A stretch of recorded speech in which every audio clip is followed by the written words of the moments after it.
No, what we're getting on it's no to the move the other way. Yeah, right there. Yep. Hello? Should be coming on now. We have audio. Hey, sorry about that, guys. Alright, hello everybody. Thank you for joining us on the stream today. I'm going to restart my voice meter to take that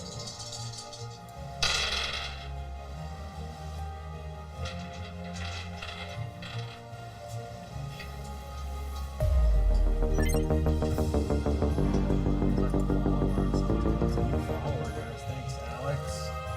Oh! is I think my Alex sister's on. So it's What's up, Alex? Shout out. Pretty cool. It will. It's coming. It's slowly coming. This is why it's called baby steps, everybody. You know. I gotta refill. I gotta get a couple of drinks real quick. Yeah, give me a quick bathroom break. We're gonna get going in just a sec. This is the pregame, everybody. Pregame. All right, everybody. the music really brings it to life. Though. I'm sure. Music adds everything. Sound Right? effects are always great for games like this. Oh, come on. You close your eyes when you're really there. We need Well, like an it's imagining onset. your character and everyone else's, because you don't necessarily know what everyone else is imagining their character like. Yeah. So, I wish I could draw, but I'm not even gonna attempt it. It's all in here.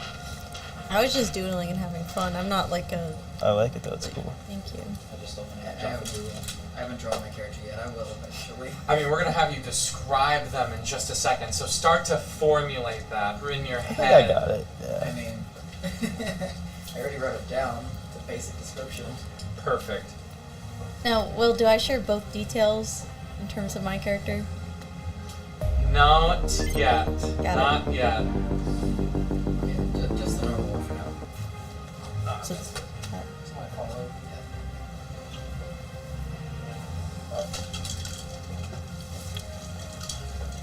You don't have a micro SD, do you, Will?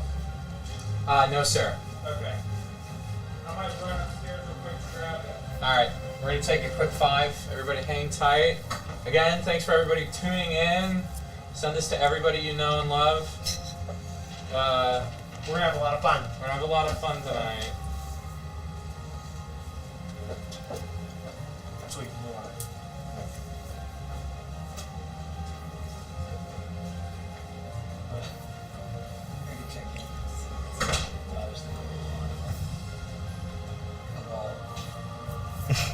Yes.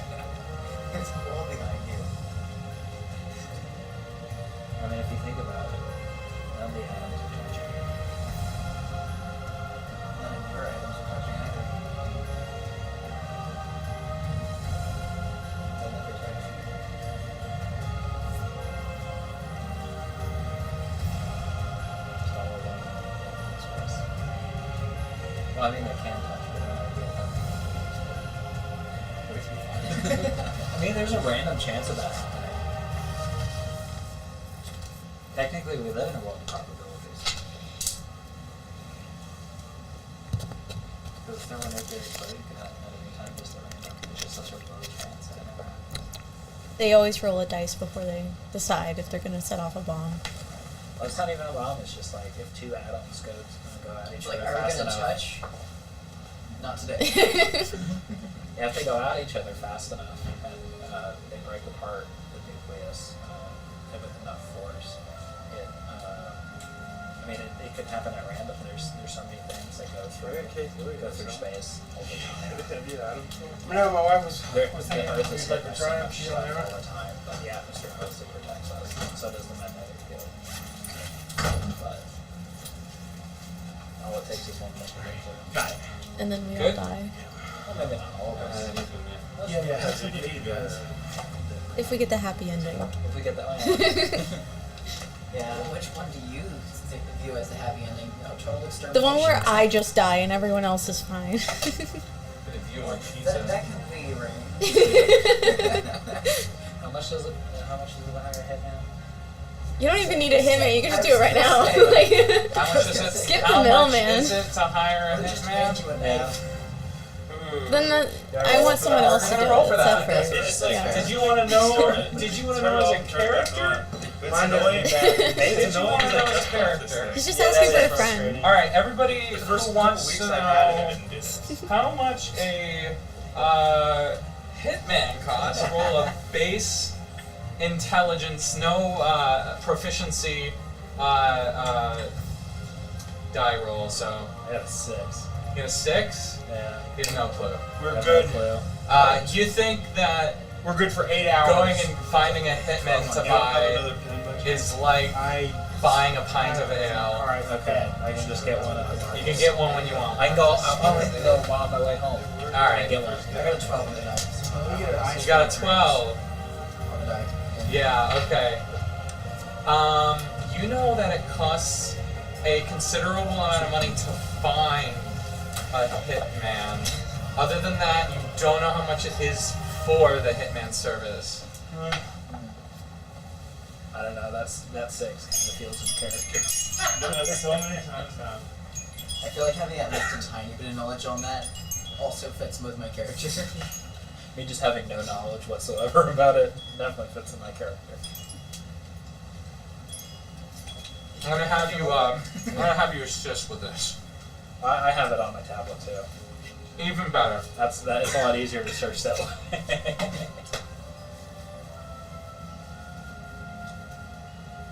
Okay. Where'd Will go off to? Are we getting the recording device? I'm gonna check up on the stream real quick. Let's see if we can interact with some people. Alright. Got 3 viewers. Cool.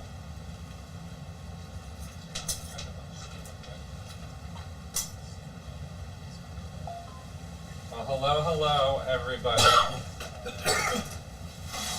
pizza. Pizza's good. It is good. I thought my face was better. No. Dang. Pizza is not Hmm. They Can call you me pass fresh me a bread. napkin, please? It's not on this. Thanks, bud. I think they tried to make it. Yeah, why haven't you tried that bread? Because I'm too lazy to cook it myself. It's Just not bite into pre-sliced. it. Fuck it. Take the whole thing. Yes, take the whole loaf from myself. yeah. If I I don't mean, like that's it, kind give it to the birds. That's kind of what me and my roommate did. We were just going at it while it was still warm. That's fair. I couldn't lose in the nice war with my neighbor. She gave us a wreath. So I was like, I can't believe last time we get a gift. So I made her fresh bread, and I made 2 loaves. So now we have one. She had one. Well, that's good. I wasn't allowed to lose. Yeah. We started the nice war. We did. It was Christmas, and we decided to get like a $10 Amazon gift card for her. Because she puts up like She puts up decorations really around good decorations around every the apartment. holiday. She did some really good ones for Halloween, and she did some nice ones for Christmas. So we gave her a little note along with the card, and then she gave us the Christmas wreath in return.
Now close audition. Right click on audition and close it. That's what it was happening. Audition's trying to take it. Sons Oh, of bitches. here, bring it up. I got it. We're just gonna control delete it. Well, I know it's just because it's recording. I think. It's okay. And you have the new card in here? New card's in there, ready to record. Yeah, go ahead and start recording. We're good. And it's going. That's good for 8 hours. So yeah, we're good. We're good for 8 hours. Okay. Drinks are set. Let's do it, man. Anybody want a pizza or anything? I'm set. Filled. You good? Good. I'm all set. Did you want your wine? No, I'm good. Thank you. Just need a small. What do you think? Like halfway? I'll judge it. I love your tower that's going on the wall. Thank you. It's gonna turn in. We're gonna roll a bunch of low scores after that. Prominently show this. Okay, so sorry about the audio issues, guys. Do they hear us now? Yeah, they can definitely hear us. Do they hear us? Do they care? Our chat is hidden. Did they hear my oops? So we're gonna get going on this in just a sec. Let's do this thing, man. I know. How many times have we said that? 3 hours. For the last hour, we've said, "All right, we ready?" Steps. Yeah, we're taking All right, baby let's steps go. to get in here. We're not babies, but we're doing baby steps. All right. I'm kind of a big baby. No, you're an old man. Camera's looking good. It's got my shirt's looking good.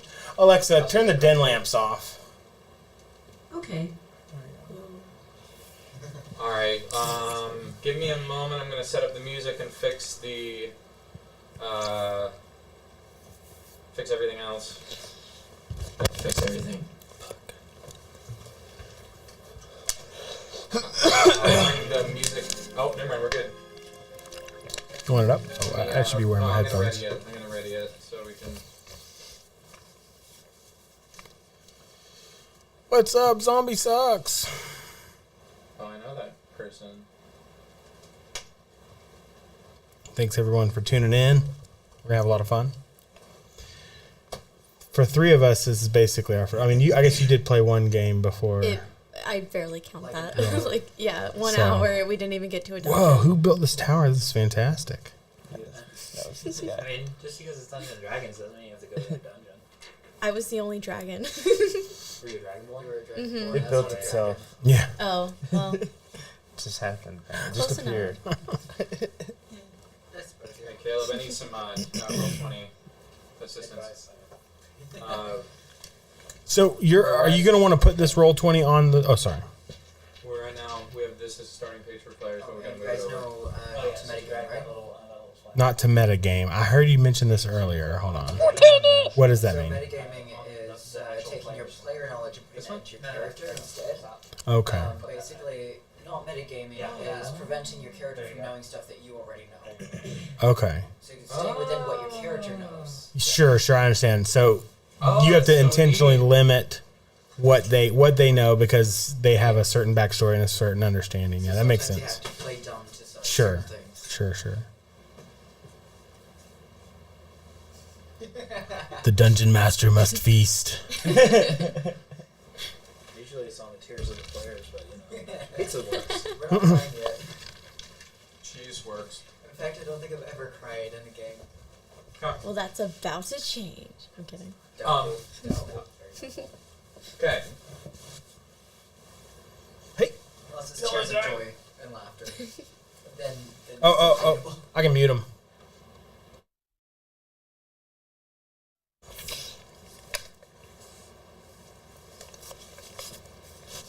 We're recording. We are totally recording. Sweet.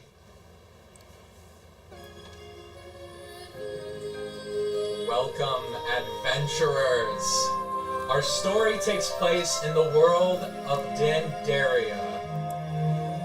Dandaria is mostly a typical world of Dungeons and Dragons where powerful forces of evil and good fight for control over the land. Whether it be mighty warriors clad in steel and sword, or mystical casters sworn to an infernal fiend, the land of Dandaria exists in a recognizable fantasy realm, with one exception. Minerma. Minerma is a small city in the nation of Huffleton. Huffleton may be home to orcs, humans, elves, and dwarves, thriving in spite of different racial or class differences, but it resembles more of an advanced society than that of a typical fantasy world.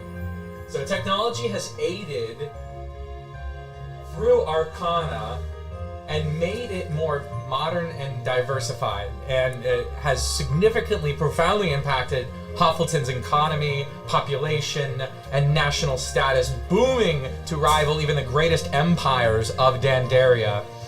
Now, there are several magical towns and cities throughout the nation, but the one that stands above all others is Minerma, the world's largest arcana magic production export.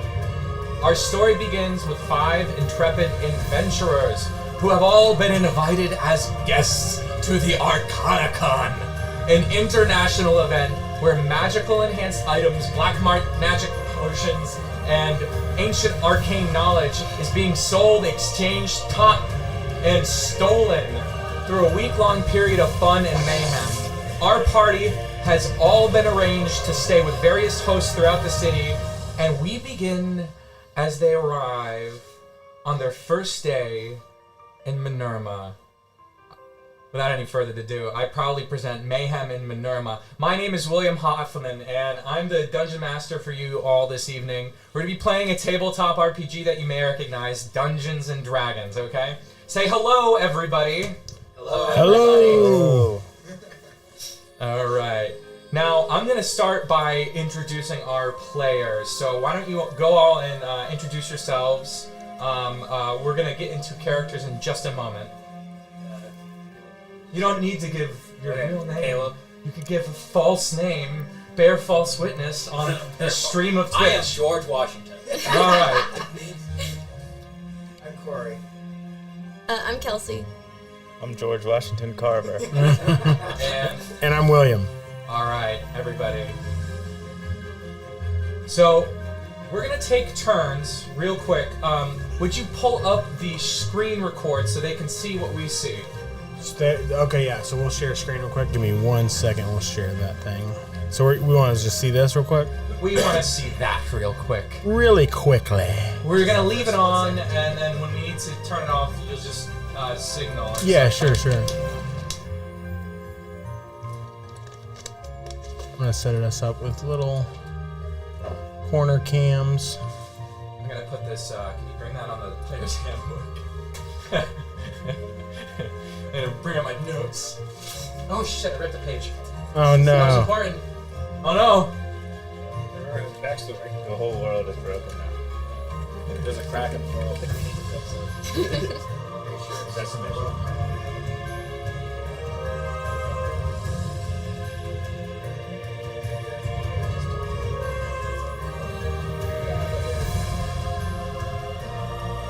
Let me know when we're live.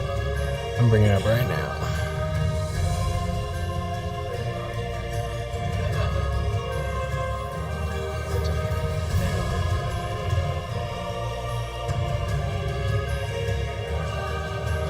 Alright, we are live with the screen capture. And the new one was surprising. We're going? Yep.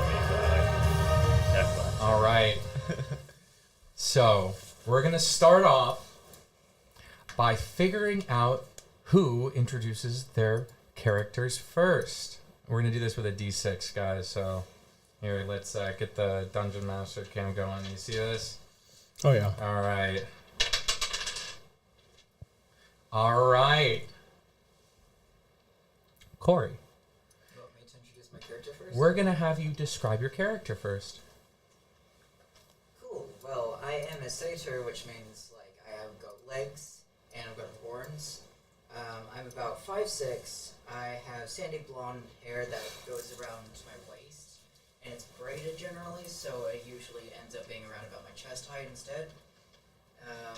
I have yellow and brown eyes, as in like chromia, and I have lightly tanned skin with freckles. Okay. All right.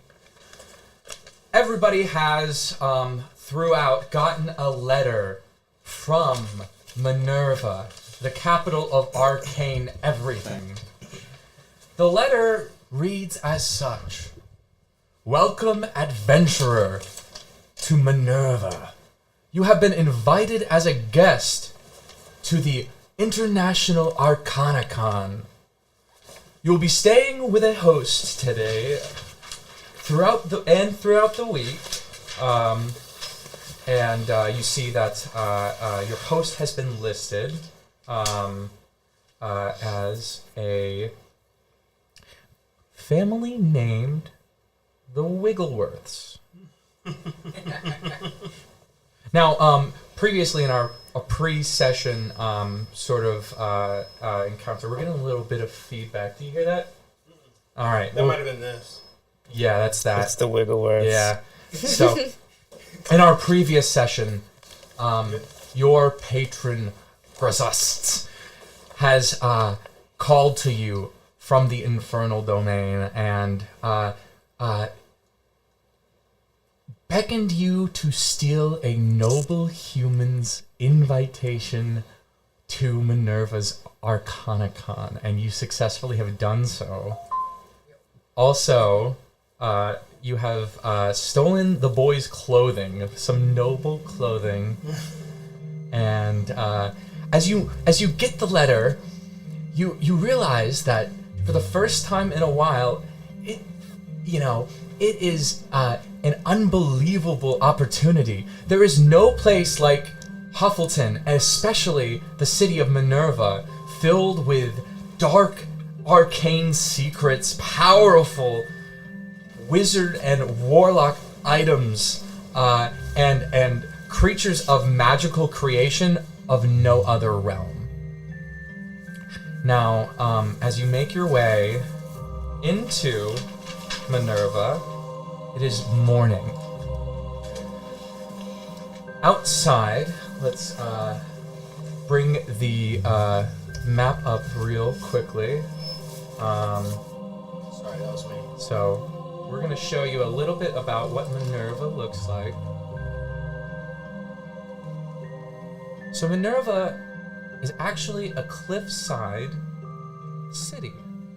It doesn't reside on top of the cliff, rather within a magical plane inside of the city itself. So as you reach the gates of Minerva, let's bring up what you see.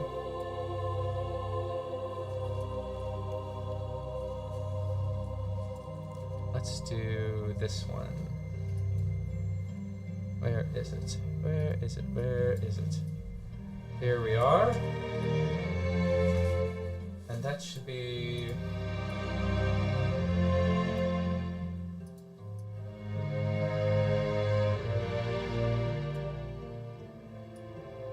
Let's bring you all over to Minerva. Make this a little bigger. Oh, you can control that. That's awesome.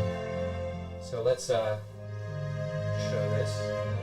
You arrive overlooking the massive cliff facing oceanside on the Sea of Snakes. And you see this cliffside, beautiful cathedral on an isolated on its own isolated cliff, aside from the adjacent cliff with a large gaping sewer port. A ship, a massive galleon, sits plumply in the water in front of the gate of the sewer, and you see a teleportation portal in front of you. As you step through into the teleportation portal, it brings you to the cathedral, and you see it's this elven, mysterious, worn down, moss covered, ancient thing that stories above you, tens and tens of feet, and it is beautiful. The garden itself has been mostly decrepit or destroyed, but overgrowth is around the area. And as you walk through the cathedral doors, all of a sudden, it changes.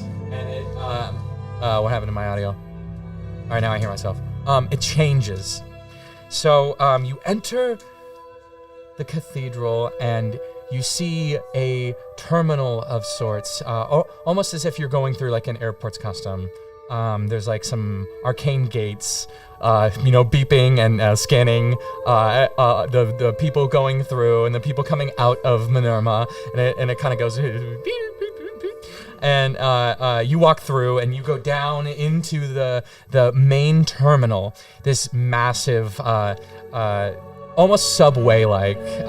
You could consider it like a MARTA station or like a Times Square, subway station. It is an underground terminal, but instead of any trains, just a beam of pure energy rockets through about every 10 minutes or so, and people are walking into this beam of energy and going. Well, you don't know where they're going, and so. Going through the gate into the main area where people are being whooshed away into another plane, you see "Welcome to Minerva. Enjoy your stay," and you realize, okay, so this is where I'm supposed to be going. And as you get into the terminal, you jump forward and into the beam of light you go, traveling at speeds you never knew that were possible before, and you weave and waver into the tubes of this like almost wire-like magical area. Thousands of people, thousands of other beings are around you that you sense, but you cannot see or communicate with them. And then you arrive at topside Minerva. Out front you can see a little map appears onto your invitation. It holographs forwards like a and you see a X on the map for Underside, where you will be staying. Now topside's a generally more overgrowth, more like a natural area. But you realize the map for Underside almost looks like a very large expanding city. What do you decide to do? Curious to explore. Could you repeat that? Sorry. I am curious to explore, but I think I'm first gonna go to the place I'm staying with, and just sort of leave some stuff there so that I can come back to it. Just sort of make it the room that I'm gonna be staying at my house. Kind of like a home base? Yeah. Okay, do you disguise yourself beforehand? I feel like the teacher is pretty this, so they don't actually know what they're expecting. Okay. So I'm just gonna go as myself. Okay. All right. You go to the central, south central terminal, the opposite side of the north quarters where you arrive in topside, and you go down into past the barracks, past a shopping mall and an elven mansion. There's barracks and security cameras like on street posts. Magical cars are going on the roads away from the sidewalk, of course. But it kind of acts as like in the center of topside is like this like market area, and you go walking around like a roundabout to get to this south central terminal. You pass a tavern on the way. You pass a woodland elves house on the way.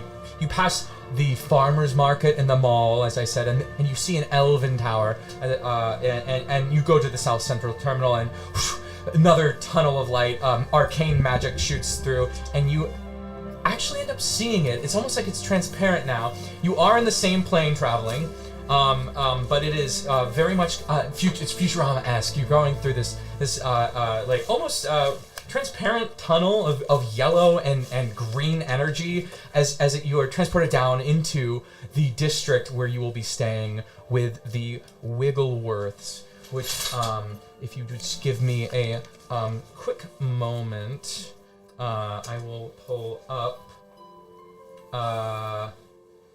and show you. So we're going to create a new page. Go over here. Do one of these. We go up here. We're gonna go maps and tiles. And right into. Did I add all the? I may not have added all of this. It's fine. I'll do the top side view, and that's fine. The top view for this.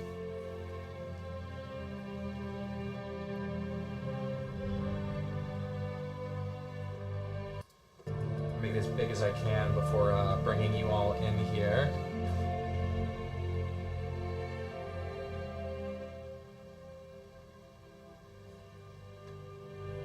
I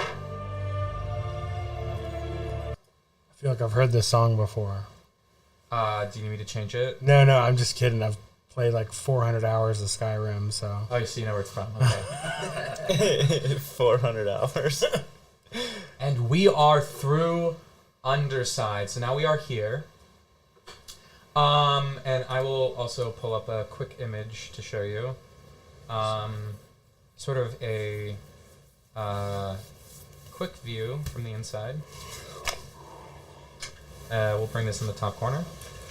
Just keep it on here. I'm trying to show you so you can see what the stream looks like. That's perfect. We need to bring this over here. Yeah, so just... That There's work out. only so much geometrical space. Does that work? That works. Yeah, a little bit Bring down. this down. Just a tad. Yep. Does that work? Okay, that works. Okay. So, it's Afi, right? Yes, Afi. And that's okay. You approach into the. You approach into the inner Archmagi circle, past the past the lower Alta upscale apartments, which is like this kind of dingy area. There's like this Arcana sign that says no vacancy, but the no is not lit. The vacancy is strobing, and the no is also falling down as you go through the lower. It's the lower Alta upscale apartments. And you go through into the Archmagi circle. All kinds of creatures are here, of all different backgrounds. And you reach your way to a small little, almost fayish house. And it's this, almost as if it's like it looks normal on the outside, like a normal, like, duplex sort of style, like middle class housing, nothing special, but nice for where it's at. It's by the entrance of the Archmagi circle, so it's in the inner Archmagi circle, and it is home to a lovely front yard with a beautiful tree in the front yard, and there seems to be like a frisbee on the yard, and you see some shoes up by the door, very small shoes and a very small frisbee. And a small door. As you approach the door, I'm going to let you go ahead and take control. What do you do? Is there a welcome mat? Because the welcome mat might be useful. No, there's no welcome mat. It's very bare in here. Bare essentials. Like, you see the tree, you see the ball and the shoes. Yeah. But no welcome mat. No even arcane bell for trying to reach the owner or peoples inside. Yeah. So Okay, so then I just knock on the door.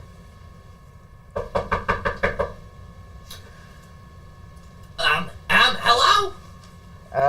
Is this the Wiggleworth's house? Oh, yes, this is the Wiggleworths. I have an invitation that says I'm staying here with you. Oh, come on in, or you must be Rory Nobleman. Yes, that's me. Okay, Rory, we're coming. Just give us a second.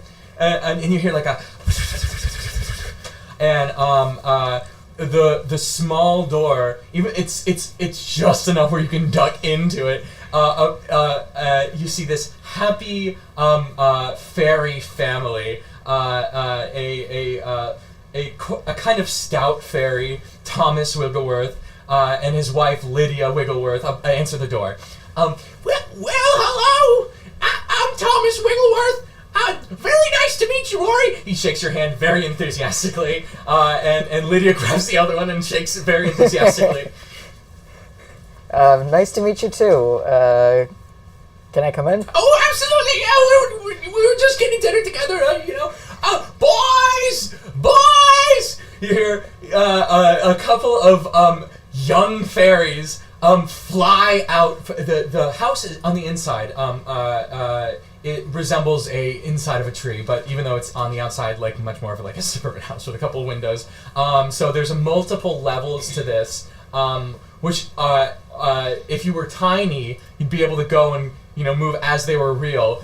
But there's this sort of real medium-sized space that they've secured a corner of the house for you with a a cot just wide as the house and a little desk stand and the table has this one large chair for you, and it's actually the table itself is on the second or third level, and you're sitting down in front of the table. Hey, come on, let's eat. And Lydia goes and grabs the food from her kitchen somewhere on the third level and comes down and she sees that as you're larger, she goes, okay, now this may not seem like a lot, but hold on 1 second. And she casts something, and the food gets to the size that would be more appropriate for you. And they say, "Oh, we're so glad to have you. Are you going to the ArcanaCon tonight?" Yeah, I probably am.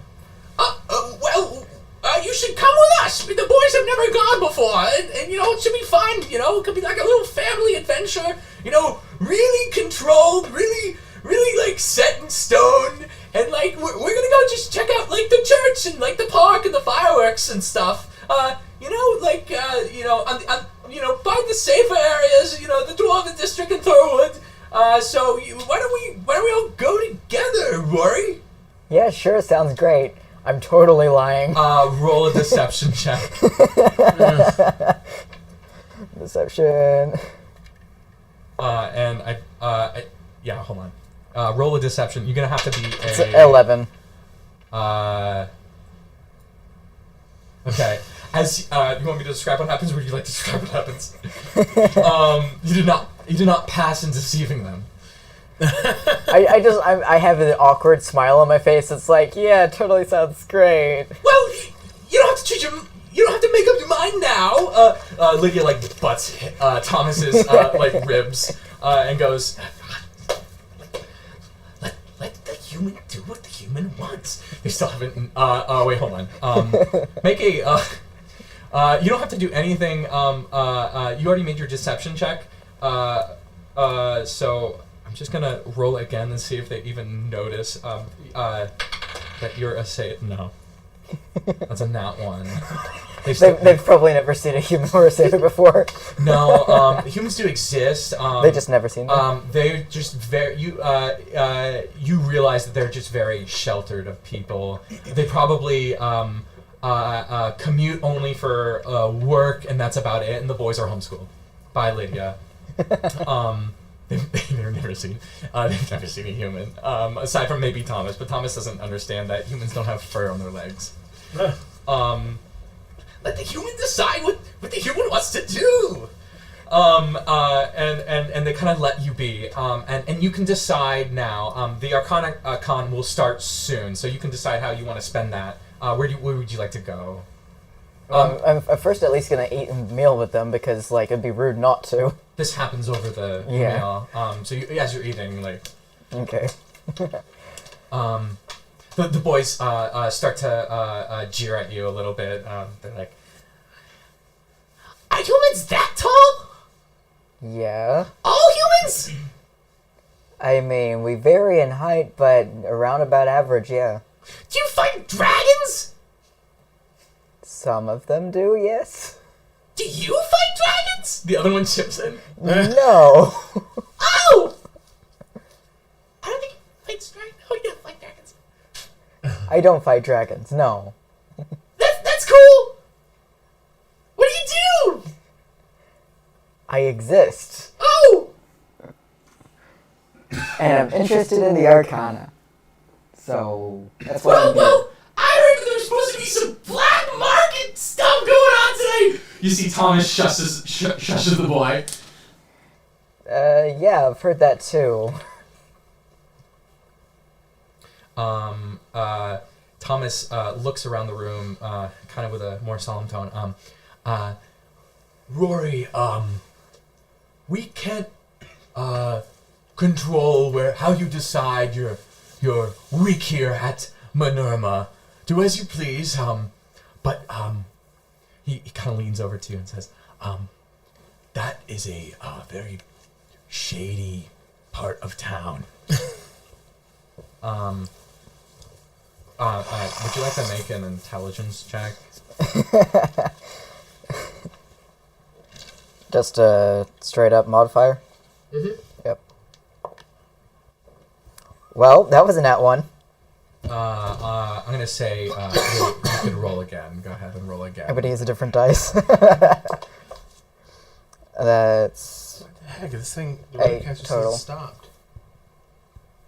Oh no! It's an error. Hold on. You're kidding me. We're still recording on. Does the Twitch stay live? Yeah. We could pull it off of that. Oh yeah, of course. I'm just gonna Start rolling again. I'm gonna start rolling it again. It's 3, just, 2. No, it seems like it's having an issue with this card. Technical difficulties. Baby steps here, guys. Baby steps, but it's looking really good.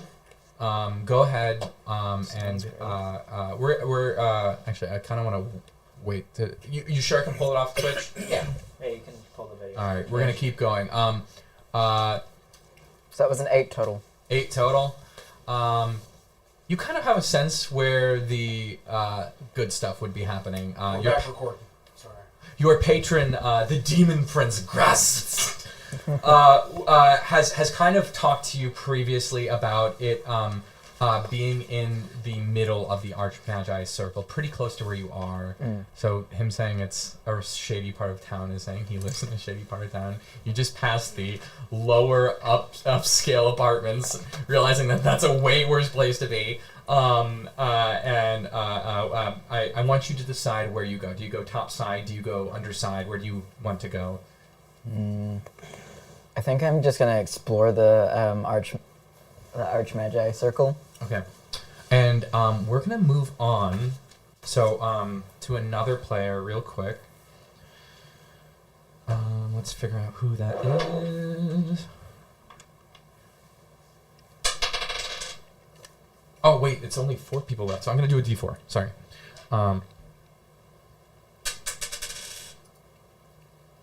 And we... are you... beginning? Yeah, everything's recording here. You're good. We're going to move over to Will. Will, would you describe your character to us?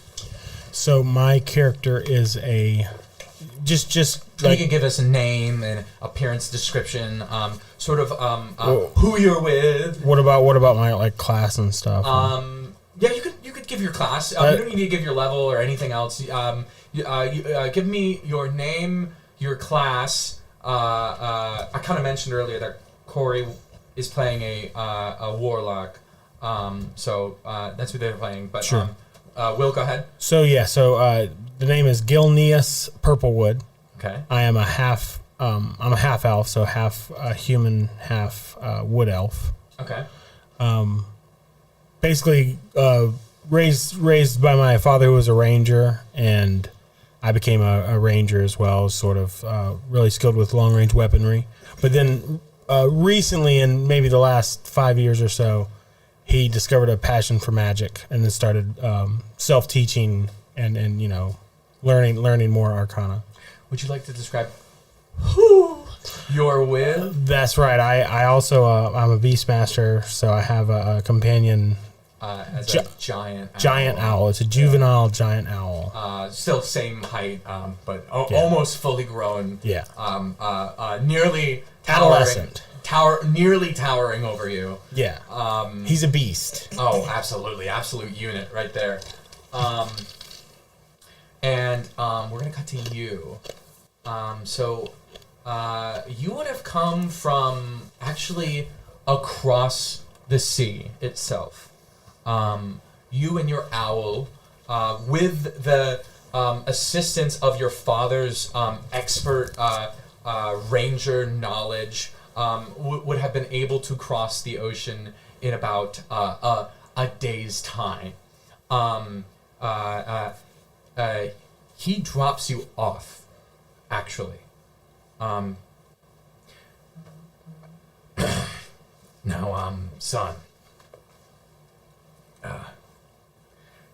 your grandma gave me this letter, but I have some other things to attend to, and I felt like, as she's getting older in age, and I feel like you need some quality time with someone who has more expertise than I could ever give to you, as you grow into the fine adventurer that you are meant to be, a fine ranger, an excellent beast master.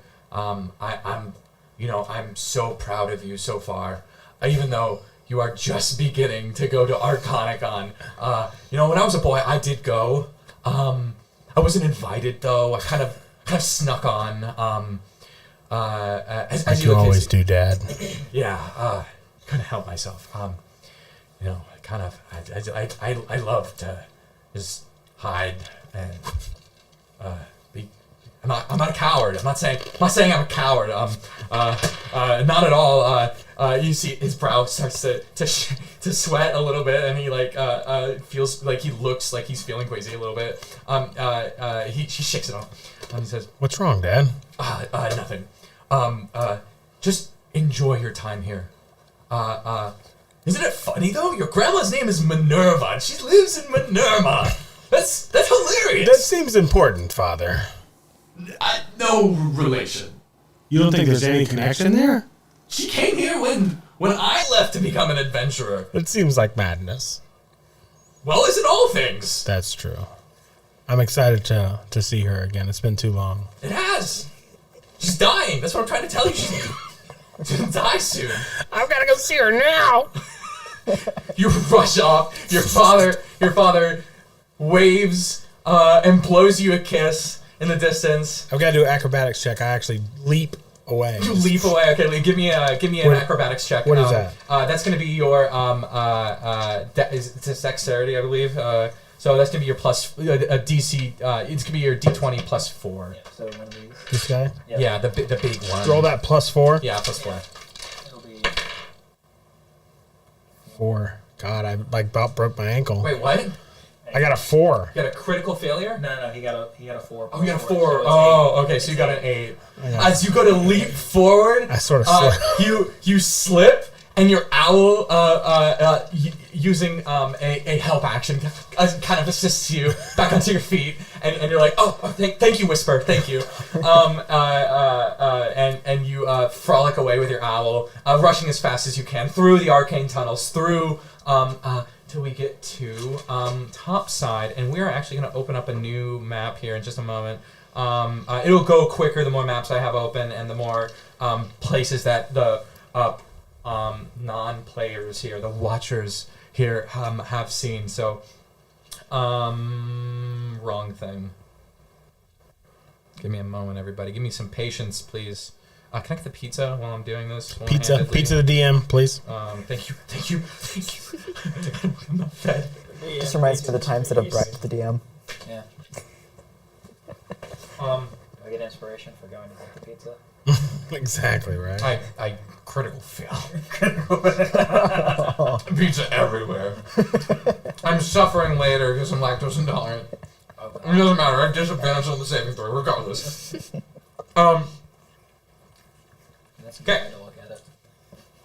Let's go here. Let's go there. Let's go here. And here. And there. And here. And we're going to bring you guys over. All right. This is pretty cool how you can control it from that computer and put it up on there. So, how does it look on the players? Looks fantastic. You, as you go to top side, you approach and you feel. I like rolling for things. Oh my God, you feel powerful rush of nature, arcane energy, and you feel soothed. This feels nice. You exit the terminal from the northern quarter. We were describing locations last time, so this is the northern quarter where every player will arrive. This kind of leads you to the cathedral. And as you travel down the side of the sidewalks, your map, your letter lights up with a map saying, you are en route to Minerva Purplewood. And you see like a little photo of your grandma pops up. Hold on. Little photo of your grandma pops up. She's badass. She's a full-blown wood elf. A little bit here. Check that screen. Oh, we're gonna bring it over. Yep. Here, maybe. Yeah, that's fine. We don't need to see that. Bring it over there, and you see as you follow along the area over here. I'm gonna show you the path you take really quickly. If I can get into the ruler tool. Jesus Christ. You go this way, and it says you are 5 feet from Minerva Purplewood. What? I look around. You approach this structure. This do I have the art for this one, please? God damn it! It's okay. I don't need it. Who needs art? Who needs art when you have improvisational skills? You see a almost Shire-esque 2-floored house, perfect for a half-elf, wood elf. Beautiful nature energy swirls around it, and also out front, your grandma's companion. Give me one moment, What does she please. have? Yeah. Give me one moment, please. You know what? I'm going to roll a d4 for this, because I have some creatures picked up.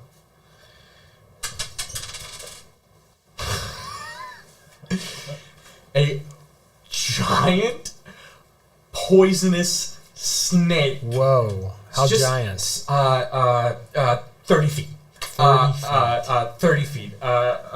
Just resting at the base of a tree, sleeping soundly. You recognize it's your grandma's familiar, or your grandma's companion, and she's also a beastmaster like you. Sure. And it's just sitting there, chilling out. What do you do? Well, I'm familiar with the snake. I've known it for a long time, so it's close to me too. We're not bonded, obviously, but it's close. So I actually approach it and go and give it a pet. Roll animal handling with advantage. That's a d20. D20 again. Yep. And then you can roll it again and Roll take a again. higher number. Yep. What do you get? 10. 10 and then 13. So And then add your, I believe it was wisdom. yeah, no, and he's proficient, so it's plus 6, so 19. Oh, The snake nuzzles into your hand. It's like the Chamber of Secrets. Yeah, definitely. And the snake nuzzles in your hand and goes, I love boops. Boops for life. Boops for life.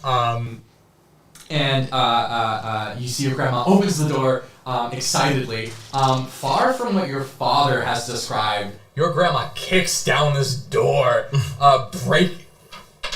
got a... no. She kicks down the door. It flies off and then slams back into her face, and then she opens it normally. And she's like, Gildias! And as she runs over to you, leaping into a hug. Gildias, it's been too long. Grandma, it's been far too long. I'm so glad to see you again. Oh, yes. Come in. It's been... We have so much to catch up. ArcanaCon, it's tonight. I'm excited. I've been waiting for the past 3 months for this. I remember the days when your father went here. He's not still, she's trying to say, your mother, but she can't make herself say it. My mother, Nadia? No, is he still with Nadia? Yeah, of course. Oh, okay. She looks disappointed. You never liked Nadia, did you? I couldn't understand why a son of mine would marry another absolute just iron-willed women. I mean, he only needs one. That's his mother. I think that is part of the attraction there. That old thing of you sort of seek out someone like your mother. Okay, don't get all Freudian on me. I've heard about the Oedipus complex. Are you trying to say you found some human girlfriend elsewhere? I just I've been dating some human girls too. Okay, I cannot wait to hear about them. I am so excited. She comes in and she puts the tea on. I want you to make a quick perception check. Perception check. D20. It'll be natural, so just natural D20. Was that 10? And it's gonna be versus. What'd you get? Is that a 6? You get a 6 or a 10? Yeah, that's a 6. 6. I don't know if it was a 9 or a 6. As you walk into the There's door. a dot next to it to show you which way up it is. Oh, okay. As you walk into the door and sit down at the counter, she pours a cup of tea, and all of a sudden you hear, Grandma. Looks like Arcane Stocks is down again. Grandma, when are you gonna sort of... You turn around, and you see a halfling you've never seen in your life before. Who is this? With like a handlebar mustache. He looks about your age. Maybe only like 8 years older. Okay? Looks about your age, and your grandma. There's like pictures of him and your grandma around. Hanging out. Yeah, just hanging out and stuff. Your grandfather's passed away. A while ago, and what was that? What was that, Gilneas? Well, Gil? So is this a friend of yours? This halfling? Yes. This is my good friend. He looks at her as she says friend. Aster Pennywinkle, and she like glares at him, and he stops like looking at her that way. And he's like, yes. I'm a good friend. I room here. I stay on the couch. I was gonna say I see some pictures around of you two. I usually don't keep multiple pictures of just a friend of mine, Grandma. What's going on? Well, it's complicated. You see, Aster he kicks up his feet on the table and goes, "It's not really that complicated. I mean, it's a matter of things. It's just how it." Aster Pennywinkle, I swear to God. I swear to God, if you say one more, all right, yeah, no, that's enough out of me. I'm just, looking at the stocks. Arcana's We're up. friends. We're friends. friends. We're friends. They're I want you to make an opposed wisdom check. So that's gonna be your D20 plus your wisdom. They're just a little bit of metagaming. I'm sorry, everybody. A little bit of metagaming. They're trying to deceive you here, so you have to be okay. You get the idea. Okay, you have to beat. You have to beat a nat 1. So you just have to not fail on this. Oh, that's a 19. Nice. You should have rolled that earlier. They are bluffing horribly. Well, listen, Grandma. It doesn't matter if you are romantically related to this halfling. I think I just want you to be happy. So I'm glad that you guys are having a good time, and just be safe. Be safe. What do you think I am? You think I'm still fertile? I'm like 500 years old. I thought that didn't go out for a while in elves. I think it's like 400. Like, it was recent, but not like. Listen, I look good. I know I look good. You look fantastic as always, Grandma. But listen, we don't need to get into the nitty gritty of that. So I want you. What was his name? Aster? Yeah, my friend's name is. Why do you call him Aster Pennywinkel? You just call me Aster. I mean, just call me Aster. It sort of rolls off the tongue. Okay. They fix you tea, and you sit down and have tea and catch up with your grandma and her new boyfriend, and you talk about your human girlfriend and how that's been going, and you talk about your father training you to be a ranger, what led you here, and they ask you, now, we're gonna kind of do our own thing tonight. We had a date night thing planned. But if you want to go check out Underside, like that's like the cool place to go. Like all the cool kids are hanging out there tonight. There's some good clubs there. Yeah. Elven clubs. Yeah. I only do elven clubs. Well, not necessarily elven. Underside's a very diverse area. A topside's kind of like where we have there's the human district and the dwarven district and the high elf district. I might go to. And the farmers market in the farm area. But Underside is this magical where everything is. Everything is there. Anything you can imagine would be there. They actually have as they tell you that they have a barbecue, a bar and barbecue. They have a art museum. It's no one really goes there. It's supposedly haunted. A cemetery, a park where fireworks will be had. There's a casino. Oh, that sounds fantastic. On top side, there's a mall. And there's going to be parades going all throughout today. In Underside, above the city, is a floating yacht club. You don't really know how to get on there, but you know that it's going on tonight. They're kind of doing the pyrotechnics for the fireworks and stuff. There's plenty of barracks, but you did ask, is there any clubs? And they say, well, yes, there's a club. It goes by the name of. Give me a fucking minute. That's all right, man. Just give me a second. It's We have like water bottles in here. Water. Oh, so you need water? Yeah, do you have like a water bottle? Oh, I have a water bottle entirely. Here you go. Sorry. That works. I've got that too. I can fill you with cold water. Lukewarm's better for the throat, for your voice. Is it? My girlfriend taught me that. He's like, I want some cold water. My girlfriend taught me that, I guys. just want water. You guys want to know about my girlfriend? Are DMs allowed to have girlfriends? I think so. I thought they were like priests. I'm pretty sure, as long as I don't critical failure, I can keep my girlfriend. I got a 12. I can keep my girlfriend. You deserve it. The rave venue is called Grave without an A. It's GRVE. Do you think there might be any undead people there? You get the sense. Is that the idea? You get the sense that that's the theme. And there's also a government office down in Underside, as well as a hospital and thrift store. But that's what you know. You also know all sorts of things will be going on in the festival if you want to go to the Archmagi Circle. Like all Which sorts I of things. definitely want to check that out. Okay.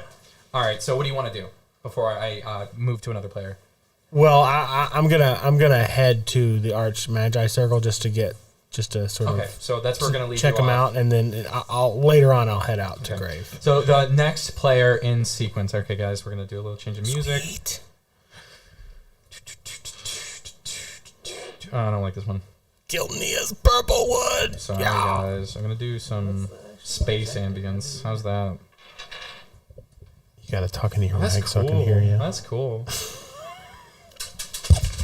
That's what I actually objected. We now take our I think it's not so much winning adventure as like achieving your goal in your to quest or whatever. the. It sort of depends on like him. You know? I need your fucking character sheet.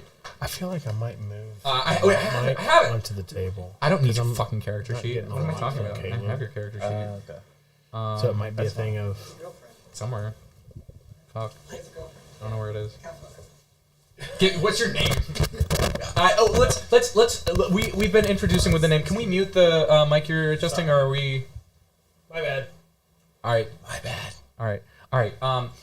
Just why don't? I'm sorry. I've been introducing. I meant to let you introduce yourself. Introduce yourself, Caleb. George Washington. Sorry. God, George Washington. To the stream and to the class. And give us your name, your sort of class, and like a brief description of what you look like.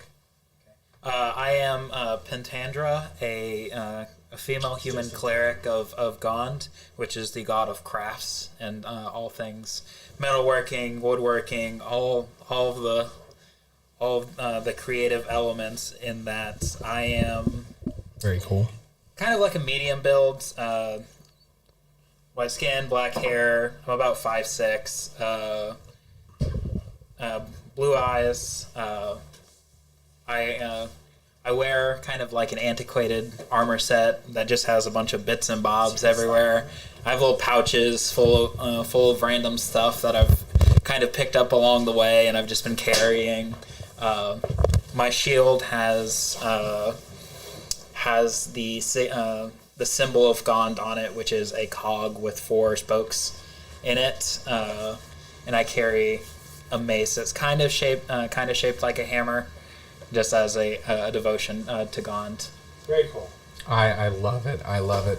Beautiful, brilliant, and powerful Pentandra. Yes. And you get the letter, and you're like, oh, shit. Oh, I know this fucking shit. I know where I'm going. And you follow the same route that everybody has before. Beautiful, magical nature, dwarven, elven, yada, yada, yada. And you go into Underside. So we're going to go back into Underside, everybody. So we're going to bring you back. Sort of say hello back. And I want to see it too. And you arrive, if you would look behind you, please. You arrive here at the Maw of the Manifost District. Actually, if you look at the top view, or the yes, Yeah. that district that is off to the left of you Okay. is actually the Manifost District. Gotcha. You kind of enter and you see this magical, swirling spiral energy. As a cleric, correct? You're a cleric? Yes. As a full-blown caster, you're thoroughly impressed by the arcane technology that has been here. The map holographs open, and you actually see your host replying to you. He pops up, and he says, "You have my voice." No, you're good. You're good. Oh, hello. It's me, Uncle Grundlehopper. But you can call me Jasper. I mean, either works. I don't really care. We're over. You're around where I am. It's just tinkering right now. You see like sparks are flying past his face in the hologram. He's like, in case you didn't know, it's like this is kind of like normal for Minerma sort of deal. Yes, Uncle Jasper, I'm aware. Okay. Oh, Uncle Jasper already. Yes. He claps together the torch and like whatever piece of metal he was welding, creating more sparks. Okay. What? Never mind. You do your thing. Yes. Just go on straight. We're the last building on the right before the gate. You'll see this brilliant garage. It's my office / home. We'll be staying upstairs. Just come on in. You approach through the maw of the Manifoss district, as I said before. Yeah. All sorts of mages and you have magical creatures, genasi, constructs, noble, like, ancient wizards are just casually walking, like, they got a Chicago dog on the street, not, up the way a little bit. They're like, hey, what's up? Yeah. What's going on? I just keep walking. There's a food truck up ahead. I got it. Okay. Yeah. I don't know why nobody loves me. It's the robes. Nobody likes a man in a dress. He looks back and he's like, what was that? Never mind. He doesn't hear it. You go up, and you actually get to this garage. Now, I want you to make an Arcana check with an advantage. Let's see what my Arcana is. That's a 10. That's 15. So 18. Oh. As you approach, you feel the fires and the flames of creation from this garage. Yeah. Uncle Grundlehopper may not be a worshipper of Gond, but Gond very much likes it here. You think that you feel a calling to this place. And almost as if Gond is trying to reach out to you. Oh, I'm definitely walking in. As you go forward, with faith and with confidence, you see all of a sudden Uncle Grundlehopper like falls, but is secured by like chains and wires that kind of hold him up in the garage while he's working on whatever magical enchantment he is. Like, whoa, that was a close one! I almost fell into you, kid! What are you working on? Well, you see, kiddo, sorry, I realize I'm doing a lot of the same voices, so I'm gonna try it. It's alright. You can just do the same voice for everybody. That's what I'm Well, you see, kiddo. Unusually deep voice for a gnome. Yeah. Unusually deep voice for a gnome. Well, you see, kiddo. It just happened. Like he's smoking. Cannon smoking. I love He's coming down, spiraling, like falling, keeping his cigarette lit as he's falling. Like, oh my god, puffs up along and goes,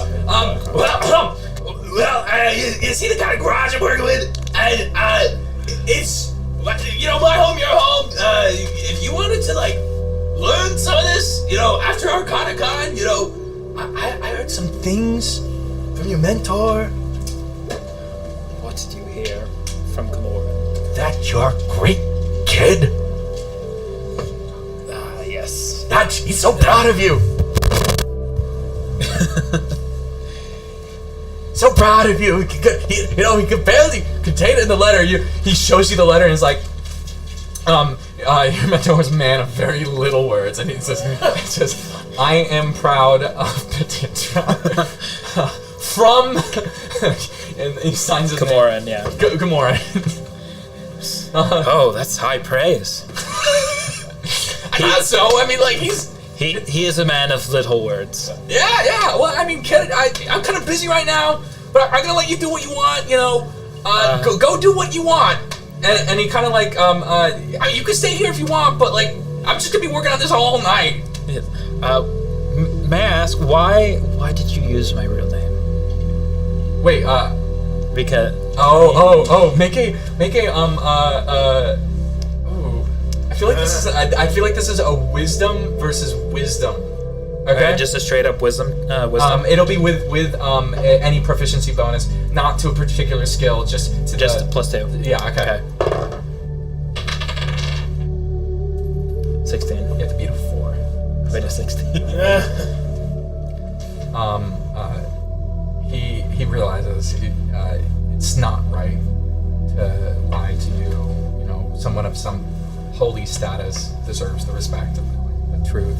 Even though he flusters for a moment, he calms himself down and puts the blowtorch down, gets off the pulleys and levers, and says to you, there are things to Minerva that give us reach beyond what you could even think of. I gotta be straight with you. Like, what do you want to know that I know about you? Did my parents ask you to bring me here? No, I have no idea where your parents are. I know of your name through an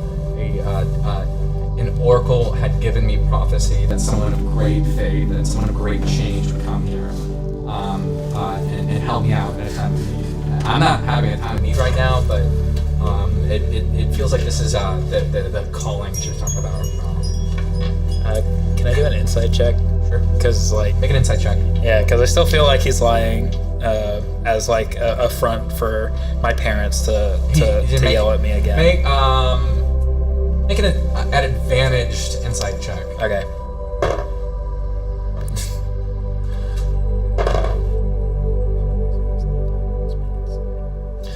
$23.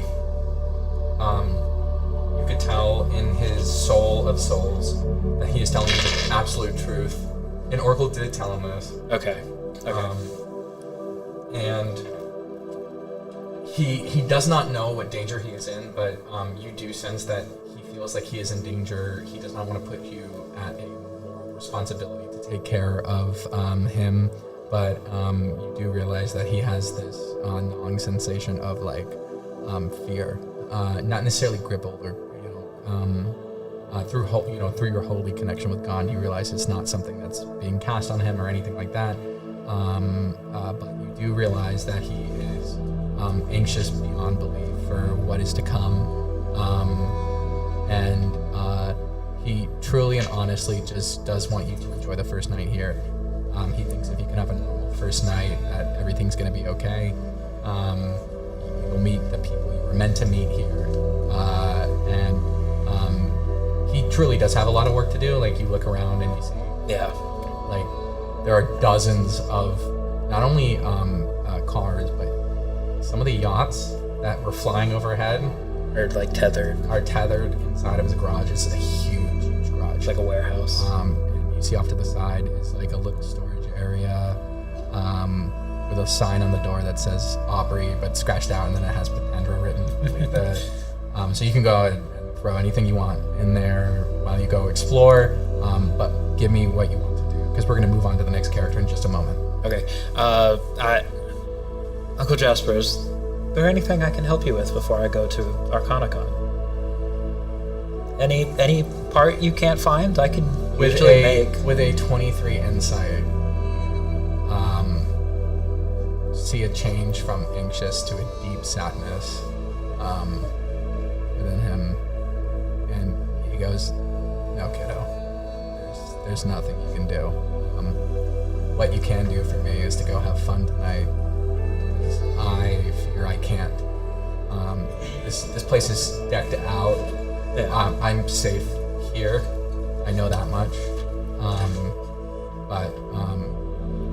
If you do hit up a food truck, I would like one of those chili dogs. I saw some wizard walking around with one earlier. I wanted one.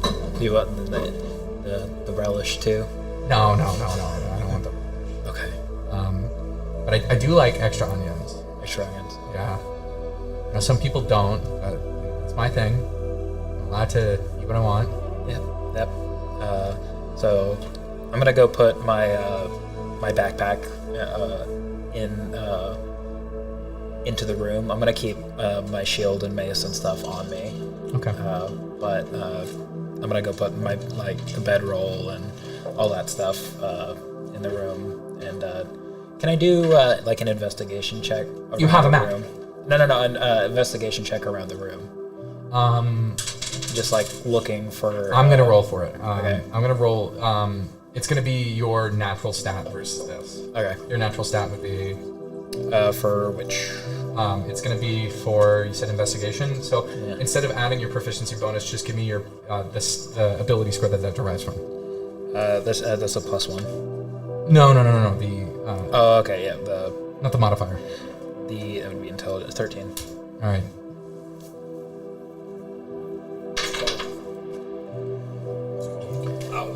That is 13 exactly. As it rolls onto my napkin, that's 13 exactly. So you do realize he has left you a small present. Other than that, it's a pretty normal room. There's a magical locker that cannot be removed from this place, but does have like a extremely large space within inside of it for being just a locker. Could we point that away from me a little bit? Yep. Yeah. That should be plenty good. Okay. And so you could put your things in the locker and it will be safe. Yeah. He actually left out a book on the desk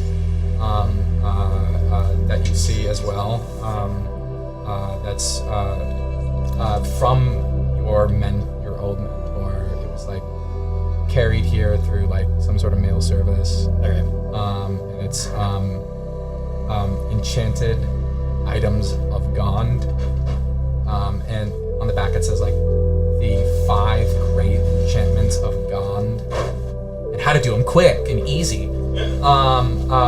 He was not somebody to like throw money your way, but like it was something thoughtful. He's a man of few words. He probably didn't also like reward you very much, but he writes in it probably the most words he's ever said to you, outside of what he sent to Jasper. And he goes, in the note it says, "Our time together was short." That's it. Okay. That's it. A little tear starts forming in my eye and just rolls down my cheek. All right. Okay. I want you to figure out where you want to go. You have the map. You with an insight of 23. I'm gonna let you have advantage to go anywhere you want in the next turn. Gonna go to the our Magi circle. All right. So the central market. Yeah, the central market area. Yeah. Okay. Perfect. With 2 player characters left, let's look around and pick another little songy poo. Let's do one of these. How long is this one? Okay, that's fine. No, get out of here. D&D time. Not lo-fi. We're not brave yet.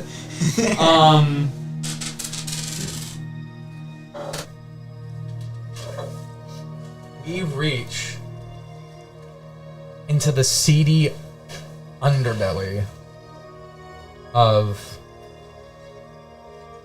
what most people would call seedy underbelly of some races.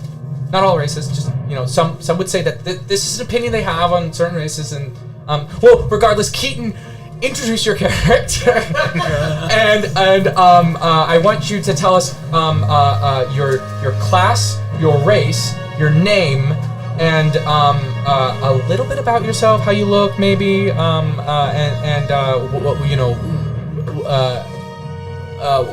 where you're coming from.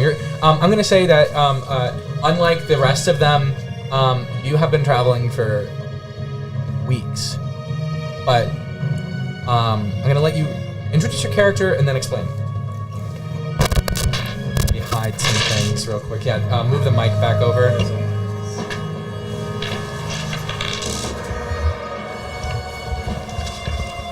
Okay. Good God. Sorry. Oh my. Good. Oh my. Is it cracking? Is it cracking? I don't know. Put your headphones on. My apologies. You should be good. So I'm Rose, the a paladin of vengeance. The race is reborn. Could you describe that's what reborn is? Don't move the cord.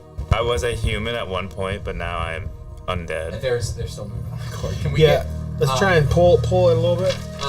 There might be some interference. Yeah.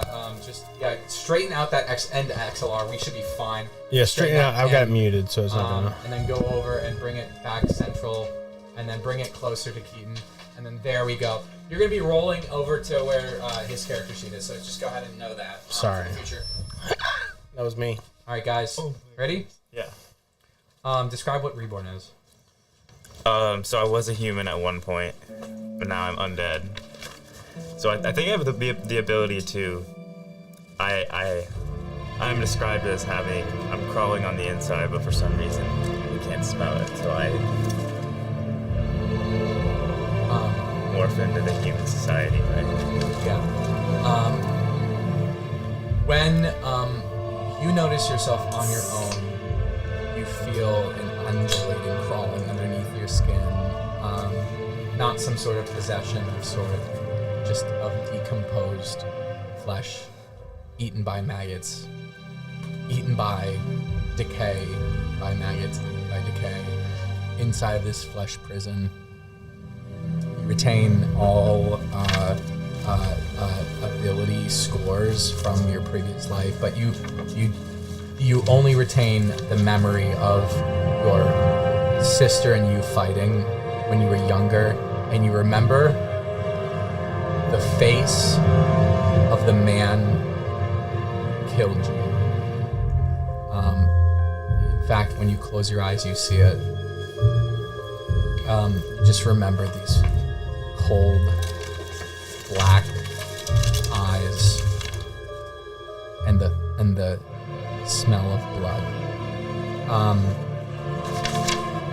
So, crawling through what appears to be from underneath the ground, you emerge from the dirt, just absolutely disheveled and dirty and mangy and absolutely undead. Because that's what you are. And you have sworn vengeance against the man who has killed you. Is that right? That's correct. All right. So Rose, yada yada yada rigmarole. You know the magic tunnel drill. You get in. You're like, oh my god. You're not gonna sound like that. That's how I sound. Rose sounds like everybody else. Yeah, you sound like everybody else. Everybody talks like this in the world. Like just a whole bunch of people going, oh my god, did you see that? You go down and actually, your letter was meant for you. You didn't steal this. You obtained it from your former residence. You were living in a cemetery in who knows though.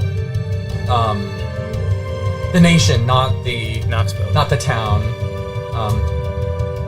Who Knoxville? You said whatever, Bill.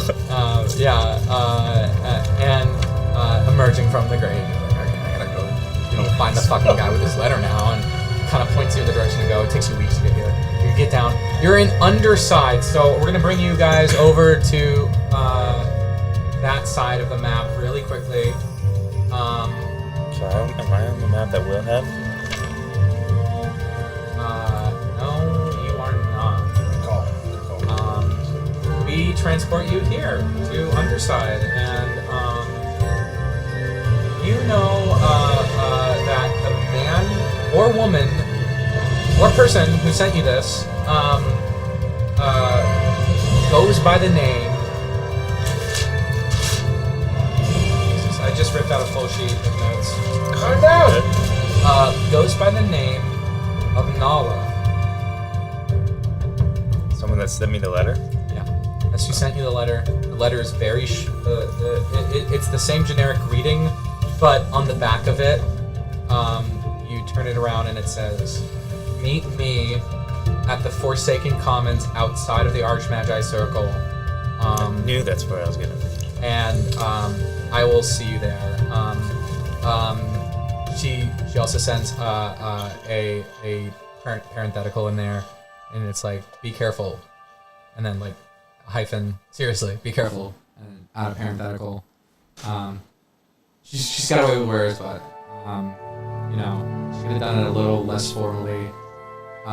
Being undead kind of perturbs you that someone would go, like someone with you know. Anyways, you know where to go. So you reach the Forsaken Commons, and there's a building that sticks out to you. It's a. Let me come up with a floor real quick. Floor plan.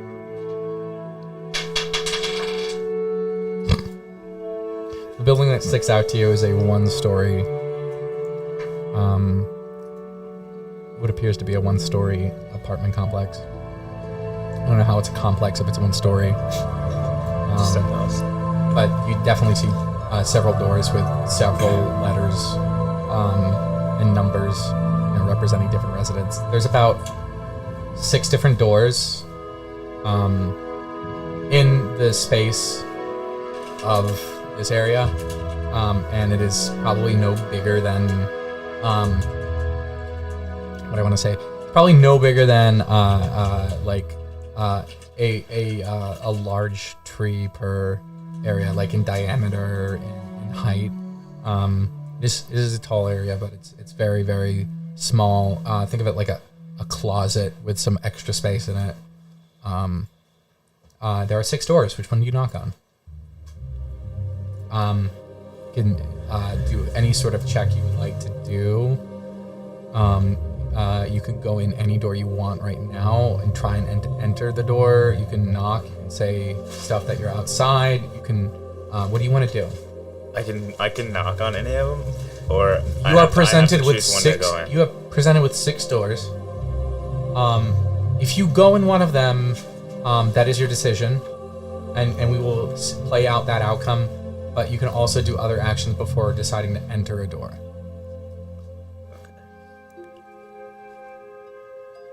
Yeah. Can I knock on door number 1? Door number 1. Give me a moment. Of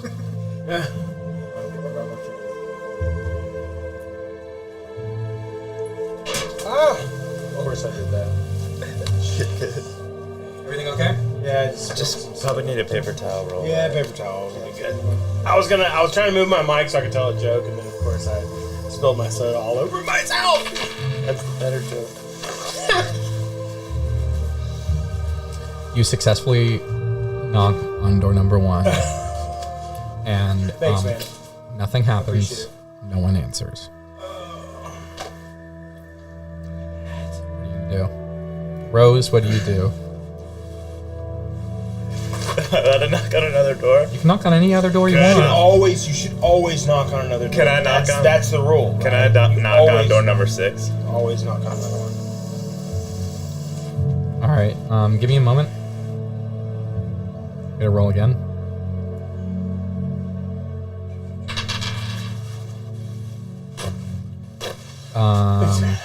I need you to make a DC save on your wisdom of 10 or higher. So I roll a 10? You roll a D20, and you have to get a 10 or higher with your wisdom modifier. Just a D20? Yeah, that's D20. So I have to get a 10 or higher? Yeah. So what's your wisdom modifier? This side? Yeah, wisdom. 7 minus 2. Minus 2 is your modifier, so you have to get a 12 to pass. 12 or higher. You get... I got a 1. That one. No way! No. Okay. First damage of this fight. That's rough, man.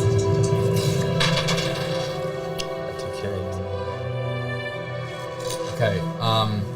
Are you immune to any type of damage? Well, I'm I dead. believe poison, right? Yeah, it was poison. I remember. You're immune to poison. You have resistance against disease. Yeah, that sounds right. You are knocked back with a brilliant cold energy. For 13 points of health. Go ahead and deduct that from your character sheet. So, how many points? 13. Okay. Wait, he's losing points from his characters? Yeah, a ray. From hit points? He's losing health. As he knocks on the door transmutes into this some sort of ice and awful place, freezing your arm for 13 cold damage. Your arm feels more numb than usual, even though you don't feel anything. You're like, oh, that doesn't look good. I should not do this. And your mobility is stunted, but you can still use it in actions and stuff. It's not affected in a way that will prevent you from attacking, but the door was a... make a intelligence check for me. Just a raw intelligence check. Where do I put that? What is that? Roll a d20. Thank you. Roll a d20. That's not me. No, that was the stream. Oh, are we still going? How's the record going? Record's going great. 53 minutes. So roll a d20. Yeah, roll a d20 intelligence with your modifier. And look under intelligence, it'll give you a modifier. +0. +0, so 13. Alright, well the DC is 10, so you understand that this was a trapped, like a prepared trap spell.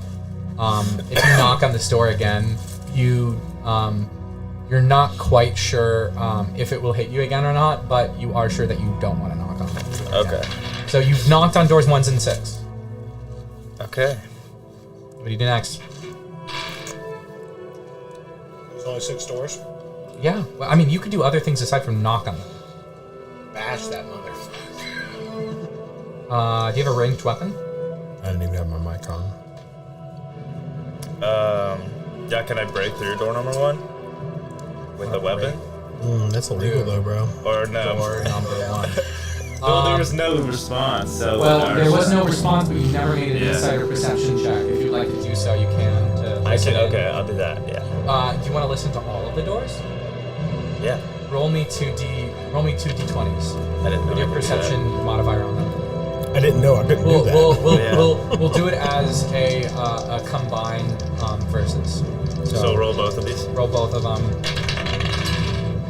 18 and 9. 18 and 9. Yeah. You succeed in listening in on each door. Cool. Door number 1 has this just weird silence to it. There's not much to describe here. You kind of hear the hum of like arcane light energy, like maybe providing some sort of light inside of the dingy apartment, if you could even call it that. It's more like a closet. You look at it, you're like, I have a grave bigger than this, or I've been to a mausoleum bigger than this. It's not large in the slightest. Behind door number 2, you hear screaming. You hear crying. You hear blood, gurgling, and just awful noises. Behind door number 3, funny. Yeah, behind door number 3, you hear a little pitter patter, a little skitter scatter. You're not quite able to discern the creature within, but you are able to know that there are multiple creatures in this room. This is probably not the door for you. Door number 4. You detect the same silence, but for some reason it feels inviting. We're gonna door number 5 is you hear what sounds to be the surface, birds, the beach where you entered Minerma, and you hear a distant ship in door number 5, and in door number 6 you hear nothing but a cold storm raging on in there. You feel like if you were to try to open that, it would be bad. Based on these rolls, you feel like your best bet would be door number 4, the inviting door. Door number 1, the silent, weird one. So they're both the 2 silent ones. Or door number 5, the one for the surface. You don't feel like the blood curdle, you want to go in there, and you don't feel like investigating the pitter patter. But I'm gonna let you. I'm gonna say that if you want to investigate the pitter patter, you can, but definitely not the screaming or the cold. I'm supposed to go to Minerma, right? Though. So You're in Minerma. Oh, but you said 5 was. You're in Minerma now. You're in the underside of Minerma. It sounds like it's the surface of Minerma before you get into the arcane area. But you know what? On that thought, on that thought, you're like, wow, door number 5 does sound like the nicest door to go into. You know, maybe I should do that one. What do you decide to do? So you got 1, 4, and 5 in front of you. You have tried door number 1, no answer. You haven't tried door numbers 4 or 5. I guess I'll go with 4. You're gonna go in number 4. Yep. Or I guess I can knock first, right? You should probably knock first. I guess I'll knock first. You want to knock first? Off the table. You knock on the door.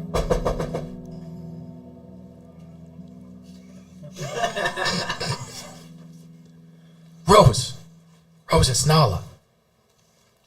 Meet me when I'm back. Okay. Make a perception.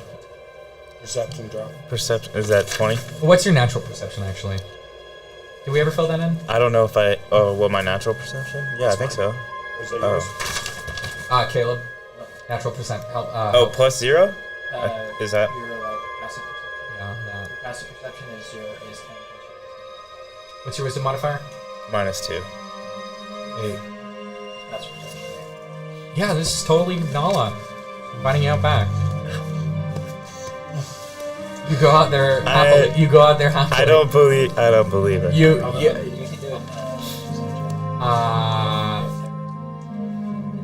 He said I don't believe her.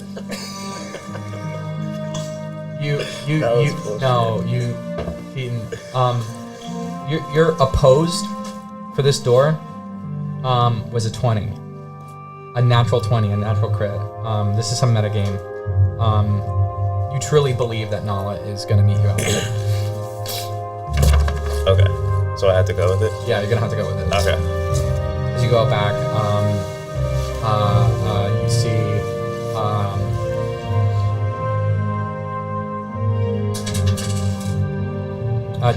two dwarven punks just being like, oh my god, he fell for it! I can't believe you fell for it! Oh my god, you're fucking so stupid! What is wrong with you, man? They have like high five, and they have like these cool like skateboards. And they're total dickbags.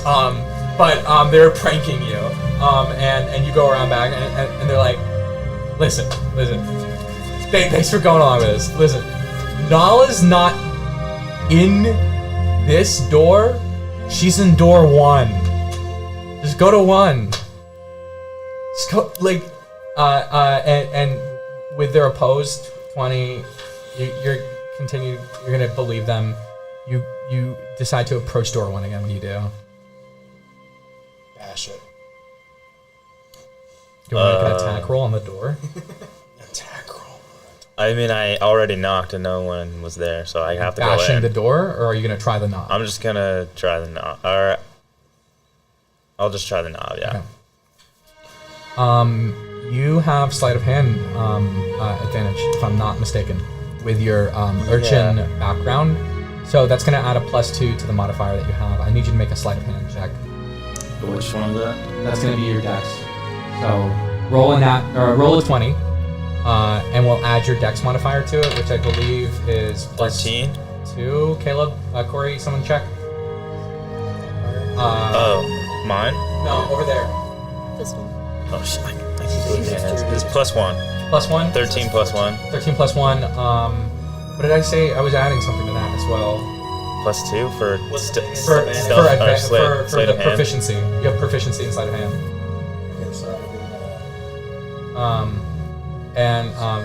So 15? Oh, 17. Because proficiency bonus plus proficiency in the skill, right? What was he? 13 was the roll, right? 13 was the roll, yeah. So 17? 16. 16. It's the plus 1 and then plus the efficiency bonus. So Yeah, you jiggle the handle weird, and it opens up, and you get in, and you do actually see Nala in front of you, but she kind of like looks at you, and she's like, "I thought she was fucking dangerous. There's no, I mean, these fucking dwarves hang out all over here all the time. This is like their hideout. They like hanging out and pranking people." And just the other week, I got hit with this like an actual brick. I got hit with an actual brick last week in the head. You see Nala is this beautiful dragonborn woman. She has a deck of cards on her side, wearing like this sort of tunic, and she's like, all right, we have a lot of things to discuss, but you're coming with me to the Magic Festival. I need you to decide whether you're going with her or not. This is a player action. She's not going to force you to do it, but she urges you to come with her to the festival. She's like, shit's going on. Okay, I'll go. All right, you go. And with that, finally we introduce our last, but not least, character. So I would like you, Kelsey, to introduce your character, your name of your character, the appearance of your character, your class, and your race. Yeah, Can we mute, just keep these two active? Go ahead, Kelsey. Oh, okay. My character, her name is Milkshake. She is a leopard. I think that's, how do you say it? She's a bunny. Yeah, she's a bunny person. She's a bunny person. And did you say to say the class as well? Yeah, give us Yeah, the she's class a as well. barbarian. She wields a mochi maul.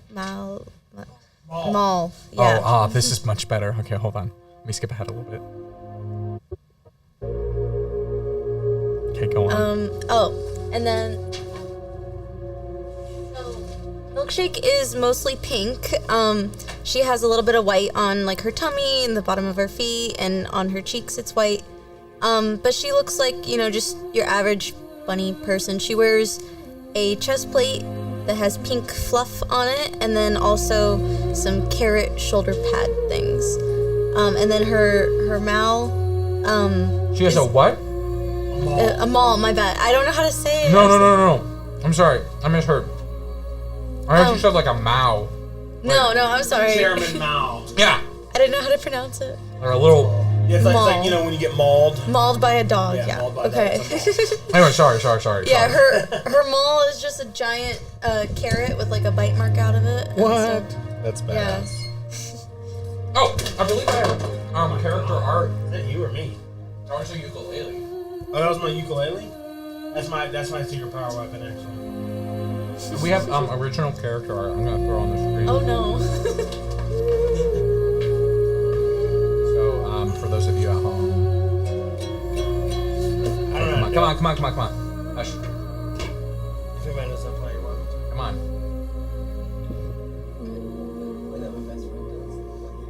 Oh, that's not right. Here we go. Somebody could be a bard. Out of here, you weirdo. Oh. Alright, I'm out of here, man. I'm gone. Alright, so actually we gotta go another place before I bring this out. We gotta go here. And we're gonna go here too. And now I will bring your token in and get rid of get out of Apple TV. What are you doing? Quit. Baby steps here, guys.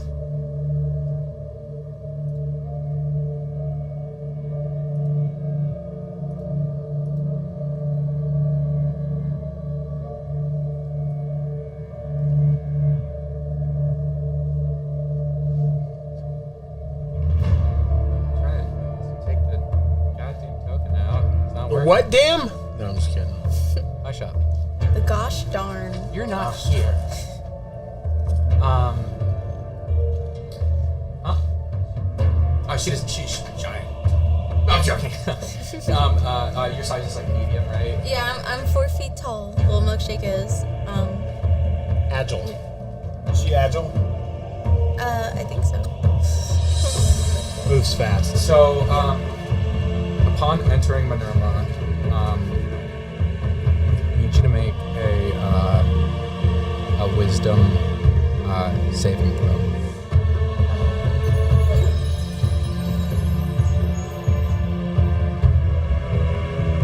I'm sorry, no, not wisdom. Charisma saving throw. You could keep the roll if you'd like, just add the modifier. If it messed you up, you could roll again. I'll let you do it. This is a difficult feat. It will be what I didn't hear what you rolled, by the way. 17. The DC for this was a 15. You enter, and all of a sudden, you hear inside of your head, "What a fluffy little bunny. What are you doing down here?" The voice fades into your consciousness. So now, do I decide? I'm sorry. Do I decide like? You can react however Milkshake would to hearing those words. She does not need to do anything because you passed your charisma check.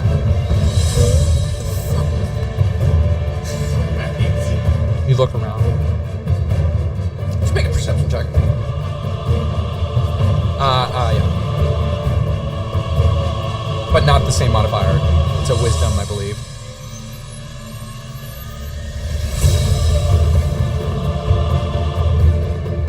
Again. That's a movie. You do not sense anyone calling out to you. You are a homebrew at that, but a definite real fey kind in this realm. But no one is calling out to you. And everybody's just sort of going about their business. The map illuminates with a hologram of where you're supposed to go. It leads above the mall at this large, elaborate, elven high noble castle. That is where you're supposed to go. Your host has personally escorted his maiden, his maid, Torga Iron Fist. A large bearded dwarven woman arrives in a pickup truck that flies, of course. And she's like, "Hey, Lord Lucifer wants to see you. He's got some things to attend to later, and I honestly just, I'm just here to bring you to him. You okay? Did someone just whack you in the face? Did someone call you something?" I don't know. I'll just go to wherever you said. I'm just kind of here. Just take me. I don't know what's going on. Torga looks at you with a soft look in her eyes, and she's like, "All right, come on, get in. Yeah, get in. Thank you. You want the windows down, windows up? I got AC. What are windows? Okay, yeah. I mean, if you wanted the wind. I like wind. Wind is good. You could literally sit in the bed. The bed's open. I like beds. Yeah, just climb in the bed of the truck. You're hovering over the side of the bed of the truck. You're looking around and you're like,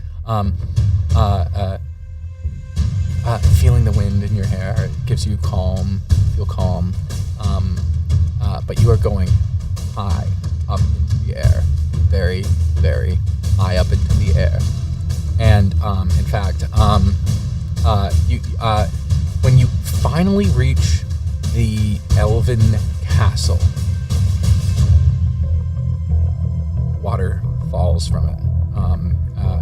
It has some sort of magical waterfall recycler where the water's coming from the very top of the spire, going down, draping over it like blue magic, but it's truly water being controlled by Arcana, as if like a water-shaped spell. it drapes over it and connects to a fountain in the center of the palace's garden. It's a large gargantuan house, like way too big for one fucking person. And you look at it and you're like, you look to Torgen. She looks at you and she's like, "Oh yeah, that's just him. Yeah, it's just me and him that are there right now. I'm gonna be on it. I'm gonna be straight with you, girl. Lucius Hurt is a politician of the Kingdom of Hovelton. He brought you here because he heard a couple of things about you being trained well in combat. I'm gonna be level with you. You seem like a nice kid. I mean, what are you like? You gotta be like juvenile, right? Yeah, I'm like 120 years old. I have no fucking idea what that means. You act and talk like a goddamn child. Also look like one. I can't decipher if you're fucking 5 or 35. I don't know. Hey, I'm a big bunny. Yes, you are. Yeah. Okay. Yeah. You're the biggest bunny. Thank you. Okay. And I'm not gonna try and start anything. So. Yeah, you better not. No, absolutely not. Listen. Can I call you Miss Milkshake then? You can call me Milkshake. That's it? Okay, yeah. Milkshake. Okay. Well, Milkshake, with my utmost respect, I do need to lead you to the quarters and show you around. I don't have any money, I'm sorry. No, that's totally fine. I don't have any quarters. Lucius Hurt has set the whole thing up. She hands you a elven, like, jade green card. Make an intelligence, make an arcana check. Arcana's gonna be intelligence, I believe. But, wait, you got 2? On the 20. Unnatural, okay. Not crit fail, okay. Let's do the card,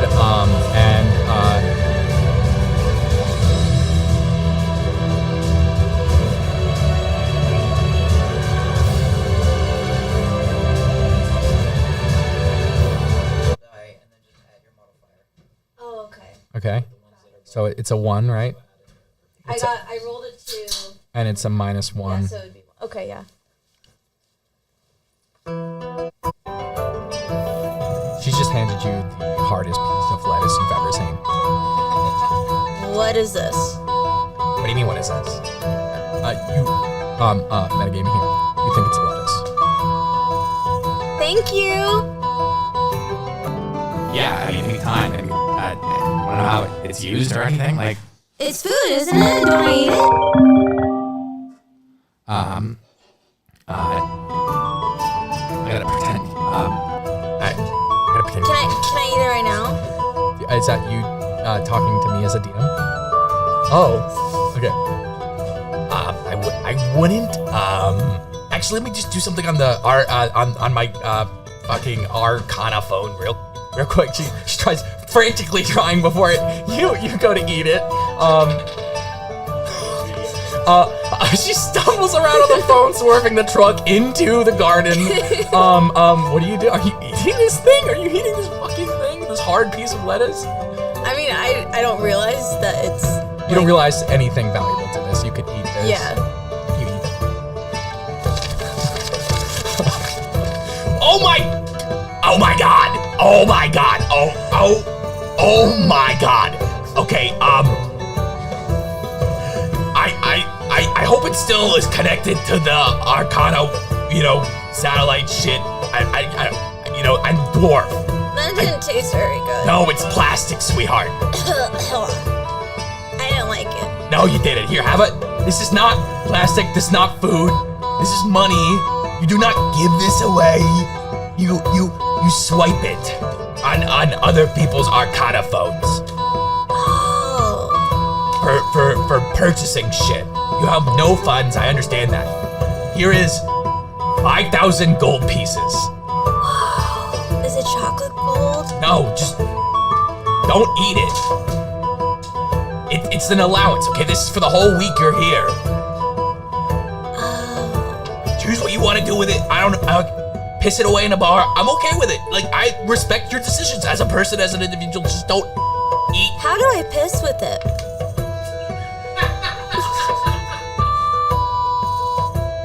She parks the car and gets out, leaving the ignition running. She's like, I don't care about the door anymore. Go, take the car, go explore the Elven house. I don't care. She is absolutely fed up. As she heads into the main area of this beautiful, like, Elven castle. What do you do?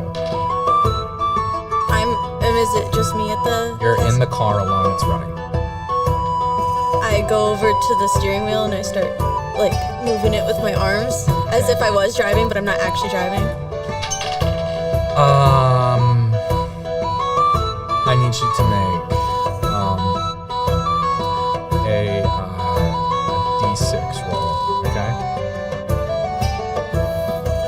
Just a natural D6. A what? A 4. You got a 4. Yeah. You pretend to drive. You're having fun. Yeah. You pretend to see like some like cars go along, like drive past you and stuff. I'm waving at them. You see a gardens keeper like you're like out of the imagination that you were just in. A gardens keeper looking at you like.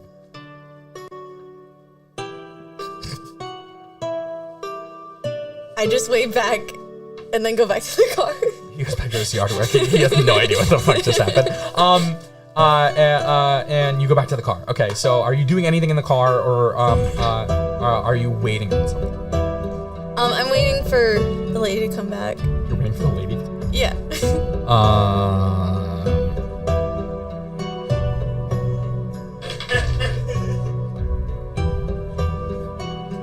6 minutes pass with you pretending to drive.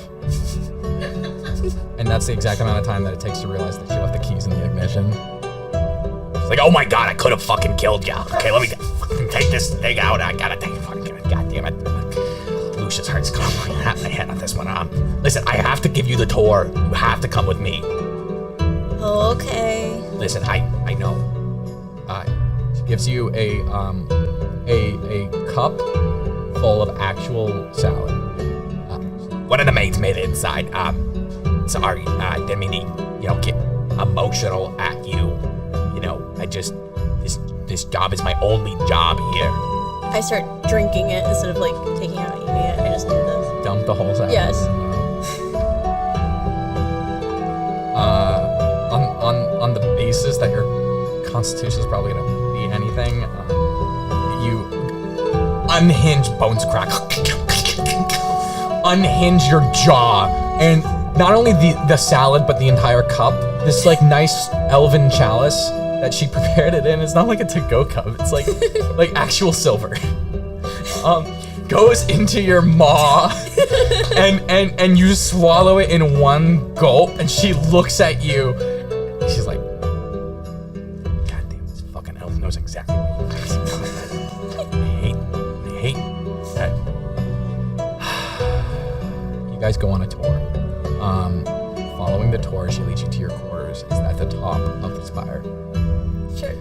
Lucius Hurt is nowhere to be found on the tour. But at your room, Orga says like, I can't go in with you, so you gotta, this is your thing. You gotta go in on alone. He actually already left on business. If you suspect anything, intelligence or wisdom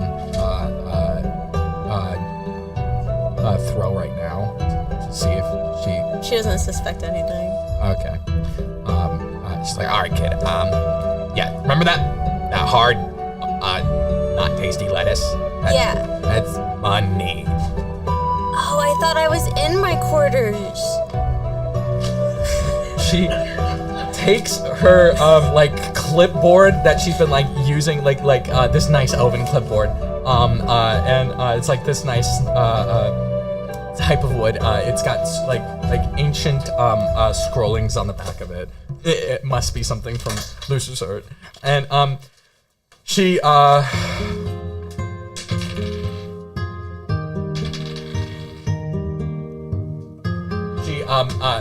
slams it into her head. Does not break, but just slams it into her head.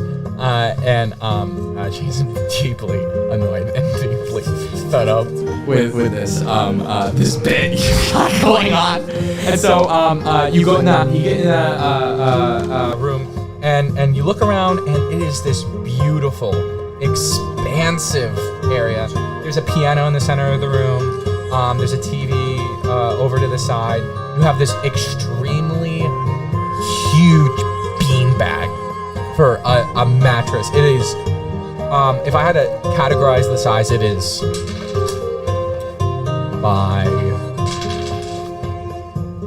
it is 4 meters by 4 meters wide.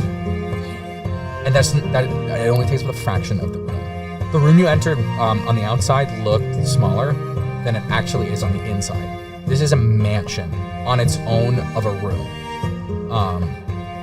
You realize that there's some powerful magic going on in here that makes the room a lot larger than what it is actually. You also see written in blood everywhere, just so you can see it. You want to roll an intelligence check just for me, just for funsies. The DC's 10. You gotta beat a 10 with your modifier.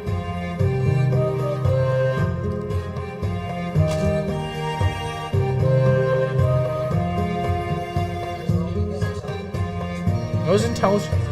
What is it? Wait, unnatural or unnatural?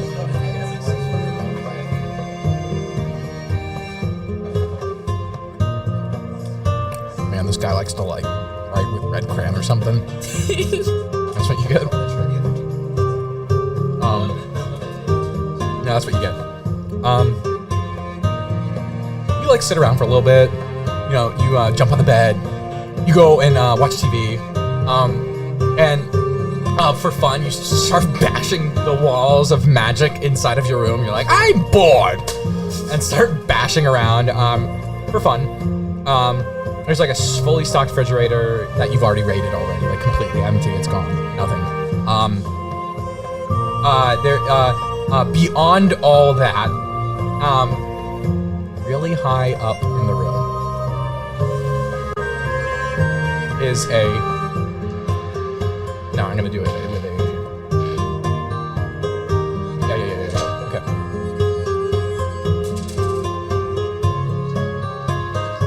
Is a large, oversized, cartoonish Warhammer that it is labeled a gift for Milkshake. But it is so high. It is extremely high. It is existing. Me too. Yeah, I wish. It is existing. Let's roll to see how high up it is. 70 feet off the ground. What is your movement speed, by the way?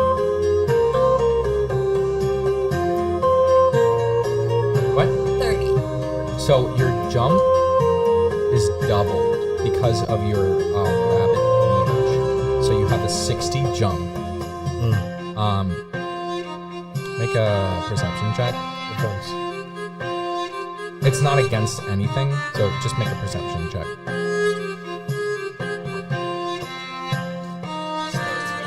19.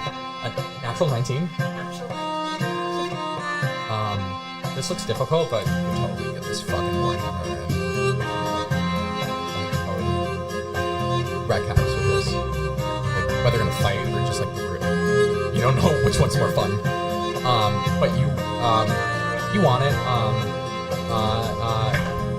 Do you want to jump up to it? Yeah, I'll jump up. All right. Are you? Listen to my words carefully. Are you reaching for the Warhammer, or are you reaching for the wall to grab the Warhammer? I'm reaching for the Warhammer. Okay. I need you to make an acrobatics check before you roll. Wait. You have athletics or acrobatics proficiency? Acrobatics. Oh wait, and athletics. I have both. You have both? Alright, I'm gonna let you choose which skill you would like to roll with. But the DC to grab the Warhammer outright. You know you can jump up and down 60 feet, and that's going to be fine because you're rabbit lineage. You're going to not be hurt badly. If hurt at all, you probably shrug it off. It's nothing. But you're going to need a DC 18 to reach that Warhammer. So go ahead and make a DC. You got to make a check, basically.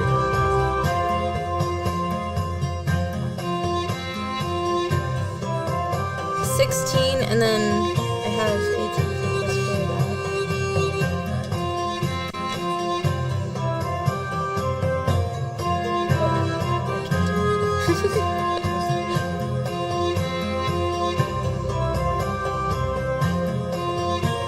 So then 22. You reach, grab the Warhammer. It comes plummeting down with you. You stomp on the ground with such force that it shatters part of like the arcana keeping this room together. It immediately mends itself. Powerful magic in this room. But you successfully grab the Warhammer. Nothing happens, nothing weird happens. You don't have to make any saves, nothing. But you do look at, when you jumped up in the air, what was your perception again? That was like does anyone remember? None of the mics are on. Can we get the mics going? That's what she rolled. Yeah, what'd she roll in perception? Well, it was an unnatural 1. Wasn't it? No, remember she had a unbelievably high perception to think she could get the jump. I forgot what it was. I think it was like 7. It was 19? Yeah. Thank you, Caleb. With that perception, when you jumped up, you saw all over the wall surrounding the Warhammer were little tiny spiders. They did nothing but to hold up it, but you feel that if you were to grab and grapple the wall, you would have been hitting some sort of spider. Go ahead and react. You jump, leaping up into the air, you grab the Warhammer, fall down, shatter part of the Arcana room, this magical mansion that you're staying in. That's only one room of this giant, like, it's a kingdom on its own, really. Like, it's huge. And it shatters, mending itself on the floor. And you look back up and you see like a glint in your eye, and you're like, oh, I remember now. Like, you remember seeing the spider. I want to go play with them.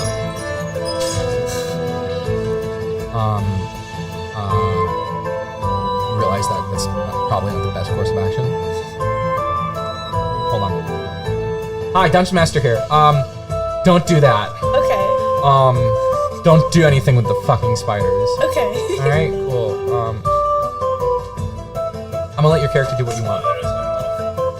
She decides not to go with the spiders. Okay. So you look at the map, and all of a sudden, an itinerary shows up. Your host, Lord Lucius Hurt, has prepared an itinerary for you to go to all throughout the festival today. Milkshake, hello! Hi! So, there's a lot of cool and fun things to check out tonight at the festival, at Arcanicon. I like art and festivals and fun, and let's go. Okay, you look at the, are you just gonna follow the itinerary, or? You follow the itinerary. Alright guys, without a beat, everybody arrives in this magical town of Minerma. Corey, your character, Afi, right, Afi? I'm saying that correct? Yes, you are. Oh, fuck yes. Oh, fuck yes. Afi decides to not disguise themselves and presents, but still lies to the Wiggleworths that they are roaring noblemen. They've never seen a human in their lives, and you decide that you said you wanted to go check out the Arcana spots, or just in general the Archmagi Festival. Yeah, I was gonna go around the circle. Okay, you're gonna go around the circle. Caleb, your character, arrives into Minerma, going through the magical tunnel, and you arrive at the Grundlehopper garage in Manifoss District. You have discovered something about Jasper, and let me mute the music. On your last turn, that something is going on here. I need you to make a religion check of 10 or higher.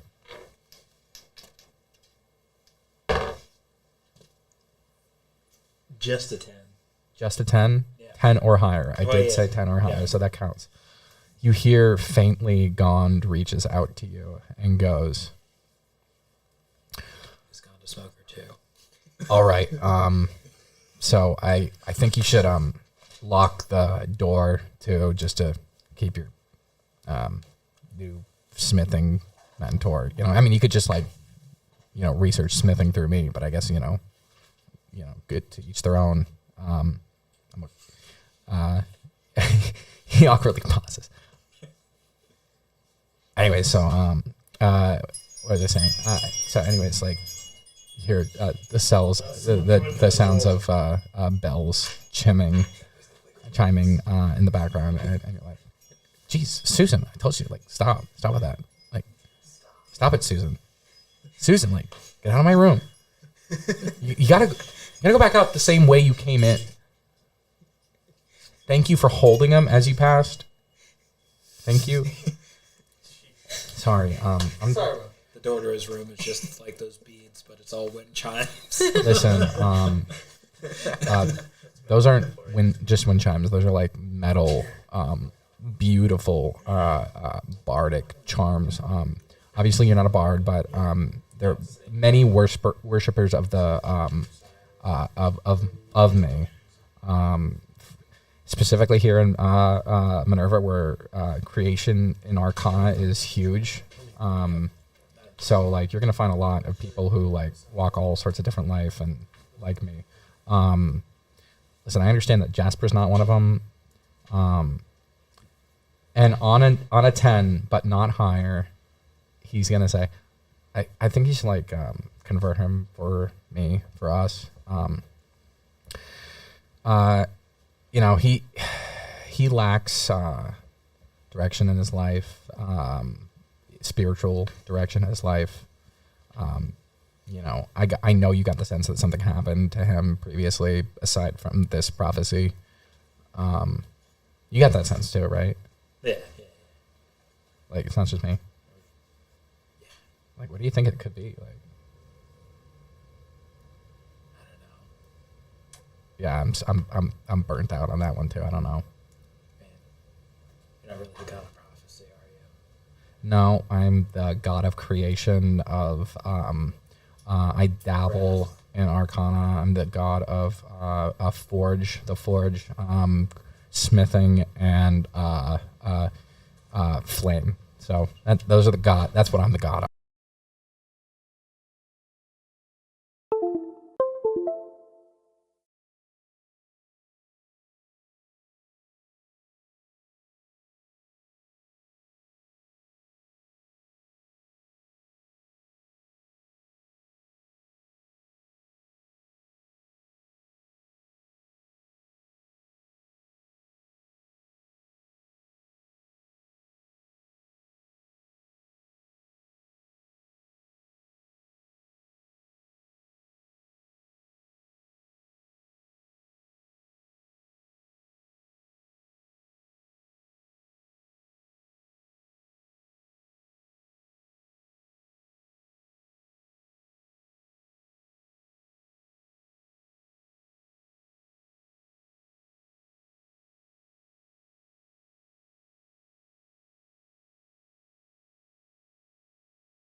Can you hear us now?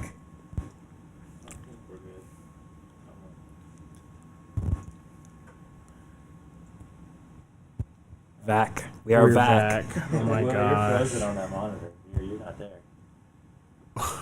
Gosh, all kinds of technical noticed issues. that, Jeez, I'm a ghost. That was Lots just of a minute ago, though, I technicality. think. That's pretty funny. Hold on, I just have to reset that camera, I guess. I'm running 3 cameras on one computer. It's kind of a lot. How many streamers do we still have? Gosh, sorry we didn't have audio. That's fucked up. Do we have any streamers still? Viewers? Yeah, we've got says we've got 1 viewer. What was our max viewers? Do we? I think at one point I thought it said 9. 9, yeah.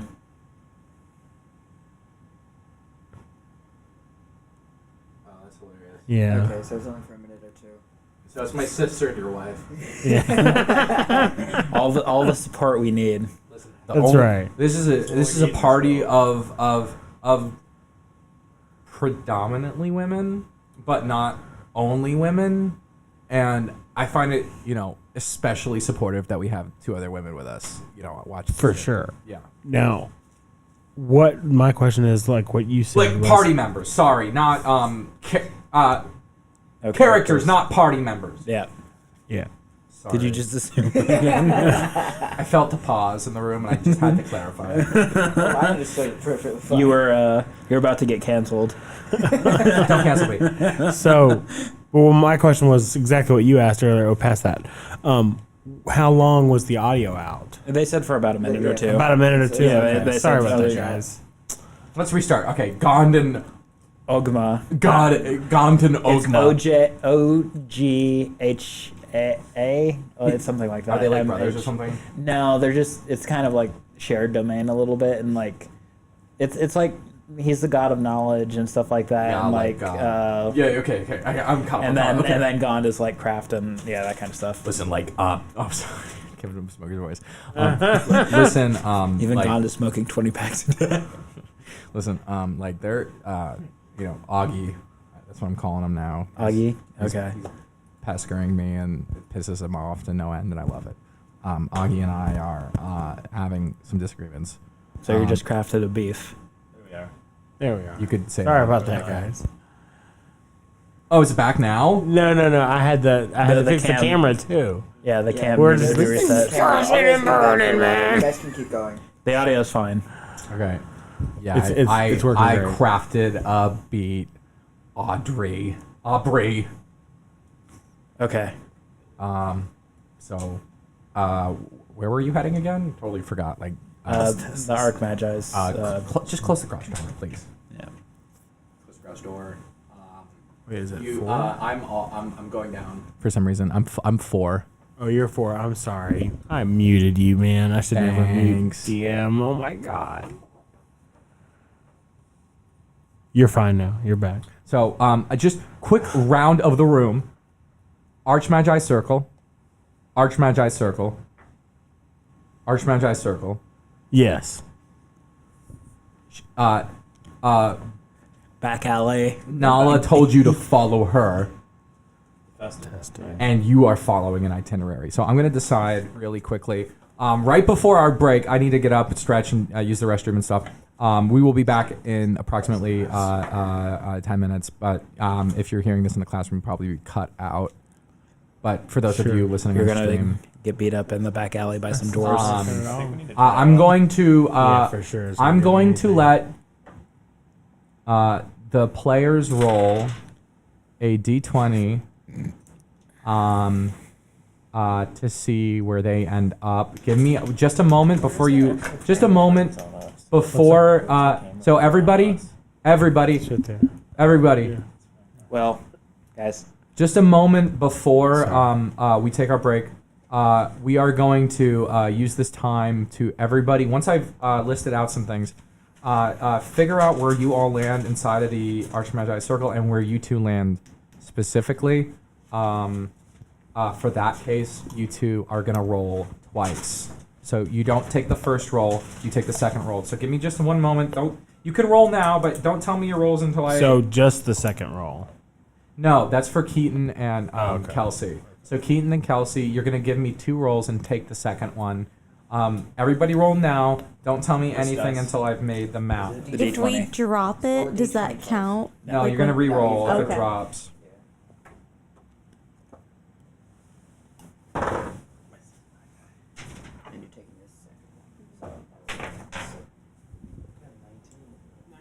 Is that 18 or 19? Yeah, it's 19, yeah.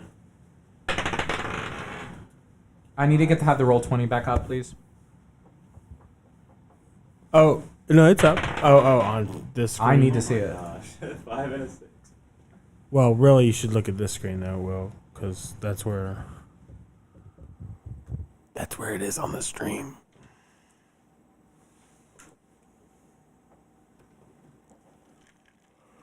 I don't want to hear anyone's rolls quite yet, so just give me a moment, please. Just remember what you rolled. Yeah, you can write it down if you'd like.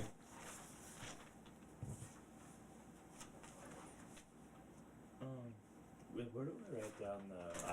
I got like my arm frozen or whatever. They said I got 13 taken away. I didn't really know where to put that. I just put like minus 13. Okay, so usually instead of writing minus 13, you just deduct 13 from your total points, and then that's where you write it. Yep, you gotta do math. Yeah, this game's math.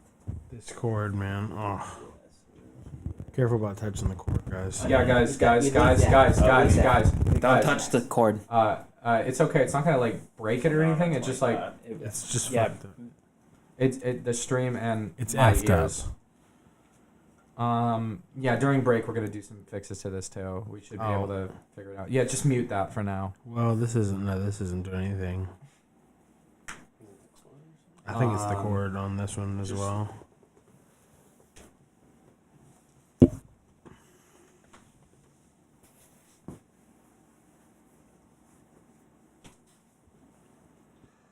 I'm not getting anything out of this. Oh, now I am. Hello. Test that? Testing. It's like nothing. Whenever I hand it to Keaton, it just does nothing.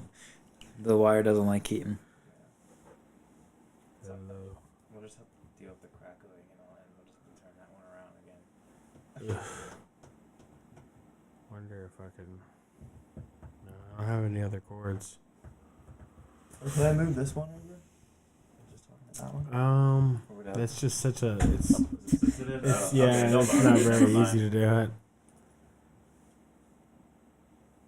Gotta get better booms.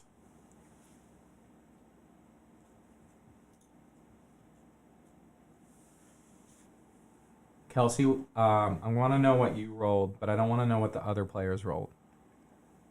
Okay. Go ahead. It's all on and you. Give me it.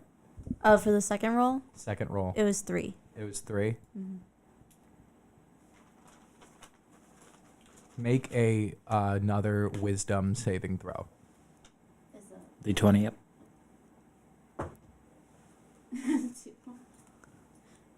It was a 2. Oh wait, no, it was a charisma last time, wasn't it? It was charisma. Reroll it. Sorry. Make a charisma saving throw. Is it 2 again? Because it's a 0, it's just a flat. It's a 2. Oh, okay, so 2. Straight 2. Yeah. Well, bisexual too, but yeah. Yeah. Okay. I will describe what happens to you I will describe what happens to you last, but I'm gonna write something down. Yeah, they have different mold sizes. That's cool.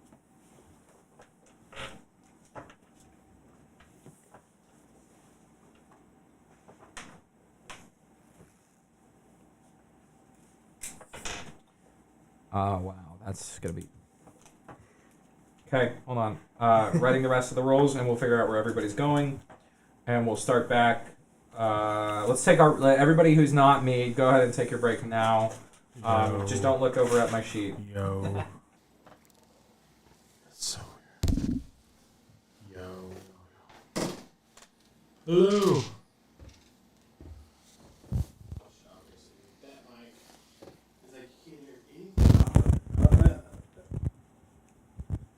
I think that might be us. No, No, that's all disconnected. It's you guys are only. Sounds like there's a monster. Oh, you know what it is? It's a lav mic that's being moved. They're not. They're not off. They're connected. both off. Yeah, their lavs are totally on. Y'all can take them off, by the way.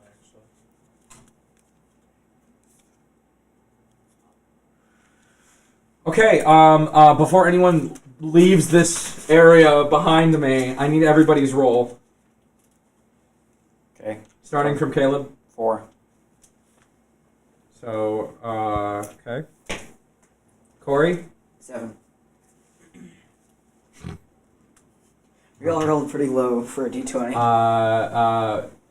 And you're so. Keaton, what was your roll? I had 2. So. You had 2? Yeah, I had. No, I had 2 different rolls. So What was your second roll? My second roll was 6. Okay. Okay. Oh fuck! Remember you told me to do 2 Yeah. 20 rolls? Yeah. Will? I had a 19. He did it right away. Yeah. It's right there. It's still right there. I wrote this in for shits and giggles. Okay. There's a bathroom upstairs too, guys. Okay. It's right up the stairs to the Calice. right. Oh, are you occupied? I was about to be, but. Okay. I need to tell you something real quick. You can. Oh, by the way. Muting. The other players can't know this.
We're back. Sorry, guys. I could hear you. That's why the unfortunate. heck.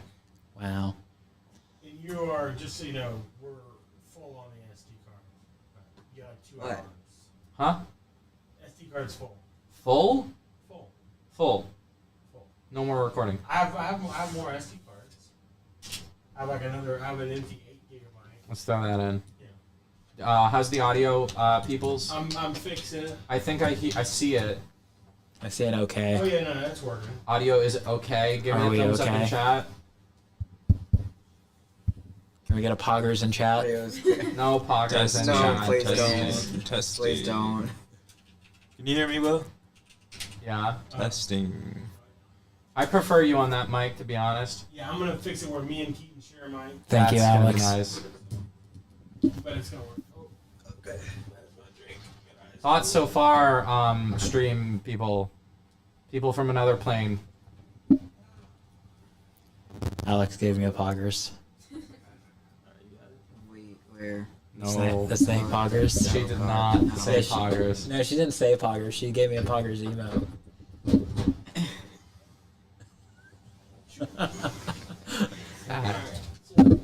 That righteous woman. So it'll be a shifter like that. Cool. So And it works fine. Ow, I pinched me. Chat, if you can't hear us, go back to they should definitely be able to hear us now. Audio is clear. I think we need to restart this camera. No, we don't. We just. To reset. That might be Who does that? Yeah, that one. Well, I mean, if they spam the chat, yes, we're going to notice it. Keaton. But why would Alright, is this Keaton? Yeah. Yeah. Keaton. Yeah. My good man. No Sorry, problem. guys. This is rough. You wouldn't have a plug-in for that, would you? Oh, can I? Jesus. You caught it though. We're just chucking it everywhere. Oh my gosh. I Okay, gotta reset this okay, camera. Keep okay, on going. Okay. Welcome back to Mayhem at Minerma. Baby steps. Baby steps. Throw something on there. No.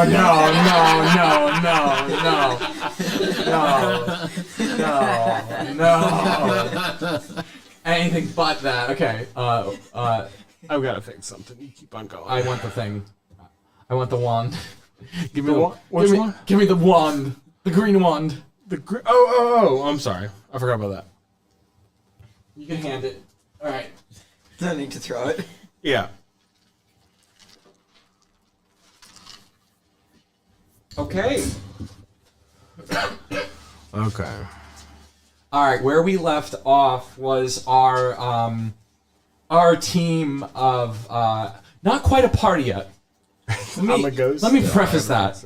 Not quite a party yet, but our intrepid adventurers continue into the depths of Minerva's underside. A mass, cavernous city, sprawling city that has some cyberpunk tendencies because of the arcana magic in it. You're good. You're good. And sorry, looking at chat, got distracted. But aside from that, is a very expansive city. So we just had our heroes or villains yet to figure out what their investigation checks and their movement checks. Why did that zoom? We're gonna operate quick movement under a series of rounds. For everybody that has 30 feet of movement, I will need a D6. 30 feet or more, or just 30 feet. If you have more than 30 feet of movement, I would prefer you roll a D8. So we're gonna go in turn basis. We're gonna do quick movement. It's gonna go bam, bam, bam, bam. Okay. Go ahead. Is movement speed or is it something else? So what did you roll on a D8? Oh, it's speed. I rolled a 1. You rolled a 1 on a She's D8. a 30. Or a 30, when we do a D8 or D6. All right. Well, players behind you is the map with your tokens on it. We will start the round with Offie, a lovely non-binary satyr folk. Moving. You don't need a point. What's good a stick if I can't point Let's it? see. Where are you It's a cane, heading not to? a stick. You are heading movement up 1. All right. That will be. I'm just taking my time. Leisurely strolling. That will be a roll from Aubrey next. Aubrey, do you have 30? Do you have more than 30 movement? No, I'm 30 and I rolled a d6. What did you roll? 4. You rolled a 4. Yeah. Oh, wonderful.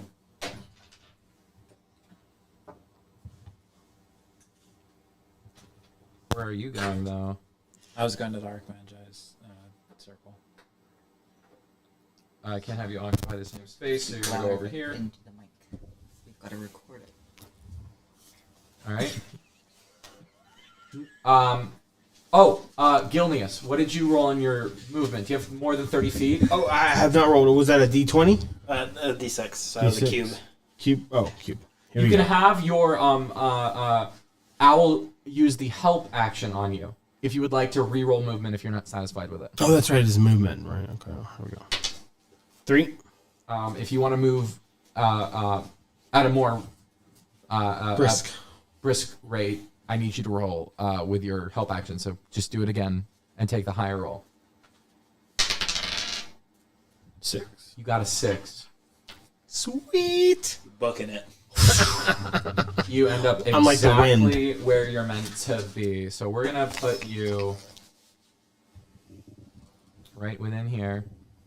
And actually, you were supposed to be where he appeared, so you're going there. And some lizard stuff. Test Keaton. Testing 1, 2, 3. You're not even a mage. Keaton, the movement that you have, you've been in cities before. Working as a woman of the night, you are proficient in this role. You get advantage as is. Roll 2d6, take the higher roll. I already did 1. So what was that one? 4. Take another d6, roll it again, see if you get higher than a 4. Use mine. Use mine. Well, I have to? Yeah. You can use, right? You can use any. Yeah. They're dice. 1. So you take the 4. Well, you didn't. Now you take the 4. Take the 4. Terrible. And your I had a movement, good feeling. your I'm movement so is sorry. doubled. Your movement is doubled automatically for being a city walker. So regardless of what you got, you now have a movement of 8 over your movement of 4. So we're gonna move you and Nala, because Nala's kind of guiding you, but because you're with Nala, you kind of take the lead. You have to actually go this way first. I'm going off the grid. Whoops. Where are you going? Oh, that's hilarious.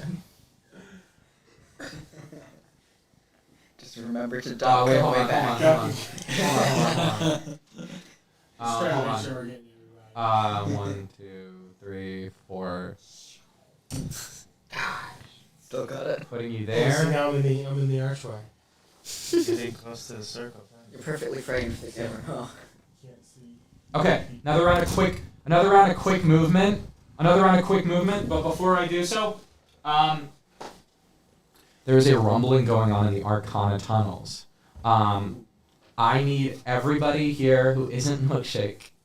Sorry, Milkshake. I know. To make a wisdom saving throw. This is a wisdom-based attack. Everybody needs to roll now. Is that 20? Yep, the D20. 24 for the saving throw. Okay. 24. Okay. Off of a 20? Off of the 20. Yep, do the D20. 17. Okay. Wait. You have. It doesn't matter. It passes. Go. 19. 19. Oh, wait. So it don't Doesn't matter. You got higher than a 17? I got a 17. You got, yeah. 21. You feel the Arcana tubes that have brought you to underside shake and move with such vigor. I want everybody to make a perception check. Milkshake, not you. I'm so sorry. This has I to just do. left out of all of this. This has to do with you. Oh, nat 20. Got it. Nat 20. So another one? Yeah, one more well, D20. Well, this will be a perception check. Okay. I got a nat 20. I had a 17. 18. Yeah, face you. We both got 18. You feel as if there's a not a large creature, not a medium creature, not a small creature, nor a tiny creature. This thing is definitely not gargantuan, but it feels giant, huge. Okay, it's almost too much for the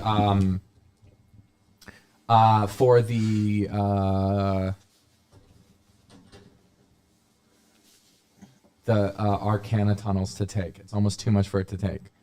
Something is coming. You are on your way to where you need to be. No one has intercepted each other yet. And actually, Milkshake is off the grid. We're gonna hide Milkshake just over here. Goodbye, Milkshake. Bye, Milkshake. Bye. I'll see you later. So now back to Corey. Back to Offie. Yep. So I already rolled movement speed again, and I got a 2. You got a 2 out of an 8. Yep. Okay. You're over here.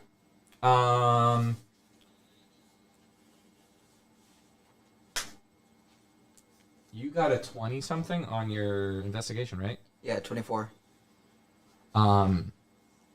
You do notice from within the market square, parade is coming through, fireworks are going off. Way out on the opposite end of the market, you see a... Give me the fucking character sheet. You're human, right? You're a human cleric? Yes, I'm a human cleric.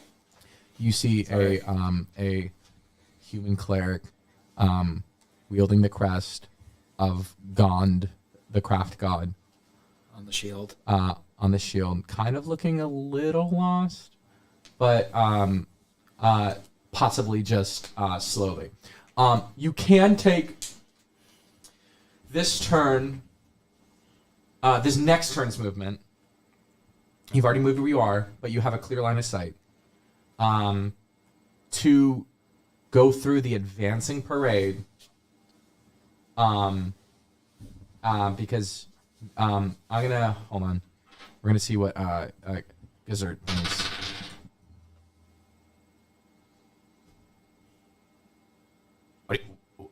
What are you looking at? What do you think I'm looking at? Fucking human cleric. Yeah, and? I mean, okay if we like use dude and is dude like a gender neutral cool thing to use? Like, is that okay? Yeah. Okay, dude. Like, think you're eyeballing that guy, that girl. I mean, And you got a problem with it? I'm just saying, like, magic shit. That's why we came here. His persuasion's horrible. Yeah, but I want to mess with people while I'm here. Make a. How do I want to do this? How do I judge? You know, fighting with your patron. What skill check would that be? How do you mean fighting? Like arguing. You're a warlock, so your spellcasting is a charisma? I believe it's a wisdom. It's a wisdom. Yeah. Or is it intelligence? What's your spellcasting modifier? Your spellcasting. Yeah, your spellcasting. Or your spellcasting ability? Spellcasting ability is +2. No. No, that's wrong. I need intelligence, wisdom, or charisma. No, hold on. I'll show you. Warlock. It's okay. Spellcasting. Ba-ba-da-ba-da. Your charisma is your spellcasting ability of your warlock spells. It's your charisma? Yeah, it's charisma. Yeah. It's charisma +2. Yeah. No, but like, what's the score? What's the natural score of it? The natural score is 15. At your proficiency? +2? 16 or 17? Yeah. Sart, the demon prince, often does have a lot of, you know, keen and crafty things to say. What has you going is that armor. You see this maiden's armor. It's super nice. It's so nice. It's interlocking. Clearly noble. And also possibly enchanted. This is it's definitely enchanted. You don't know that. From afar, you don't know that. Silence thyself. And with a 24 perception, 24, and a 17 against Grissit's persuasion charm on you, you realize, like, yeah, I'm gonna get that fucking armor. I don't care about your magical bullshit, Gazart. It's like, come on, like, be cool. And then you're like, wait, did you just sound like gone for a sec? I mean, no. No. What? Fucking go find the human cleric, I guess. Jesus fucking Christ. It's some noble priest that. I'm just gonna ignore them from now on. Just start walking. Okay. So you're gonna use your movement next turn. Yeah. To go through an ongoing parade. All right. That would be Gilneas. Gilneas, use your movement. Oh wait, you are already where you're supposed to be.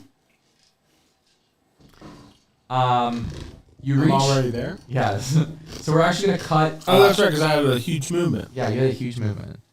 We're gonna cut. I usually have a huge movement. We're gonna cut right to Gilneas Purplewood. Gilneas Purplewood approaches the large castle grounds. It is a guarded area. There is a crowd that has formed. What do you do? Restate that. Sorry, say that one more time. You approach the human castle within the walls. Within these walls, okay. Yeah, you're in above the Archmagi circle right now. Okay. So that's you. That's you above. Slide it to the left a little bit. This is you. I'm gonna highlight you in red, in green. This one. Yeah, perfect. Okay, cool. So you have arrived. I'm already there at the Magi circle. Okay. When you went down, your goal was not to find political activists at the kingdom of Minerva. The central. This is the central barracks, but it's clearly a military hierarchy. Someone of high standing is living in this building, and you realize that these are political activists from all races. Sure. With like picket signs and like protesting stuff, and like some of them have riot shields and gas masks. You realize ASMR. Sure. You realize like, okay, that's not where I intended to be, but it's definitely where I feel like I need to be. And so you You can decide what to do. There is a mob forming. Guards are lining up the. What are they protesting? Minimum wage? There.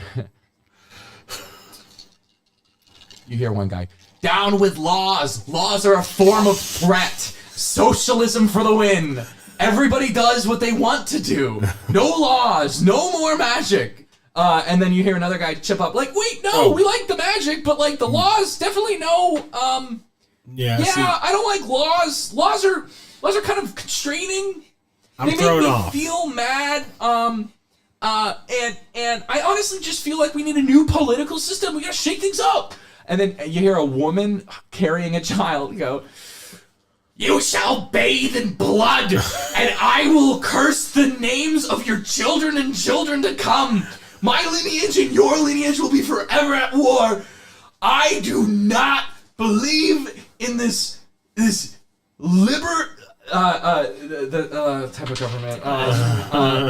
This libertarian bullshit where you hoard the wealth and you create laws to keep yourself from, losing your wealth and put down the little man. We're done with this. She like throws a Molotov cocktail at a guard. He catches and engulfs in flames. He goes down immediately. You see the guards next to him catch flame. Make a this is a mob mentality. Sure. It is a form of political protest that you feel like shows the struggles of a working person. For some reason, it has to do with socialism. I need to make a wisdom or a perception check, so you know whether or not whose side you're on, because you seem to not have made up your mind yet. Okay. But this is definitely where you want to be. You want to be here. Yeah. Oh my God, is that a 1? That's a 1. A 1? That one. Oh my gosh. You see the guards are on fire, and you're like, I'm gonna go hug them. You're gonna go hug the guards to try and help. No, you actually have something that might help the guard that is down. It is a spell slot. You can choose to do a medicine check instead. Oh, that's right. So you have your owl on your turn. I have not set up your owl's features yet. So we're going to operate on the assumption that he is going to use his help action on you every turn, unless you have him help you with movement. Okay. So he can either help you with action or help you with movement, but not both. You are approximately 20 feet away from the guard that had caught flames. The guy that was like, keep the magic, but not the laws. Yeah. He's to your right, about 30 feet. Who chucked the Molotov again? The woman who's about 18 feet away from you. You're on the side of the guards, by the way. With a critical failure, you think that keeping the wealth in the elven area is the better way to go about things. Well, and regardless, there was just an act of aggression. Your grandma would benefit from this, and you're like, well, even though she is clearly doing well, and my father has no idea that she's like living in well, like we need the wealth more than they do. So can I try and attack the woman? Roll initiative. This is a separate combat encounter. We will cut in and out of it. Go. So on 20, right? You roll a 20. I need plus. I need another d20. So I got a 7. Some of them are on the side. The way it's encountered is it's a pretty even protest versus like police force. So we're gonna go based on the assumption that 3 and 3. So we need to start making stat blocks. What'd you roll? A 7. I could have done better. That's what I usually roll for initiative in these kinds of games. Yeah. I could have been a contender. There's another one I'm missing somewhere.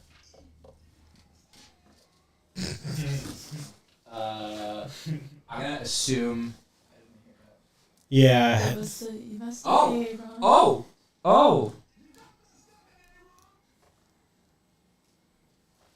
And we're gonna put you in as. We're gonna put you in as a. Thank you. Yep. Yeah, definitely that one. Cool. Yeah, you can. Yeah, that works out.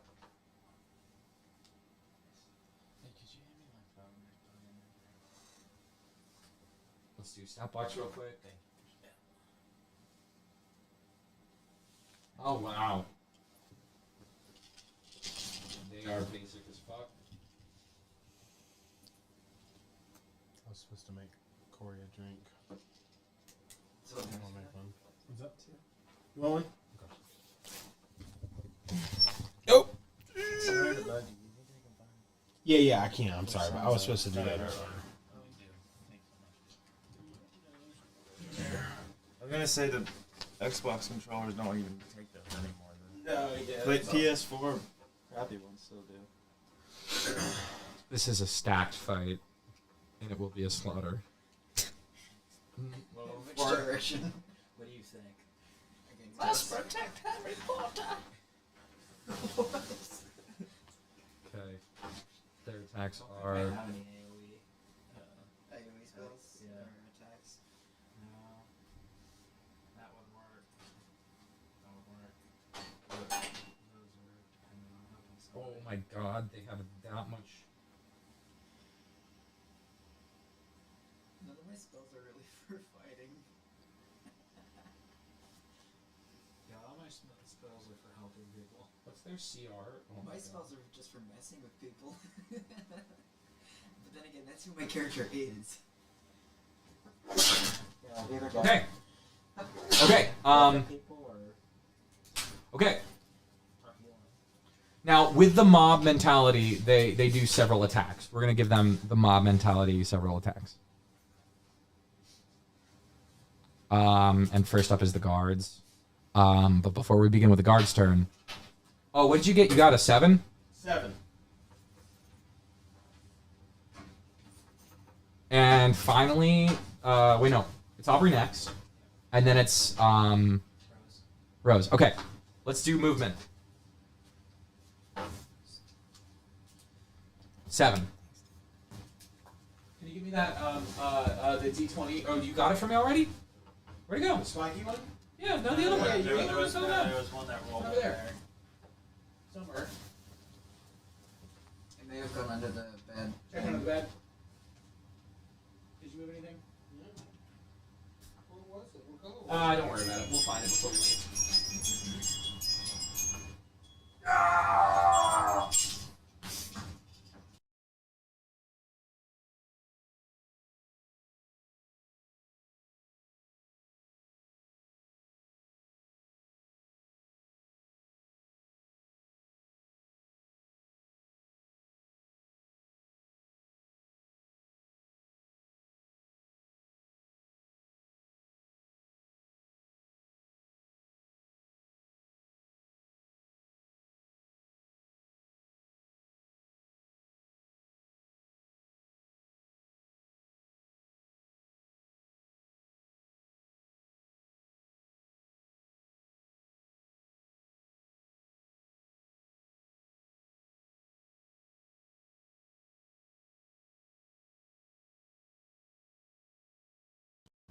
Okay.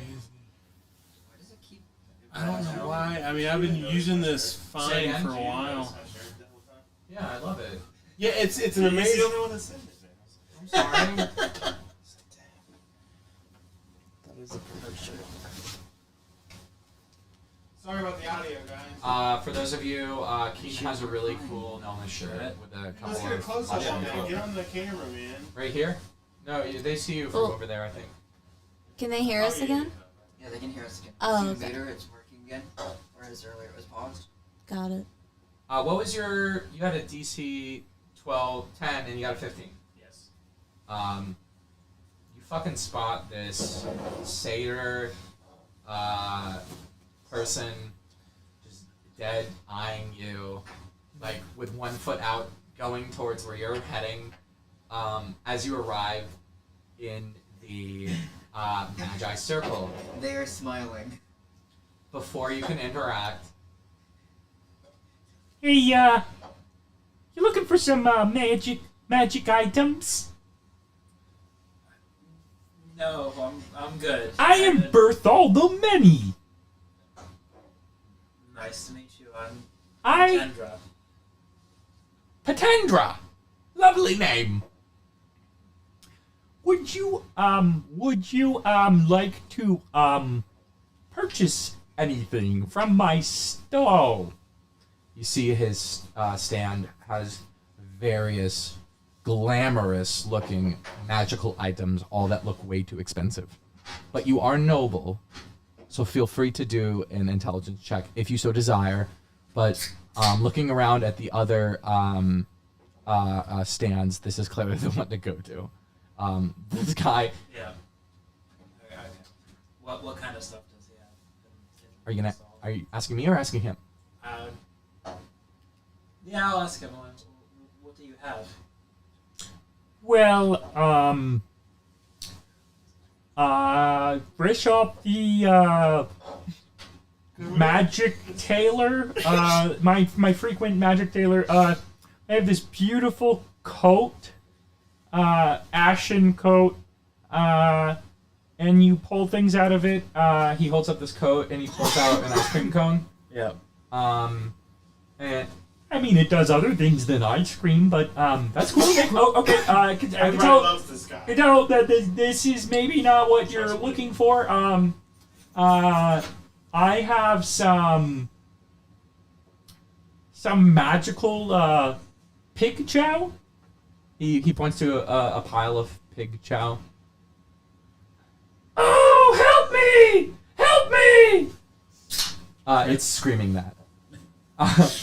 I can't believe you've done this, Berthol! Why would you do this? We were supposed to have a date, and now you've ruined it, as always. Hush now. Anyways, he shoves it aside into a bin. Is someone you know? Make a insight check. You have a DC 25 to beat. Nat 20, but 24. Against all odds, you get a read on this guy. Yeah. So hard to get a read on. The way he looks like, I'm just gonna pull a picture of him. Okay. Okay. I'm gonna enlarge it. He looks like Lord Farquaad. Yeah, Lord Farquaad. Oh. He's literally Kermit. This is Kermit. I did want to make the Muppet comment. This is Bartholomew. Yeah. With him actually is a goblin servant. Okay. Who kind of like takes the pile of pig, what you can only assume is like snout and like intestinal meat. Yeah. That's still talking. I told you we would do this. You would do this one day. Your mother never raised you. Don't you bring my mother into this? I swear to. I swear to Og. Oh wait, what's the god of knowledge? Ogma or something like that. I can't pronounce. I swear to Ogma, I will banish you if you keep on with this nonsense. We're through, okay? You went out, you went to grave, and you met some fucking undead zombie that, taking a bone down. And now here I am trying to make a mess out of my life for you? Oh. We almost broke. This is like Ray Romano and Kermit combined. Berthie, please! Berthie! Berthol does not care. This goblin takes the magical thing away. The beat you get is clearly they have a relationship. But other than that, he is blank inside. You get what has been discussed from your insight check. You were managing to get a beat on him. immediately shut down. Like as soon as you get a beat on him, he's like something happens. His mind is blank. Yep.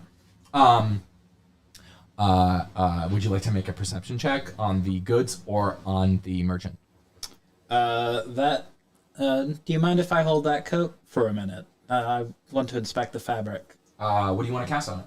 Do you want to look at the magic, or do you want to look at the coat? I just want to look at the fabric.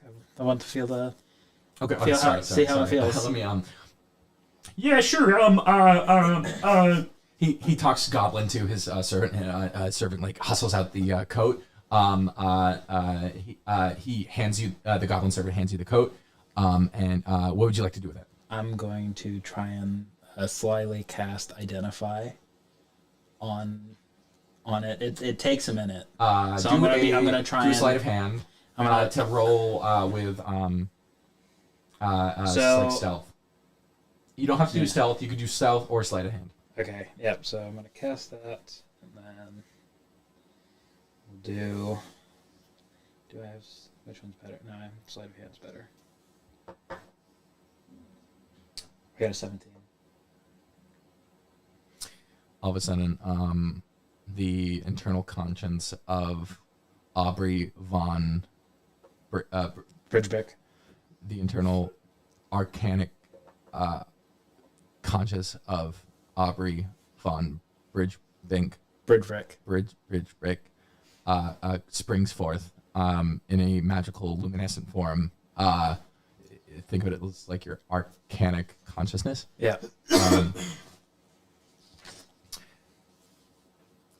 This is a use of the Identify spell. This coat.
Hi, Sean. Testing. 1, 2, 3. Testing. Yes, do testing. blame Caleb. Testing. Hi. Fuck off, Sean. Always blame Caleb.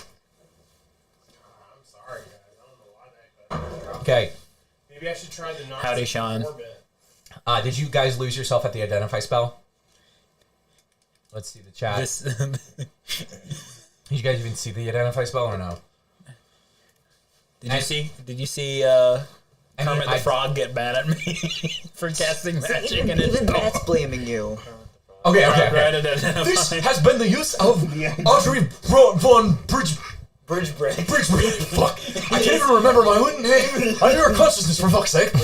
Aubrey von Bridgebeck. So they got at the end. They dropped at the end. Okay. Yeah. They dropped at the end. Okay. Kermit got mad. Berthie got mad.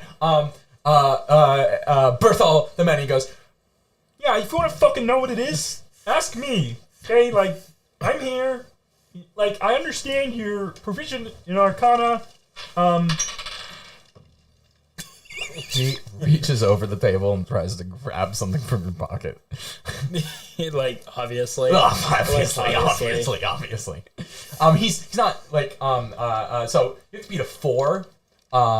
For perception. Well, let's just roll it, just for fun. Yeah, I got an 18 natural. So yeah, I see him like try to. Hey, listen. Give me a little something. I'll give you a little something. How about the coat for the armor? He is gonna roll a couple of attack rolls on you. Unbeknownst to you, his natural stealth is so his stealth proficiency is a +8. Yep. And his charisma, he's a charisma caster. Yeah. So he's gonna he has an additional proficiency bonus of 6. Yep. So a 14. So he would on a nat 1 he would get a 15. Okay. I'm gonna roll right now. You have to beat that roll to not get hit with. He's gonna cast. Let me see what spell I'm gonna throw at you.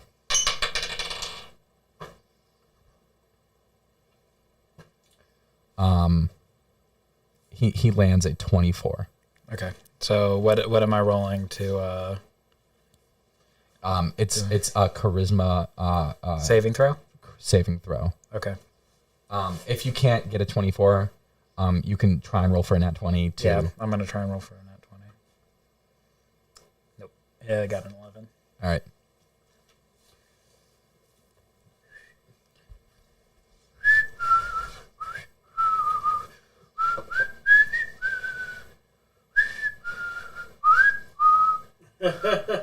Oh, I should definitely get the Jeopardy thing on my soundboard. I should probably have my mic on. I should get the Jeopardy thing for my soundboard.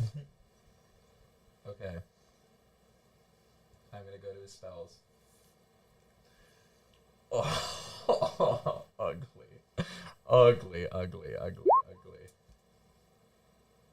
What was that? I heard it too. That was a wild sound. We're I've going never heard to- that sound in my entire life. We're gonna take it. You had to beat a 24. Yeah. Upon failing the save.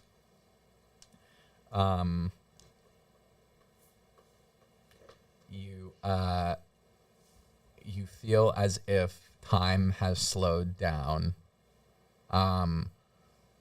And all of a sudden everything begins to get very, very cold and very, very dark. You're in a blankness right now. There's nothing you can do. Yep. You are immobilized until you can make a successful charisma saving throw of a 19 or higher. But right now, Aubrey von Bridgebink. Brick.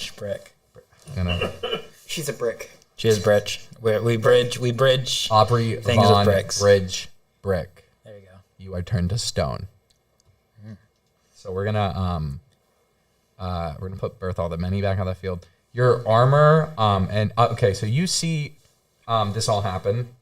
And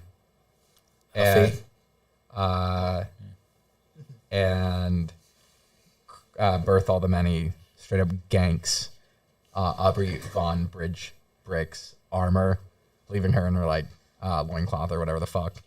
Undergarments. Yeah, basically. Let's see if you could do this. He tries to cast another spell and immediately teleports into the stand that he was in instead of going where he wanted to go. It was a teleportation spell. He is inside of the stand, stuck just as Aubrey von Brick is stuck in the stone. That is Aubrey's turn. Yep. Pick the wrong guy to fight. Whatever. Okay. Now it is Rose's turn. Rose, you have double movement. So whatever you do, regardless if you choose to take advantage or not, is double. Go ahead. I roll a 20. You roll a 6. Cube dice. What do I need to get? You need to get anything. This is for movement. Okay. 3. You want to roll advantage? Want to try again?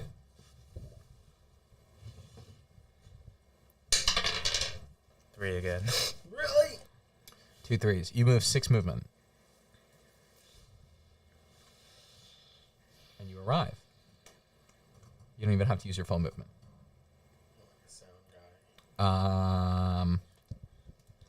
You reach a place in the dwarven part of the city outside of the Archmagi Circle called the Ham Hock.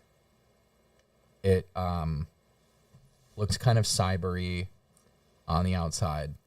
And on the inside, you see... Am I on the map? You're right on top.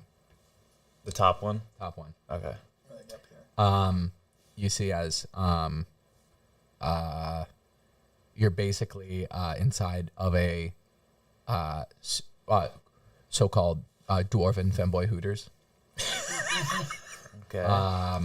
There are dwarves dancing. I can get along with these folks. There are dwarves dancing on the stage in the back. You walk in, you see hot, bearded, hairy men dancing with nothing but Daisy Dukes on the stage. Is he a dwarf or no? They're all dwarves. There are like several dwarves. But before you enter, there is a sign on the door that says, "Don't take fights you can't handle," written in blood, and it is fresh. You can touch it if you'd like. You want to identify the blood, or do you just want to go in? But you could see the windows. You're like mesmerized by the dwarven dancers. So does it feel like that message was written specifically for me? Do an insight. I guess I'll do an insight. Do an insight, and I'm gonna have Nala roll it too.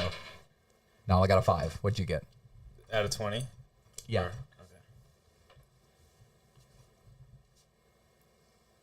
Okay. 20. You got a nat fucking 20? Yeah. Really? This message is not okay. Info dump. This message is not for you.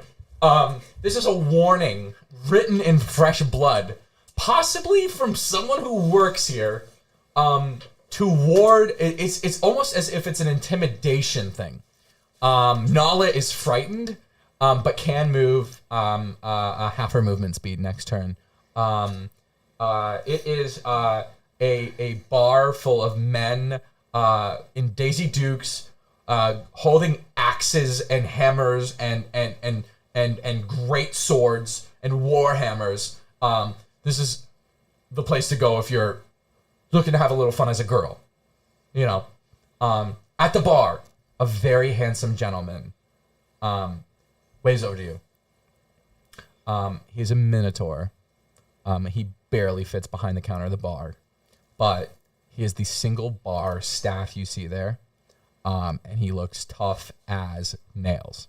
I'm gonna let you decide what you would like to do while in the barbecue. Can I ask Nala a question? Yeah, ask her what you want. Yeah, I was just asking her like what she wants me to do, or if she wants me to approach anyone. I.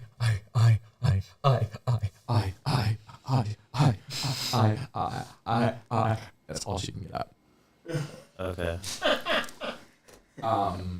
She's like terrified, but she's with you. She's like, here with you. All right, I'm gonna let you have another movement and an action before I cut to Milkshake. Okay. So, the 6th one? For movement, or you want to move? Oh, it's 30 feet. It's 30 feet. You're no longer in the city. You're in a building. Oh, so I have to make a decision here? You can talk to whoever you would like. You could leave the bar. You could go throw money on stage. It does not matter. You are having fun. You are fresh out of the grave, ready for a good time. No, it's terrifying. Out of the grave. Okay. You're thinking that maybe you could probably, like, I don't know, flirt with some dwarves? I'm thinking, But that minotaur, all right, as a character, do you like tough guys? Or not really? No, I mean, I don't think so. I mean, no, I don't think particularly, no. No? You don't like dwarves dancing in a femboy Hooters and fucking... I mean, I'm here on a mission, right? I'm not here to Nala get does booty. not know what to say to you. You are here. Make an insight onto Nala. That's a D20. Okay. With wisdom. Sounds good. So that's a -1 or a +1? For which one? Insight? It would be an insight, yes. Yeah, I don't have anything for that. So that's a natural roll. What'd you get? What would that be? Insight's right here, right? No. Okay, so insight's intelligence, correct? Oh, so +0 for that one for intelligence. No, wisdom. Wisdom is, well, I have that, but then I have that. Do I still have the -2 for the wisdom? Yes, it stays. Caleb, because I had Yeah, the it thing. stays. Okay. It's your modifier. All right, -2. So -2 to whatever you rolled. Right, I haven't rolled yet, right? Roll. 20. So that's 15. A 15. Yep. You get the sense that Nala wanted to make a score here. You don't know if that was drugs or guys. But Is there a specific person? She's looking dead at the Minotaur. Okay. And you don't know if it's at the register behind the bar or if it's at the Minotaur. Can I just order a drink at the bar? And Would just... you like to push Nala with you? Can we both? Can we both approach and I do the talking and order a drink? Sure. Come up with a voice for this guy. Not a cigarette voice again. How may I help you? We'll take 2 vodka sodas with extra lemon and lime. Absolutely, young miss. She calls you young miss, or he calls you young miss. And comes back with 2 vodka sodas, extra lime or lemon. He fucks up one of them. It's okay though. You hand the fucked up one to Nala. It's okay. She's gonna make a saving throw. Fails. She's still terrified. But now you get the sense that she is actually after the Minotaur guy. Maybe it's something he has, maybe it's something he wants. But she is terrified to say anything. She's looking down, counting her cards. We're gonna do another catastrophic event throw. Everybody do a wisdom save. The score to beat is going to be a 25. I mean, if I'm petrified, do I have to make a wisdom saving roll? You do not. Okay. So which dice is that? It's a D20. It's a D20, and then -2 for a wisdom save. Ouch, net 1. This now includes Milkshake. But Milkshake is going to make it with 2 dice. I will be rolling one of them. Go for it. So I'm at 10 -2. I think that's 8. All right. Wait, which one was it? Wisdom? So You're engaged. Gilneas. You're engaged in combat right now. Whatever roll you get, regardless of what your wisdom is based. Okay, so I got a 12. Okay. 12, petrified, nat 1, so 13 combined. Nat 1. What's yours? Yeah, I got a nat 1. I got a 10, but, but it's -2, right? Yeah. So it's 8. So 8 plus Do what? I still add my modifier? Yes, you answered that Okay, one. so that would be 6 then. Yeah. Nat 1. Are any of you with anybody or no? Not really. I'm with Nala, right? Yeah, she already rolled. She got a 5. I'm a male. That was earlier, right? I mean, No, she got a 5 on this catastrophic they're one. across the street from me, I guess. So 5, 1, down the road. 6, 12 base. I have 8. So 20 plus 6, 26. What'd you get? 3. You got a 3. I rolled 4, but it was wisdom, right? Mm-hmm. So then I get a -1 for that. And I need to roll. I need to know his modifier real quick. So just give me a moment, please, as I do that. Catastrophic event. What's up? Catastrophic event this minute. What was it? Yeah, I know, right? Oh, 3.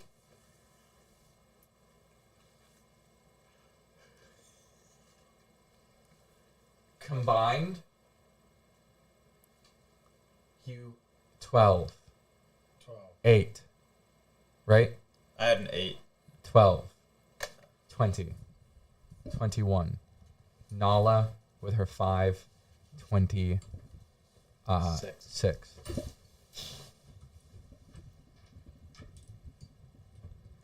Everybody who's not engaged in combat, roll initiative.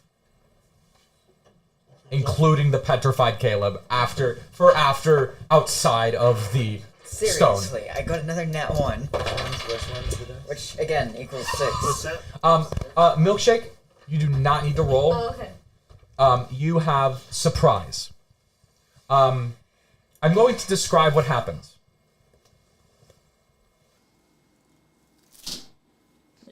You don't need this anymore. Okay. I guarantee. Can I look at that one? Yeah. The red one. I need a sip for a sec. I wanted to look at it earlier. My dice don't like me today. I rolled 2 nat 1s in a row. Yeah, that's rough. Same set of dice, different dice. That's rough, buddy. Yeah. What is that, 15? From the central arcana tube, in the center of the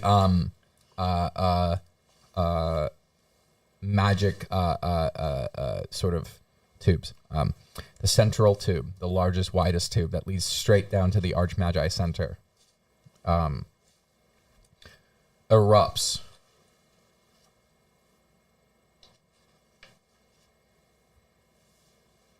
Let's see.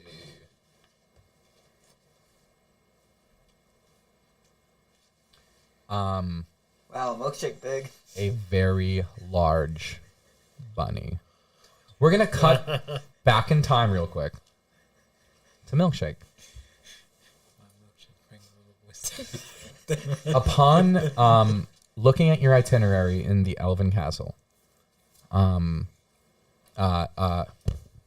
your maid. Yeah, tornado. Maid. Fuck. Oh no. Yeah, give me initiative, everybody. I've got a 10. Yeah, so 10. No, you get the 20. Oh. 10. What was you? What was Do I get anything else? Corey? added to it, or no? Did you add your initiative bonus? Corey? So I think a 3. Corey? 6. 7. Still petrified. Yeah, still petrified. And Berthal sees this. First I was afraid. Berthal sees this. And Berthal's actually going to join the fight as well. Jesus. Is Nala joining the fight? Nala's too terrified to join. Same with Aubrey being frozen in a brick. I was petrified. So going back, let's check the map real quick.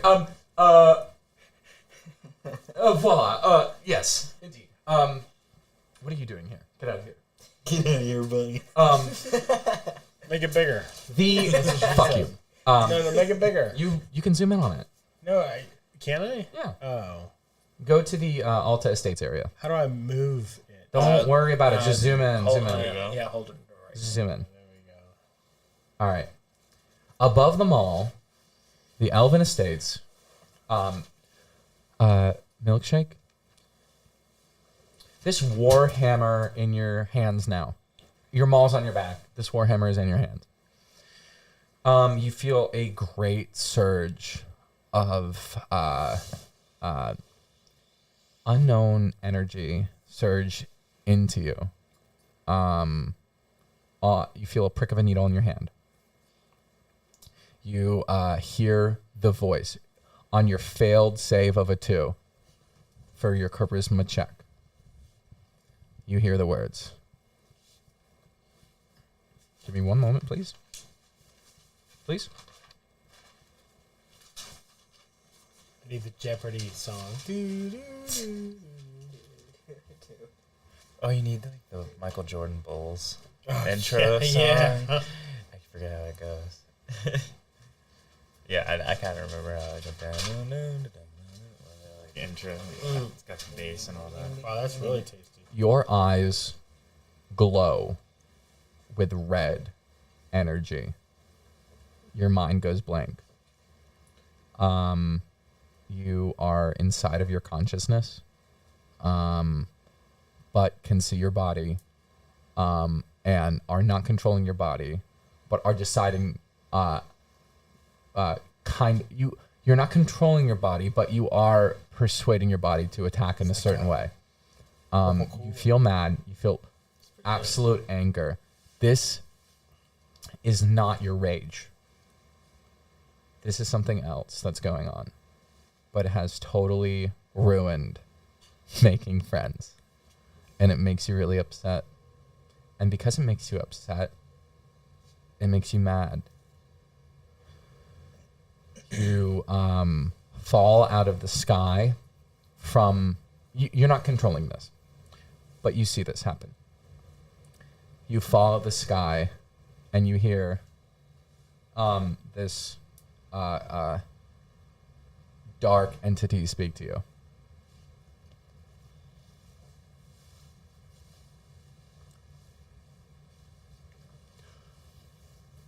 And it is a charismatic attack, so Use your phone. it is a kind of performance thing, and it's trying to make you upset. It happens. So react accordingly when you take over your character as possessed. The chosen stone, a million crawling legs. The rage of the sun itself. These things come and pass in time. Immediately after this, this was not. You realize this is not the demonic entity speaking to you, but another planar source. Can't detect it. You would never be able to know it. But it does intercept and give you these words before you fully lose control under this possession. You begin to feel as if there's something inside of you. Not necessarily crawling, not necessarily like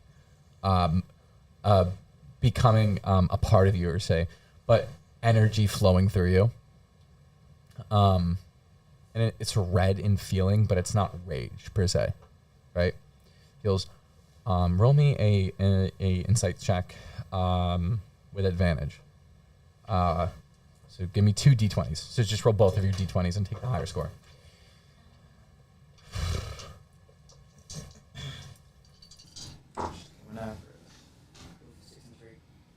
So then 6. What's the higher one? Oh, 6. 6 is the higher one? So, and minus... What one was it for? One was a... Like, what one on here is it for? Did I say Arcana or Intelligence? I think you said Initiative. No. She got a 20 for Initiative. Okay, That's later. That's now, but later. 6, you said? It feels mean. Feels like a mean energy. It's not from this world. It latches onto you, and not that you are trapped within it, but you definitely feel the warhammer collapse into your body and kind of disassemble. What you grabbed was not a normal warhammer. That's all you know at this moment before everything blacks out into pure red. When you awaken, you are in a field, a meadowy field, and you see 6 pieces of lettuce. You are a very hungry rabbit right now. That is all you see, and you want to get that lettuce. Okay? So, everybody has rolled initiative. Let's go back into the future. Fuck me. Man, I really wish we got to meet the BBEG. So the first action that you do, after erupting as a gargantuan, like contorted bunny, you are not raging, so you do not look like you're raging. As in, you would know what you look like when you're raging. You are a giant bunny with glowing red eyes. It's almost as if, you know how the arcana magic in the room made it seem bigger than it was? Yeah. It's doing that to you, but it's adding a buff. What's your AC right now? What would AC be under? It's at the top. Oh, 17. You're going to add a +2 to that for the duration of So just temporary +2. for the duration of 4 rounds. 4 Got full it. complete rounds. Because you have surprised them.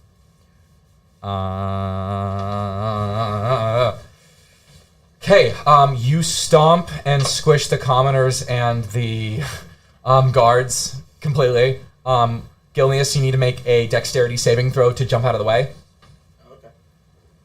The damage would be halved, and you are falling from a height of, I want to say 70 feet, so that's 70. Falling damage would be d6, right? 10. You fail. You're going to take the full brunt of the attack. Oh no! What? Because I didn't roll a what? You didn't roll. You would need a dexterity saving throw proficient enough to do something that would be. Do I have a bonus? Yeah, because I have super high dexterity. What do you add to it? Is it +4? Is it +5? What is it? Oh yeah, it's huge. What did you get base? It's huge. What did you get on your base? Your base roll. 14, biggest I've ever seen. Is it 14? It's a 14. So you got a 10 on your base roll, though. Yeah. So It's I not got a gonna cut 24. it. I got 24. Wait, 24? Yeah, it's 14. No. That's your what? What are you? You got a 10 on the roll and a +4. That number, right? No. So that's your modifier. This is your ability score. That's your ability score. Okay. So that's the one. So 4. Yeah, he's got them written around the wrong way. So I have a 14. It's not wrong. It's just.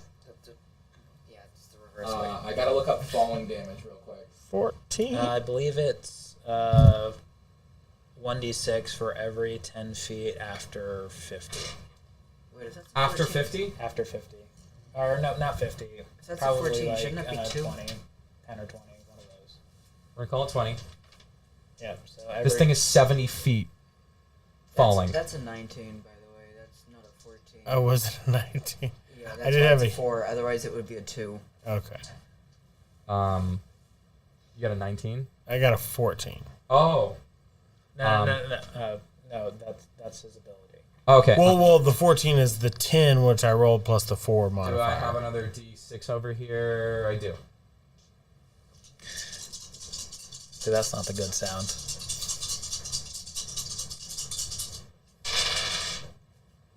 Mm. 6, 12, 17, 20, 24. You take a full 24 points of damage. Gosh. Your owl has not made the dexterity saving throw yet and will do so. I'm going to roll for your owl, okay? Okay. Your owl has your proficiency bonus and makes it out of the way. Nice. Takes half that damage, so half of 24 would be 12. Where's my HP on this? Oh, I see Do it. that one, right? Dang. I took 24? No, 12. 24. Total of 24. Your owl took 12. I took 24. I'm at 37 as a start. So 37 minus 24 is your current hit points. Gosh. I just got wrecked. That funny, huh? As you fail your saving throw, you are also knocked prone. Okay. Roger. Roger. Roger. Now it And is. you did on the soundboard too. Roger Rogers. Now it is Berthold's turn. It is Berthold the Many's turn. You see as you flatten a piece of lettuce, knocking it down. You can't seem to quite nibble on it yet, and another piece of Side lettuce slips away from that other lettuce, and you're like, "Oh, I'll get you next time." What do you want to say in this giant bunny form? Oh, like not You in can the still meadow? you can still talk. What you say in the meadow comes out in my voice. So say to me what you would like to say.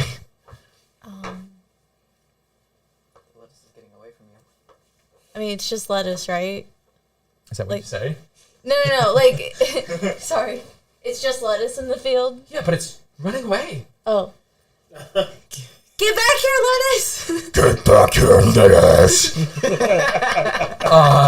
You see it yells at your owl. You're not prone. You're like, oh, fuck.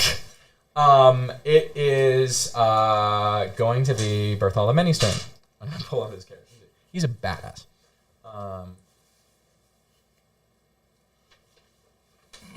So we're gonna.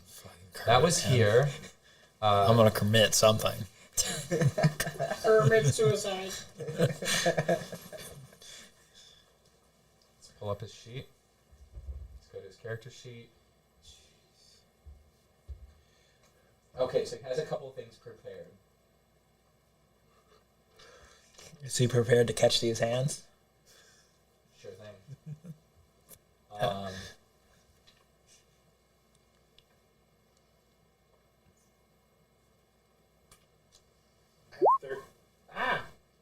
It's that same noise from earlier. It's something on his phone. Something on his phone. I need you, Milkshake, to make a intelligence. Oh, that's from saving Roll20. throw. Oh, is that what that is? That it's from the chat in it. Oh, You okay. can disable it. It's on. I think it's on. I think it's on his though. Yeah, it's coming through on everybody's. Okay. It might be mine. No, it might be mine. And then But yeah, 19 you can go up minus to one, the so 19 passes. settings. It's actually 19 because the minus 1. I think I'm in there right now. Huh? Okay. Let him well, come this down. is 19, so wouldn't it be 18? Audio, video. Oh god. Okay, I know how I'm describing this. It'd be 18. I need music now, pronto. And then Where's that- the chat though? That's fine. Up there. Is the audio still going? That one. Audio should be so good. Okay. Oh, check it out. There we go. Okay. Bartholomew. As he sees you injure like a fuck ton of guards, kill straight up a mob of commoners. We're gonna call it you kill 30 commoners and a squadron of 10 guards. You kill 30 people in one turn. Somehow Gilneas Purplewood manages to live, knocked prone. His owl left just out of the way of your foot, and is you see Berthold, and then he goes, This doesn't seem very right.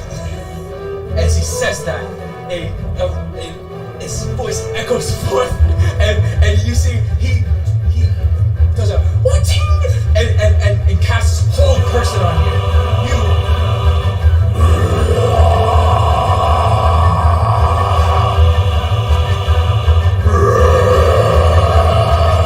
This is coming from not only within you, but from you itself. Cut the reverb. Okay, my bad. He casts whole person on you, and you are unable to move your very next round. You've not passed your saving throw, and he actually casts as a higher level spell to reach you. He expends a. Should I even say? No, I'm not gonna say. He's gonna expend. He is far away. We have to mark that real quick.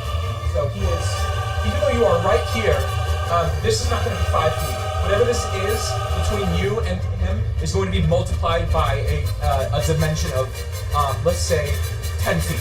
So times 10, whatever. We're going to call the center for hold person to be effective. 10 times 10, 100. He uses a spell slot. You see as the magic glowing from his eyes, his very eyes, his soul, his arcanic. He's an ancient man turned frog for some reason. Like he's holding on. His like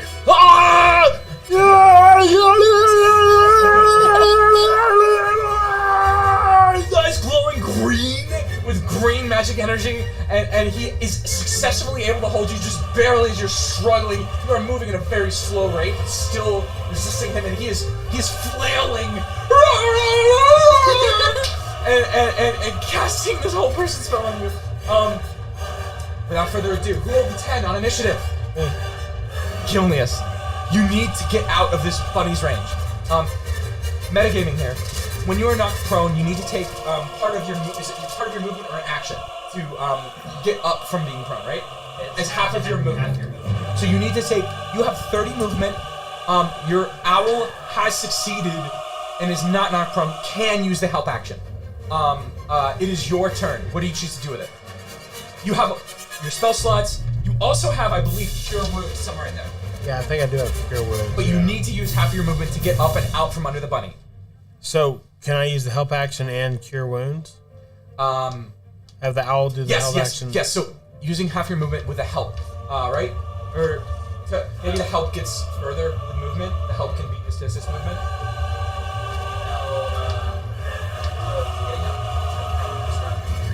Regardless. Okay, so this will be on your attack roll. You get up using half your movement. You need to get out of here. You are able to successfully move about that far out of the bunny. You are up from prone, but still within distance. We gotta change the song. God fucking damn it. God, what damn it?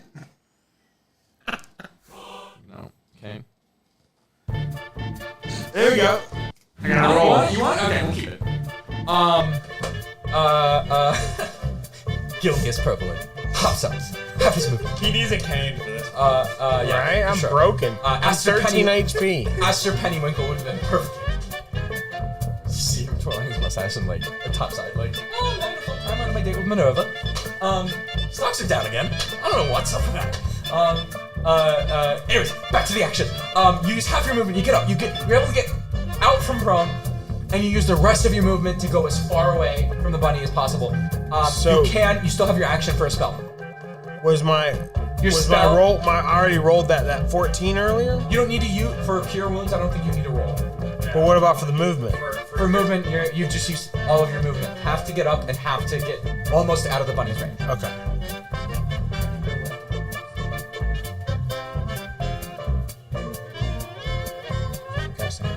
Fire.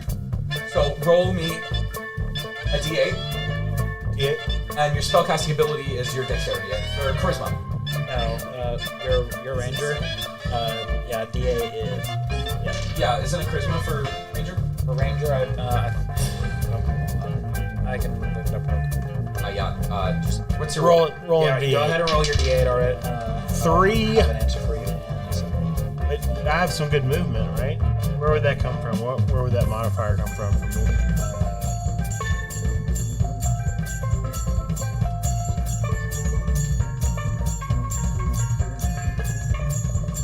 Wisdom. So what's your wisdom modifier? Wisdom modifier is 2. 2. So 3 plus 2, you've restored 5 health points. Okay. You're at 18. It is got a 7. Would that be Caleb? No, that would be Aubrey, yeah. Aubrey can make a.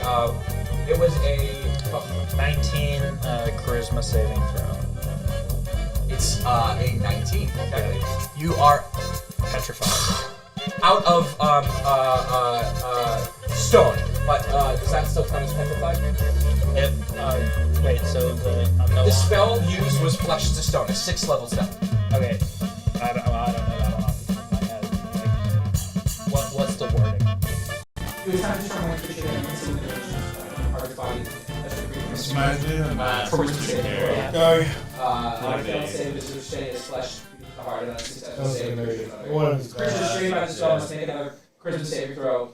If it succeeds at the it successfully saves against the spell 3 times. Still stone. Be the soften. Okay. 19. Again. One more. That one's a 7. Okay. You need one more save for you can't use on this time.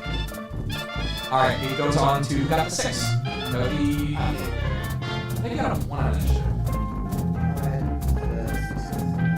Oh yeah. Okay. So 6. You are let's see your range or a caster.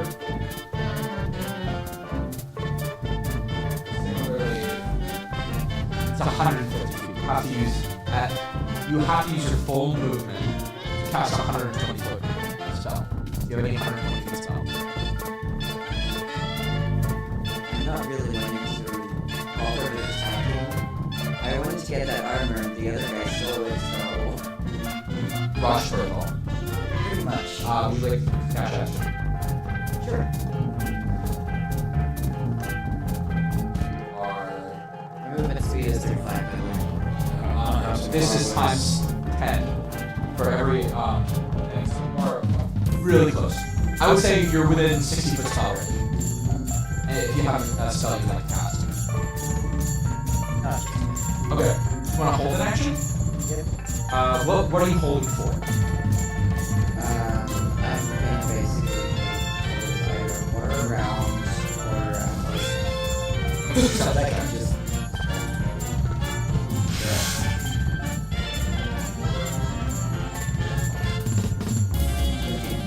There's a super very light.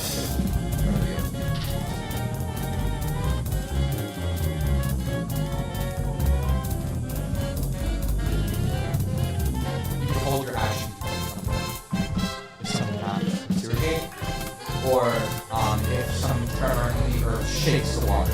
Yeah, shakes it up. Alright, we're gonna hold that action. Keep Rose and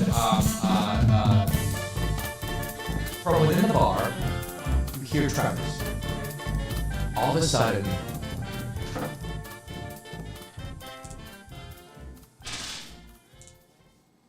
alright, let me pick how many dwarves are in here. Okay, perfect.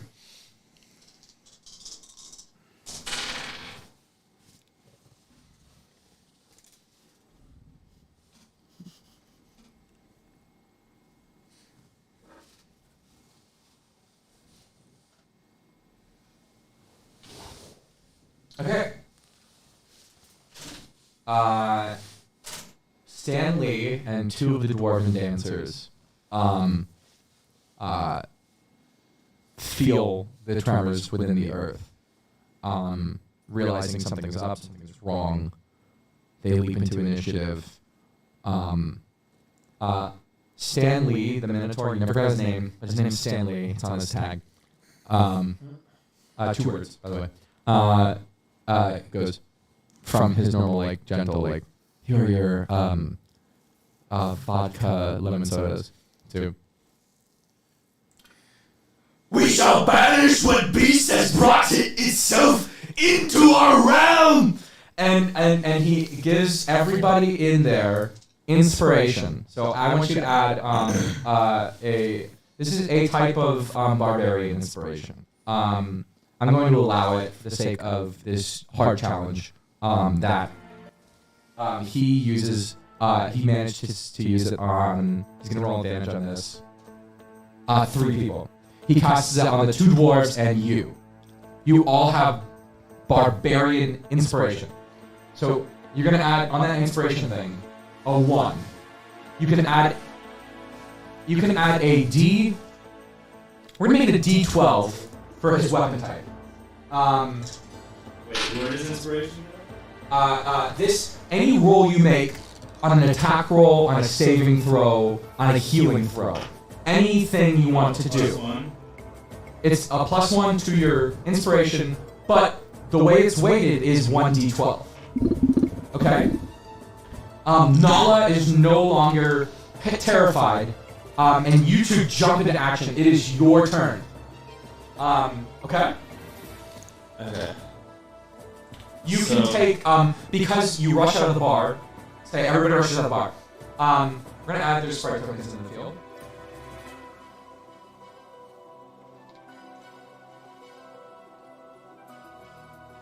Stan Lee, the Minotaur, hops out of the back, out of the... You guys all, he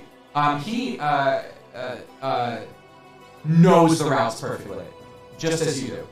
You all hop out with 2 dwarven men. Let me come up with the dwarven men's token. Okay, here we are, followed by the dwarven boys. Okay, so you see a giant rabbit, never met before, don't know what the fuck is going on, with red eyes, very cute and cuddly like that, but with red eyes, scream. You can't run from me, Lash! Batman? Bunny. Says Nala. That's Bunny. That's a bunny. That's a fucking large bunny. It's a huge bunny. I have no idea how the fucking thing got here. Everybody looks around surprised. Nala and you rush into action. You can take twice your movement without the dash action because of your city secrets. If you choose the dash action, either subtract 2 from the roll, or no, not from the roll. Subtract 20, let's say 20 feet of total movement if you decide to quadruple your movement, or you can take a advantage in the next round of combat. You can either get there quicker, and remember, okay, so you have to make it to, you are at this bar. To get to the bunny is 100 feet. You have a 30 feet movement. Quadruple is 120 feet. That gets you about midway into the bunny. You could get into the bunny right now with that movement. Okay. Or you could get up to the bunny right here with just the normal city thing and take advantage on your next roll. Okay. Is there anyone in my group of the Minotaur? It's just you and Nala running. Oh, okay. The Minotaur and the dwarves are together. And they're going to take his high roll. So I can't ask them for any... No, they gave you bardic inspiration already. Okay. I think I'm going to try to get as close as... Try to take my chance with the 4. Try to get closer. You see a mob of 30 dead people when you arrive. You see a very badly injured half-elf with an owl. Go ahead. This is a roleplay opportunity in combat. We need to take down this bunny. This bunny's scaring me, man. Can your owl do anything to help? All he can help me right now is... Your owl does have twice your movement in fly speed. I will point that out. And a claw attack. Oh, there's a claw attack. Right. You also have not used your pistol. And your pistol is magical. Yeah, my owl can't help out much, but I do have this nice shiny pistol. He pulls out this awesome, beautiful, what color is the pistol? How would you describe the pistol? It's purple. It's a purple pistol. It glimmers with this, absolute, it's like neon, like black light, purplish. It like glimmers at you, but it's coated in like this obsidian paint coat over, with like wood, kind of. It's clearly painted, but it's wood paint, like obsidian painted wood.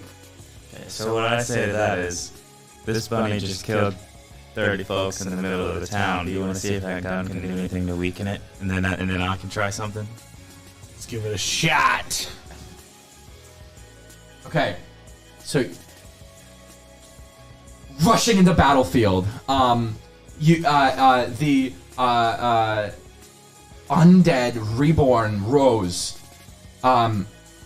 with her what was your magical item here? With the obsidian bladed paddle, rushing in with Nala and her claws and her absolute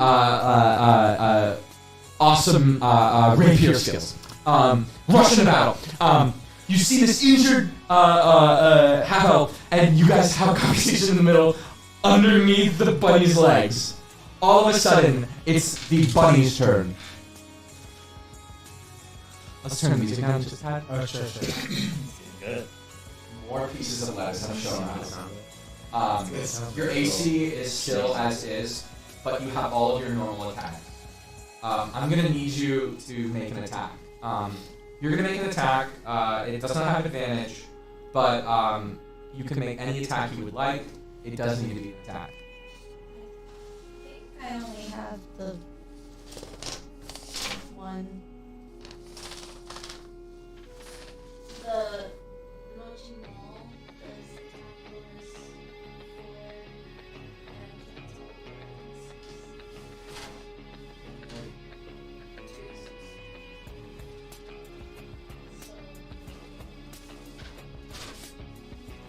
You want to use your maul? I think that's the only attack I have. Yeah. You can also go into rage as an action. Yeah. I'll go into the rage. Okay. The size does not change, but the bunny does. No longer is it cute and cuddly. It is this awful creature. I'm going to post your other token on the metal. Yeah. Cool. Thank you.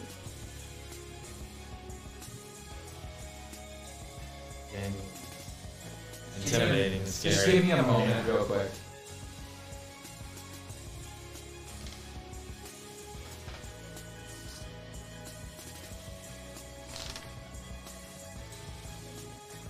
I need to retrieve it, so just give me a moment.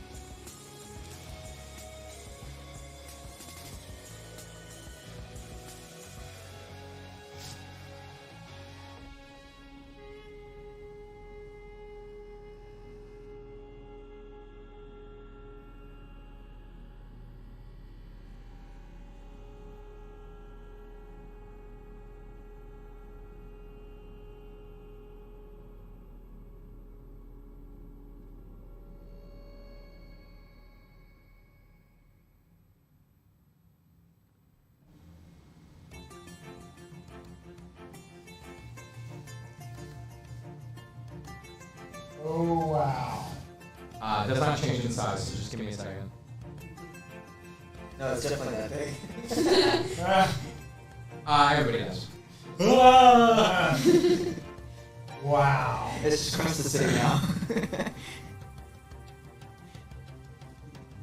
Does your rage allow for an attack with your rage? Is that how rage mechanics works? Just somebody help.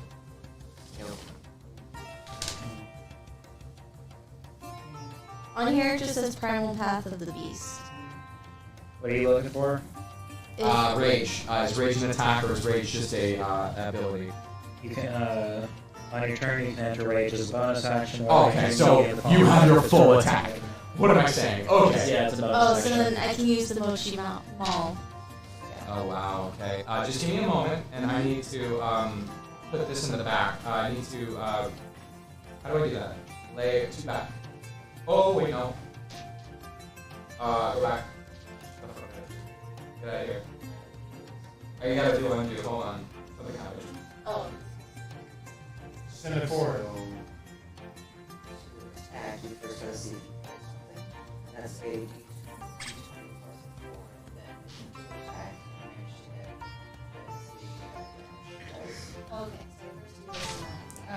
And who are you attacking, by the way? Who else?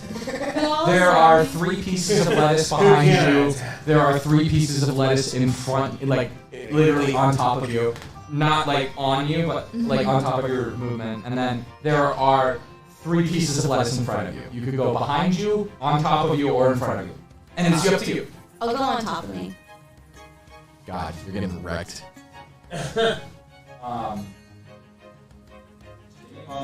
Okay. Give him a moment, people. No, I refuse.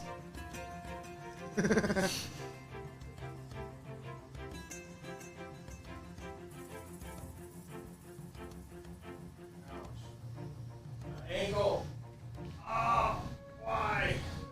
So there's a knife in it. Okay. Maybe check, maybe there is. There we go. That's more like it. As you see. Hey. And with rage, isn't no bonus attack until 5th level. So you just attack your base. So this. Yes, plus your strength, which is a +4. Or unless you have a 19. You have a 19 strength? At the top? Oh, armor class? Oh, I see. Yeah, plus. That is So it's +6 to whatever you roll. be a d20 that she's rolling. Yeah, roll a d20. Oh. What's the donut? Me. 8.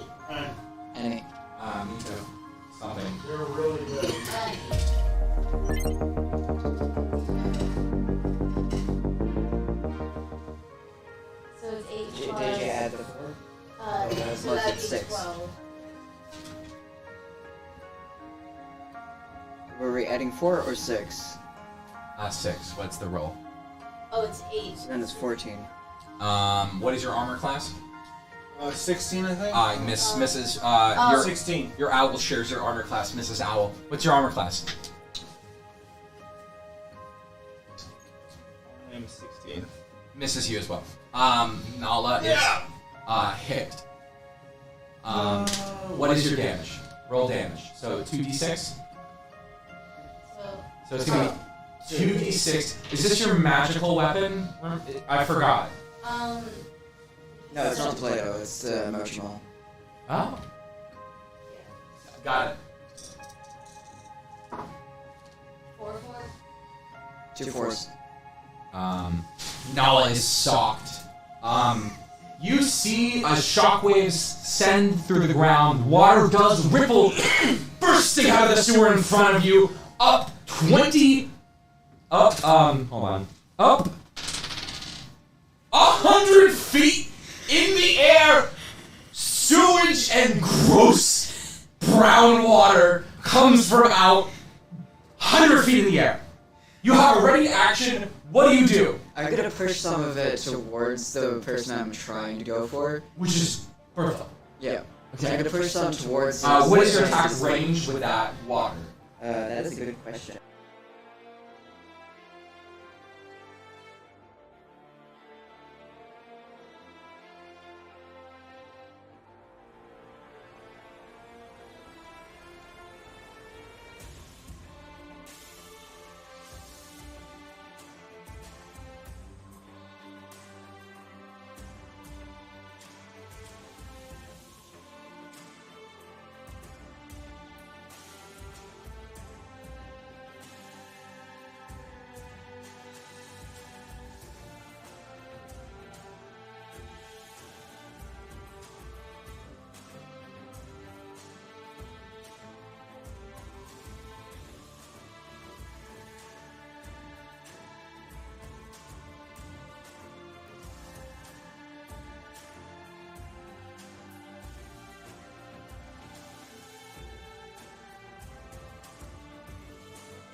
Knock knock, who's there? It's me. Okay.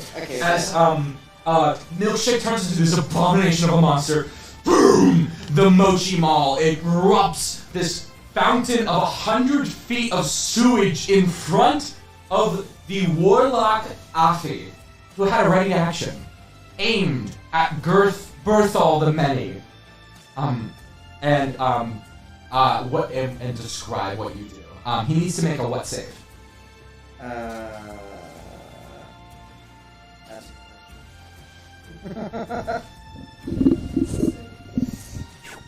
so you're choosing to use an additional spell slot? Well, it's a cantrip, so... You can use a first level spell slot to extend the range. Yeah, sure. It says that there is none. Oh. No crit save. No crit save, it just works. It just works.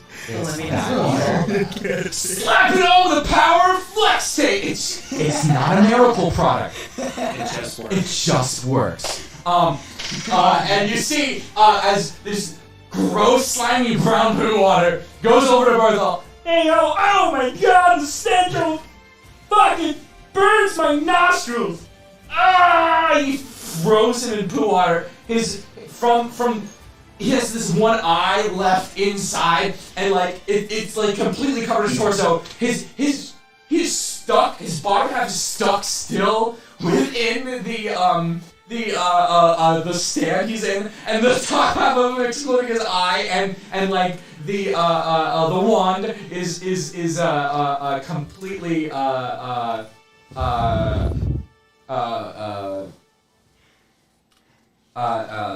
frozen. So he has one eye and one wand outstretched. He needs to make a saving throw to maintain concentration. To hold the bunny there.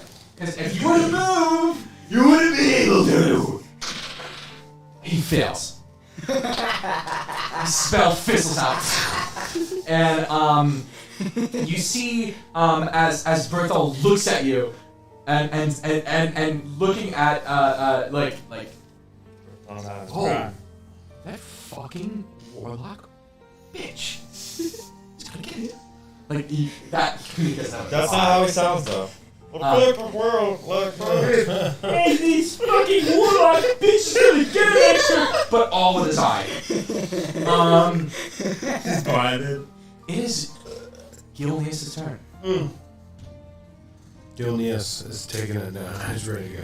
You have a bonus action that you may use called Hunter's Mark, which upon I believe you sacrifice. No, it's Hunter's Bane. Hunter's Bane. Hunter's Mark. Yeah, this is good. What do you want to do with your owl? Your owl can move and you can still attack, but your owl can get ready to do an action on your next turn. I think the owl needs to prepare to join the attack. You send your owl up. You talk to Whisper. What do you say? 100 feet. And take them from the skies. 60 feet of movement. Your owl All the way flies to the top. all the way to the top, circling around the head of Milkshake. And your owl goes, hoo, hoo, hoo. He understands. He understands the goal. He understands what he's meant to do up there. And on your next turn, not on this turn, you may have him attack in place of you. Now you have movement. And I'm still weak. I need to. You have movement. I need to get away. You have an action, aside from telling your beast to move, because your beast movement is its own, and you have a bonus action. What do you do? You'll need. I need to get to increase the distance between me and Milkshake because you have. I'm weak and I need 30 feet of movement. You can move outside, directly outside of range of Milkshake's feet. If Milkshake were to do another stomp attack, like when falling. I could dodge that. Yeah, so I say push my movement to the max. So you're getting out of range of stomp, but not of the maul. I need to roll that? No. You can use your full action to get out of range of the maul, but you don't have the ability to cast a spell at that range. Okay. You do have the ability to shoot. Does Hunter's Mark have a range? Hunter's Mark has a 90-foot range, but at this range, you can do Hunter's Mark and an attack with your purple obsidian revolver. So I say do both, absolutely. So you cast Hunter's Bane. Hunter's Bane Hunter's Mark on Milkshake. It's a concentration, or it's a bonus action. I know that much. Hunter's Mark. Sorry, Hunter's Bane. I kept saying Hunter's Bane. Hunter's Mark. Hunter's Mark is concentration up to an hour. Yeah, up to an hour, yeah. But it's a bonus action. It is a bonus action. So, you still have your action. The action is to fire the pistol. And your pistol is a poison one, right? Magic? What did we decide on? It was going to be a pistol, and if it hits, the target would make a Constitution saving throw. To resist poison. To resist poison, and then it would be like a You have a marksman thing. You're not casting at long range. The buddy is not in cover, but this is a dexterity attack. You already have +4. If you take a -5 to whatever you roll, this thing is a tank, an absolute unit. I'm gonna say if you get a 19 or a 20, with your marksman expert, Okay. Or you could abstain from Marksman Expert and just go base roll for base attack with the poison. But Marksman Expert, before or after I choose roll. before. Sure. Makes sense. If you choose Marksman Expert, it does an additional 10 damage. Bunny looks a little flickery right now. I say definitely use Marksman Expert. Okay, so you need a 19 or a 20. We're not going to count numbers here. You need a 19 or a 20. Got an 8. Miss. I just totally miss. Totally miss. But with Hunter's Mark, the concentration is you have to hit it. You have to hit it for it to work. Wait. What is there? There's no. That's a base roll. Yes. You have to Basically, Mark, as you query until the spell ends, you deal an extra d6 of damage. Determine whenever you hit it with a weapon attack. Is there anything about whenever you miss? You have advantage on percentage. No, there's nothing. You have to make, if you are attacked, you have to make a concentration. You have to say. It's either, I think it's either intelligence or wisdom. It's a charisma for a ranger. I don't want to positive. Okay. Miss. I missed. Dink! Milkshake is uninjured. Ugh. Okay. The bitch almost murdered me. It is Stan Lee the Minotaur. Minotaurs are often found in labyrinths. Because of this, they have advantageous movement to places they've been before. He doubles his movement. He doubles his friend's movement as well. They all move together as a unit. So, we do a quick ruler. Stanley can move 60 feet, so we're gonna put him here by the shoulder.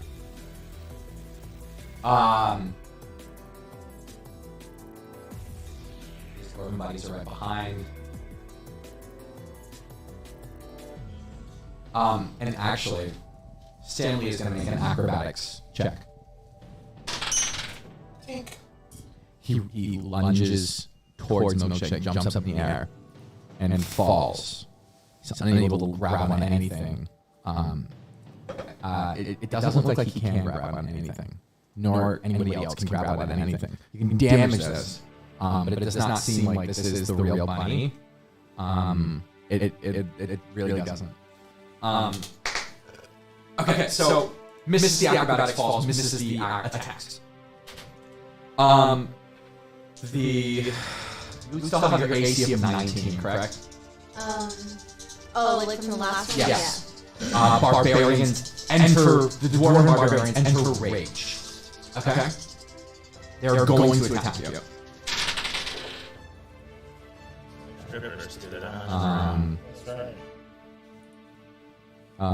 Nat 1 and then an 11. They're going to attack again.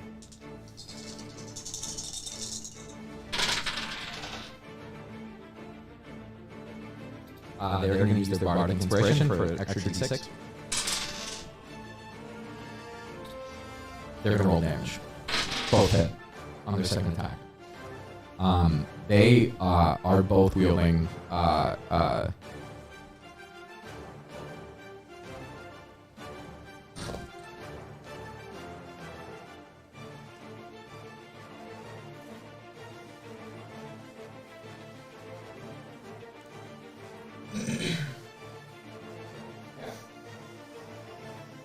they both have short swords or long swords. I believe long swords are 2d6. Long swords. You tell me. I am looking.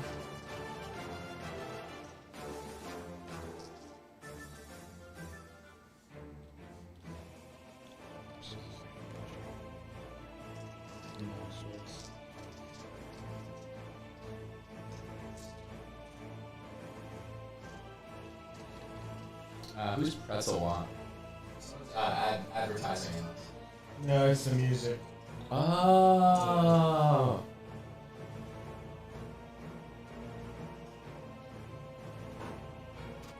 It's in Dark Knight. Dark Knight? Yeah, throw on a Dark Knight. Yeah, You know what I'm talking about? Longsword is a 1d8. Got it.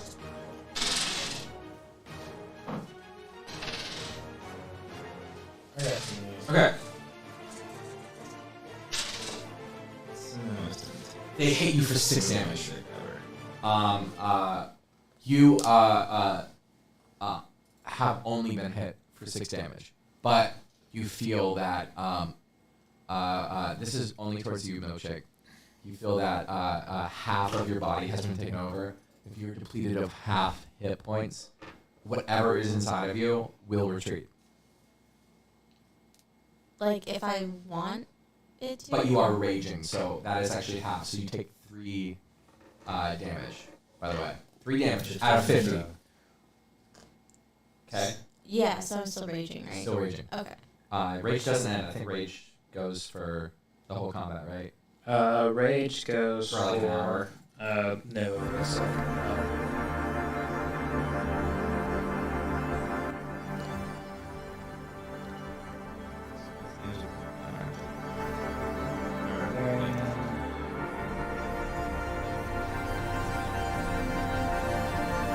that's for a minute. A minute, which is how many rounds? Rounds are 60. Rounds of what? Turns are 60. 6 people are dead. Her entire book? Oh, okay, so rounds like that. Okay. Yeah, her each round is 6 rounds. And so 6 rounds, isn't it? Got it. Okay.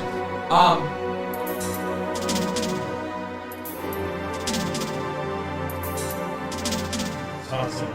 Okay. It is? Yeah. It is. So it's not just for kids. What, the 10? That was Rose, right? Yeah, I did the 10. No, 10. Initiative roll. It was you, right? I did a 10, but I had +4. Yeah, so you had 14. Oh! We went out of order, but it's okay. Things happen. Baby step here. That's a hot simmer. Because he's not fully, he's gonna resist. This Berthal is a hugely magical person. Okay. He needs That's awesome. This is like this is kind of Oh, yes. Because he needs to make. Are you resisted? Are you restrained by the water? Is water restrained? He is almost completely immobilized. If he had his arm completely frozen by your blue water, he would not be able to do what he's about to do.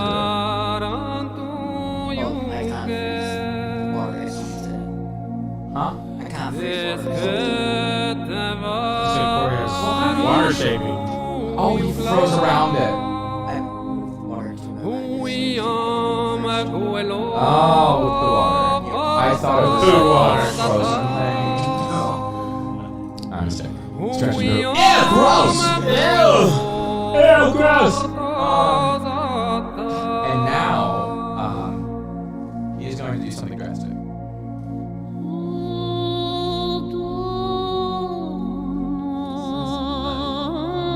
This is for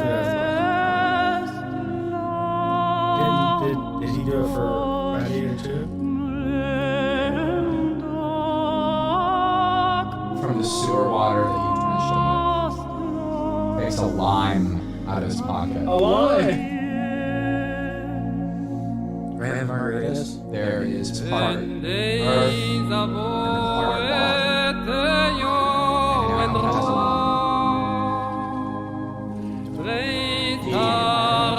He looks at the button.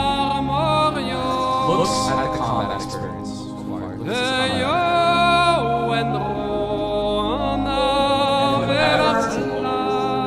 Is in milkshake. Whatever is in milkshake.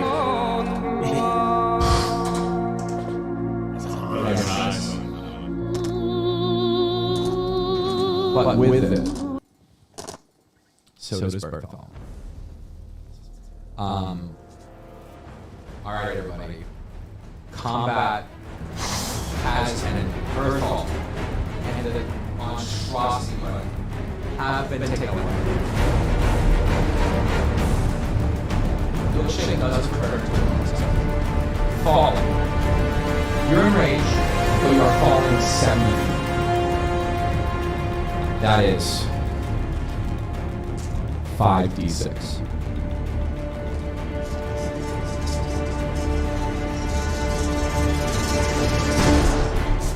This one. 6, 5, 3, 2, 3. 19 half. For sure. 9 points of damage. Mark down.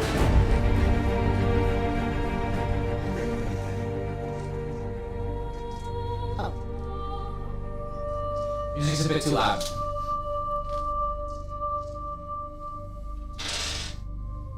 that in addition to the 3 damage I took earlier? Yes. What are you at?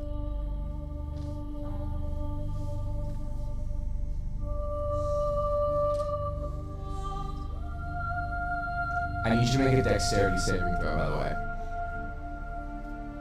So roll a 20. I'm at 38. Roll a 20.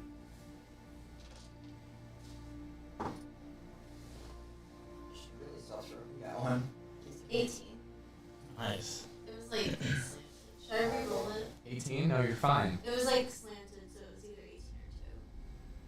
I'm gonna take the 18. Just the first of it. What was your saving? Put it in? Yeah, no, just do it. So, the damage that you took from falling already halves again. Oh, that's yeah, that's what it is. So, instead of 9, you take 5 points of damage. We're gonna round up that time. So, 8 points total that you've been hit for. But, you are fatigued. You've just been possessed. That's probably good. And everything that you saw as lettuce flashes in your mind. You killed 30 people. You attacked this magic city. And it all happened after getting that Warhammer. Combat has ended. No one needs to roll initiative. You guys can cast spells to heal now. I'm gonna need Aubrey von Bridgebrick to make the remaining charisma saving throws to become unfrozen. The spell is not concentration. It still is in effect. Can I cast?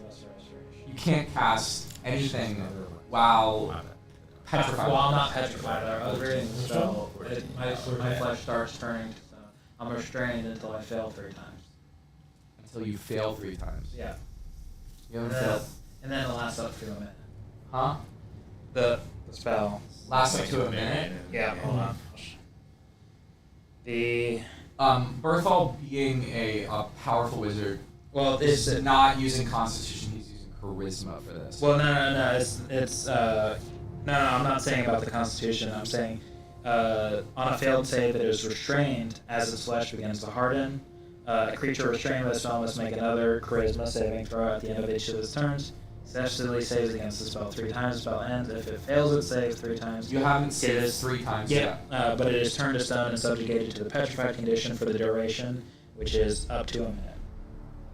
So if he kept his concentration for the full thing, then I don't think it was a concentration. It is concentration. Oh, okay.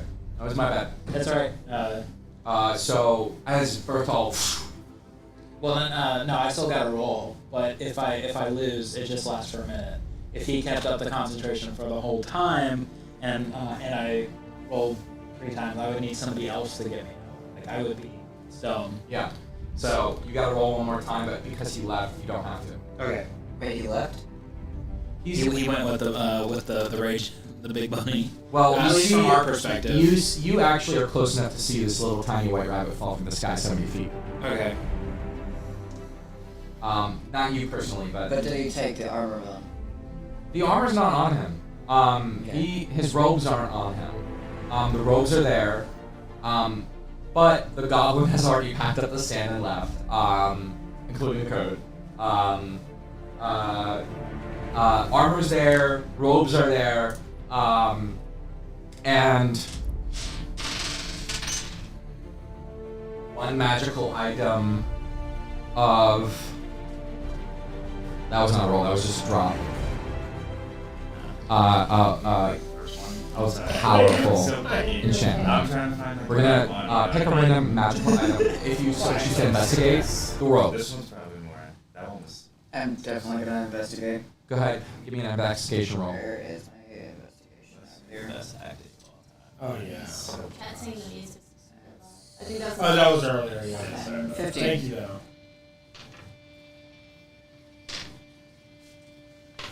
I got a 15 on investigation. Yeah, give me a minute.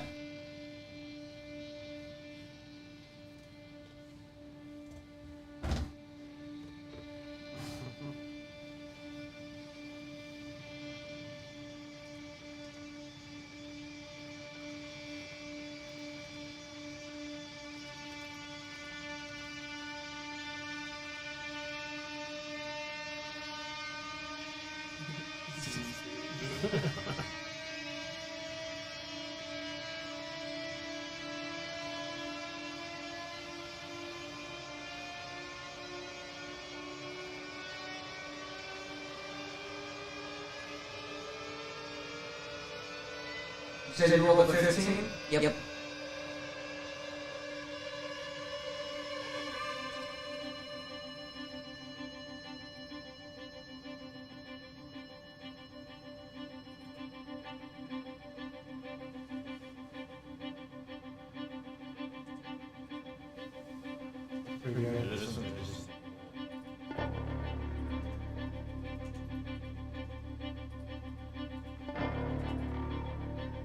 Alright, I need you guys to talk about what you're doing. I'm representative.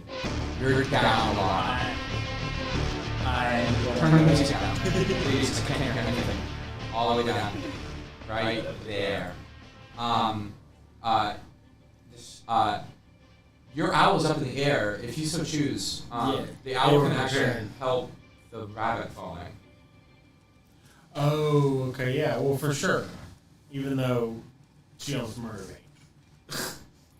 Knock that 5 damage back up. You only were hit for 3. Keep doing it. Maybe if I save her.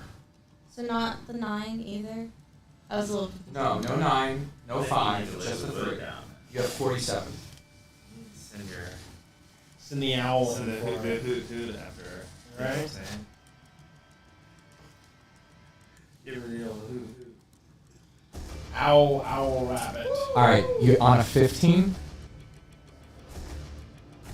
You find a arcanotech in the shape of a Swiffer. Do you decide to pick it up? Yes. Would you like to cast Arcana on it? Do an Arcana check. Yeah, okay. I'm walking out over where the Okay. hermit frog was. Do you take your armor back up? I'm going to try and pick my armor. Alright, it takes 10 minutes to dawn again. 19. It's not evil. There's no entity to it.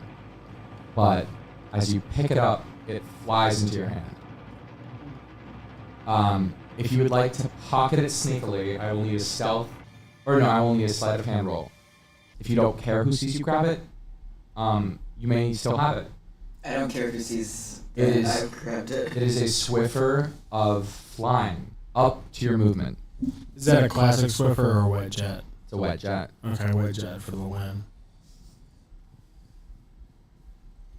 Okay. As you fall down to the ground, Milkshake, everything hits what just happened.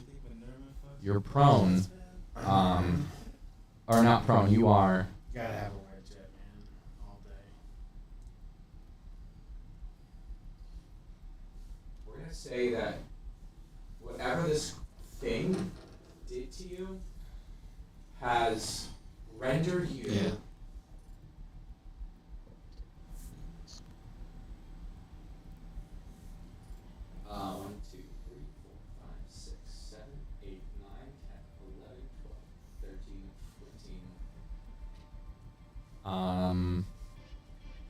roll a d12. Would you like to roll it? I'm good either way. Roll a d12 for me.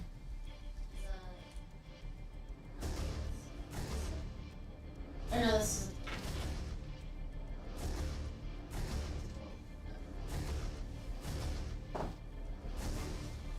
Six.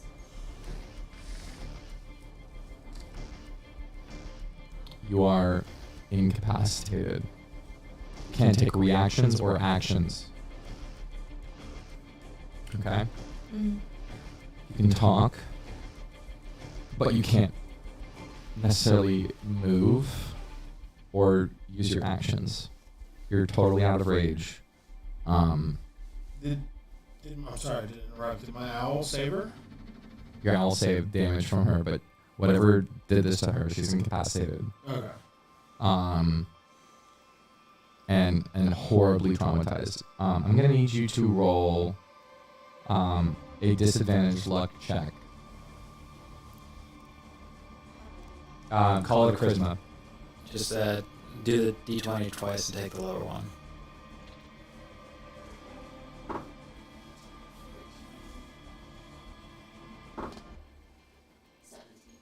Nice. Which one? 14.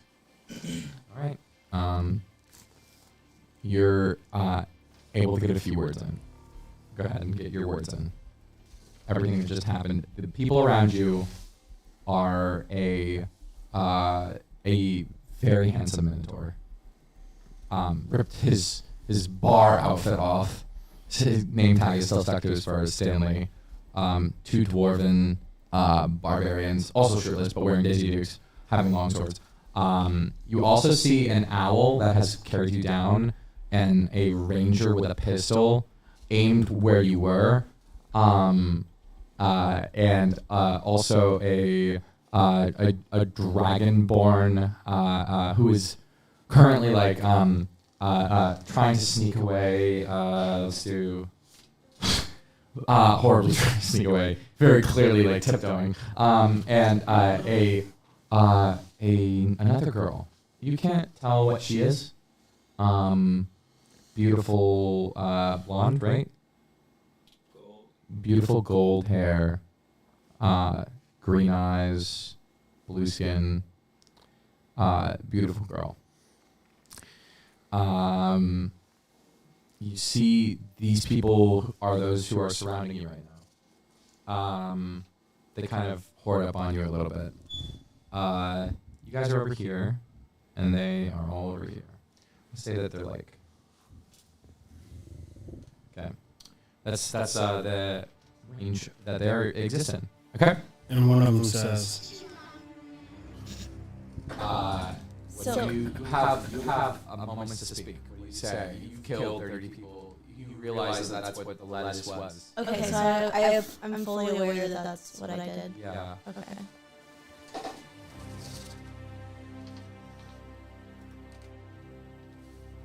I'm so sorry.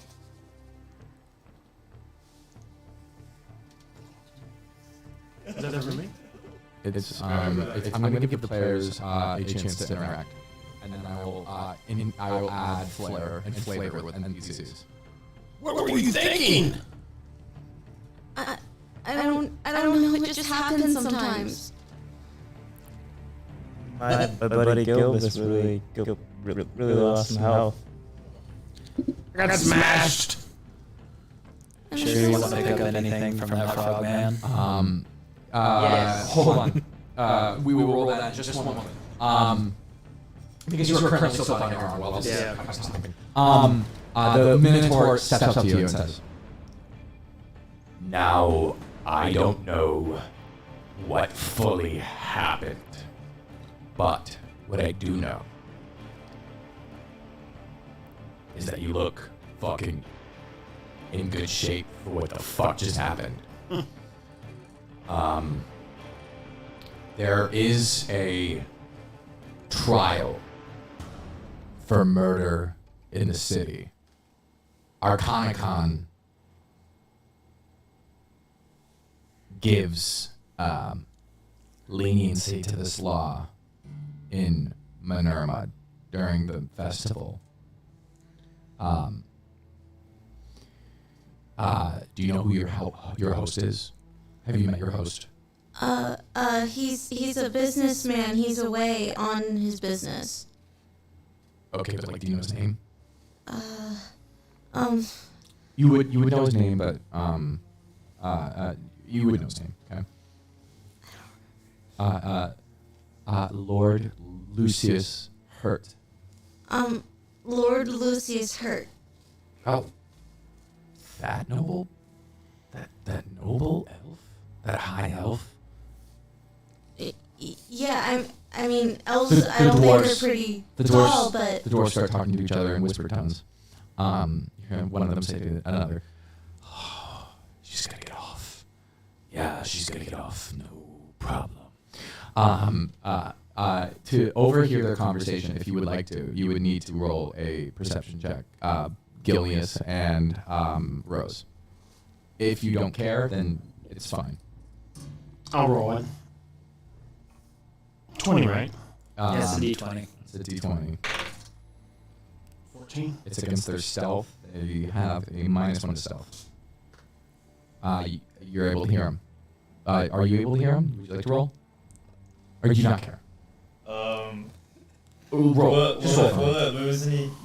No, you're not losing hit points anymore. We're out. These are a couple dwarves in booty shorts, so do you want to hear them talking? Like, it's up to you. Roll better than a 9. Yep. 11. You hear them say this. They think that milkshake's gonna get off. You don't know the bunny's name. But the bunny's gonna get off. She's gonna get off. Yeah, that's what you hear. You hear one of the dwarves say that in like that voice. And the people around the festival start to gather around where you are, and I'm gonna need you to make your disassociation is a what save? Do we make it a save? You have to get. I need you to roll it. So what we're gonna do is we're gonna roll a d20. It's not gonna be impacted by proficiency. If you roll a 6 or lower, you are impacted by disassociation. Man. 10. All right, you're able to hold on a little longer. It's only one day. But you're not able to take an action. You're not able to move. You're not able to react. You're able to talk. That's it. People start coming around like, what are you doing? Why would you do this? I didn't mean to. This is not how you make friends. I know. I'm sorry. Stan Lee, the Minotaur, tries to hold the crowd back a little bit. Succeeds in holding some of the mob back. Stan Lee motions to you two. To us two? Yeah. Wood Elf! Sir! Young lady! That's you. Yes. Take her and get out of here now! The bunny? She almost killed me! He looks at you with just fury in his eyes. He's gonna make an intimidation roll. I don't know about all this, man. With advantage. You have to beat a 14. So. What do you roll? Or is it intimidation versus a? Intimidation is versus. Intimidation would be against. Oh man. So I think it'd probably just be an opposed intimidation. Do you give me an opposed intimidation? You mean roll? Roll for intimidation. Just like an opposed, like, hey, which one of you are more intimidating? Or which, like, 5. What's your intimidation? I still don't think No, so. it's not gonna work. Go ahead, Keaton. Roll for intimidation. Is it 20? Is it D20? You have to beat an Use 11. mine. You have to beat an 11 Shit. plus 4. 3. We both rolled a 3. You feel the urge to take the bunny out of here, maybe even outside of Minerma's jurisdiction for a little bit. While this happens, make me another DC flat DC. Your disassociation is going to go up after hearing the mob say these nasty things to you. You gotta get above 10. And it's D20. 2. You render into a disassociative, restrained, trance-like state, where you can only be distracted by things with your eyes, but not move and not speak.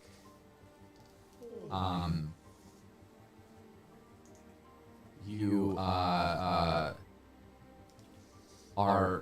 unsuccessful in explaining yourself to the mob.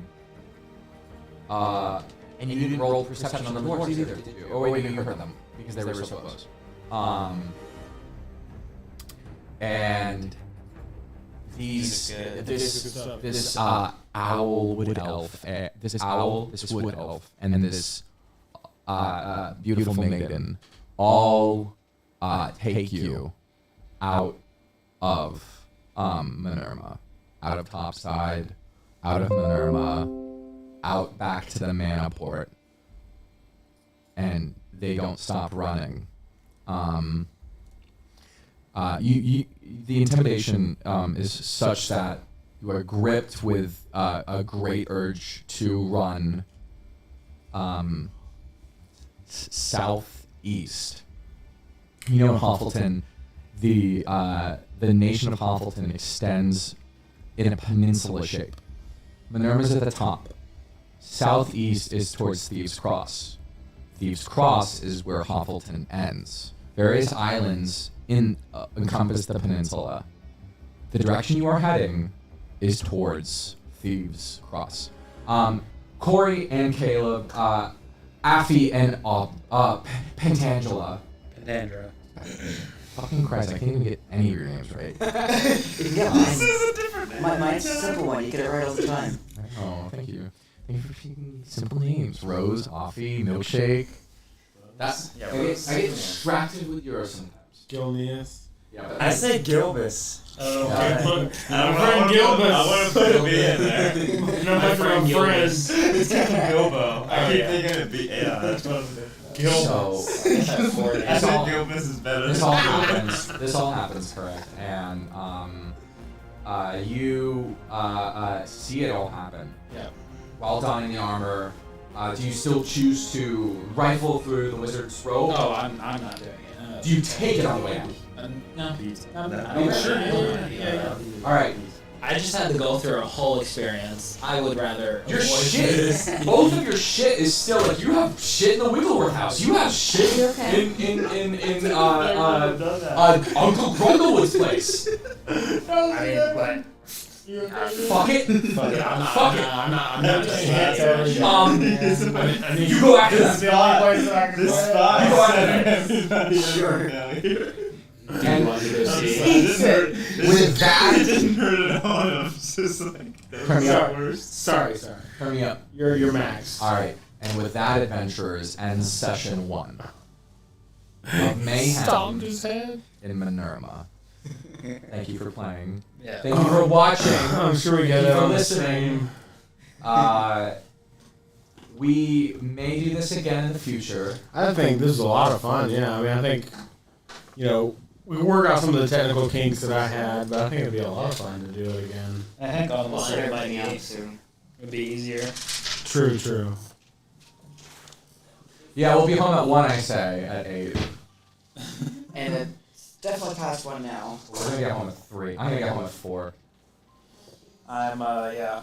I mean, I think I've almost been awake about 24 hours now. Yeah, I've done that. I did that just a few days ago. Yeah, I woke up at like 6. I'm gonna be honest, in preparation of the game, I did not sleep. So, Jesus fuck, Corey. What? All right, we're gonna wrap up stream. We're gonna test the levels, make sure everything's going right. These are recorded on separate audio files. Let's just cut it. Yeah, we'll cut it. Thank you. Thank you, everybody, for watching. Thanks for watching, guys. It was a lot of fun. Have a great night. Dankeschön.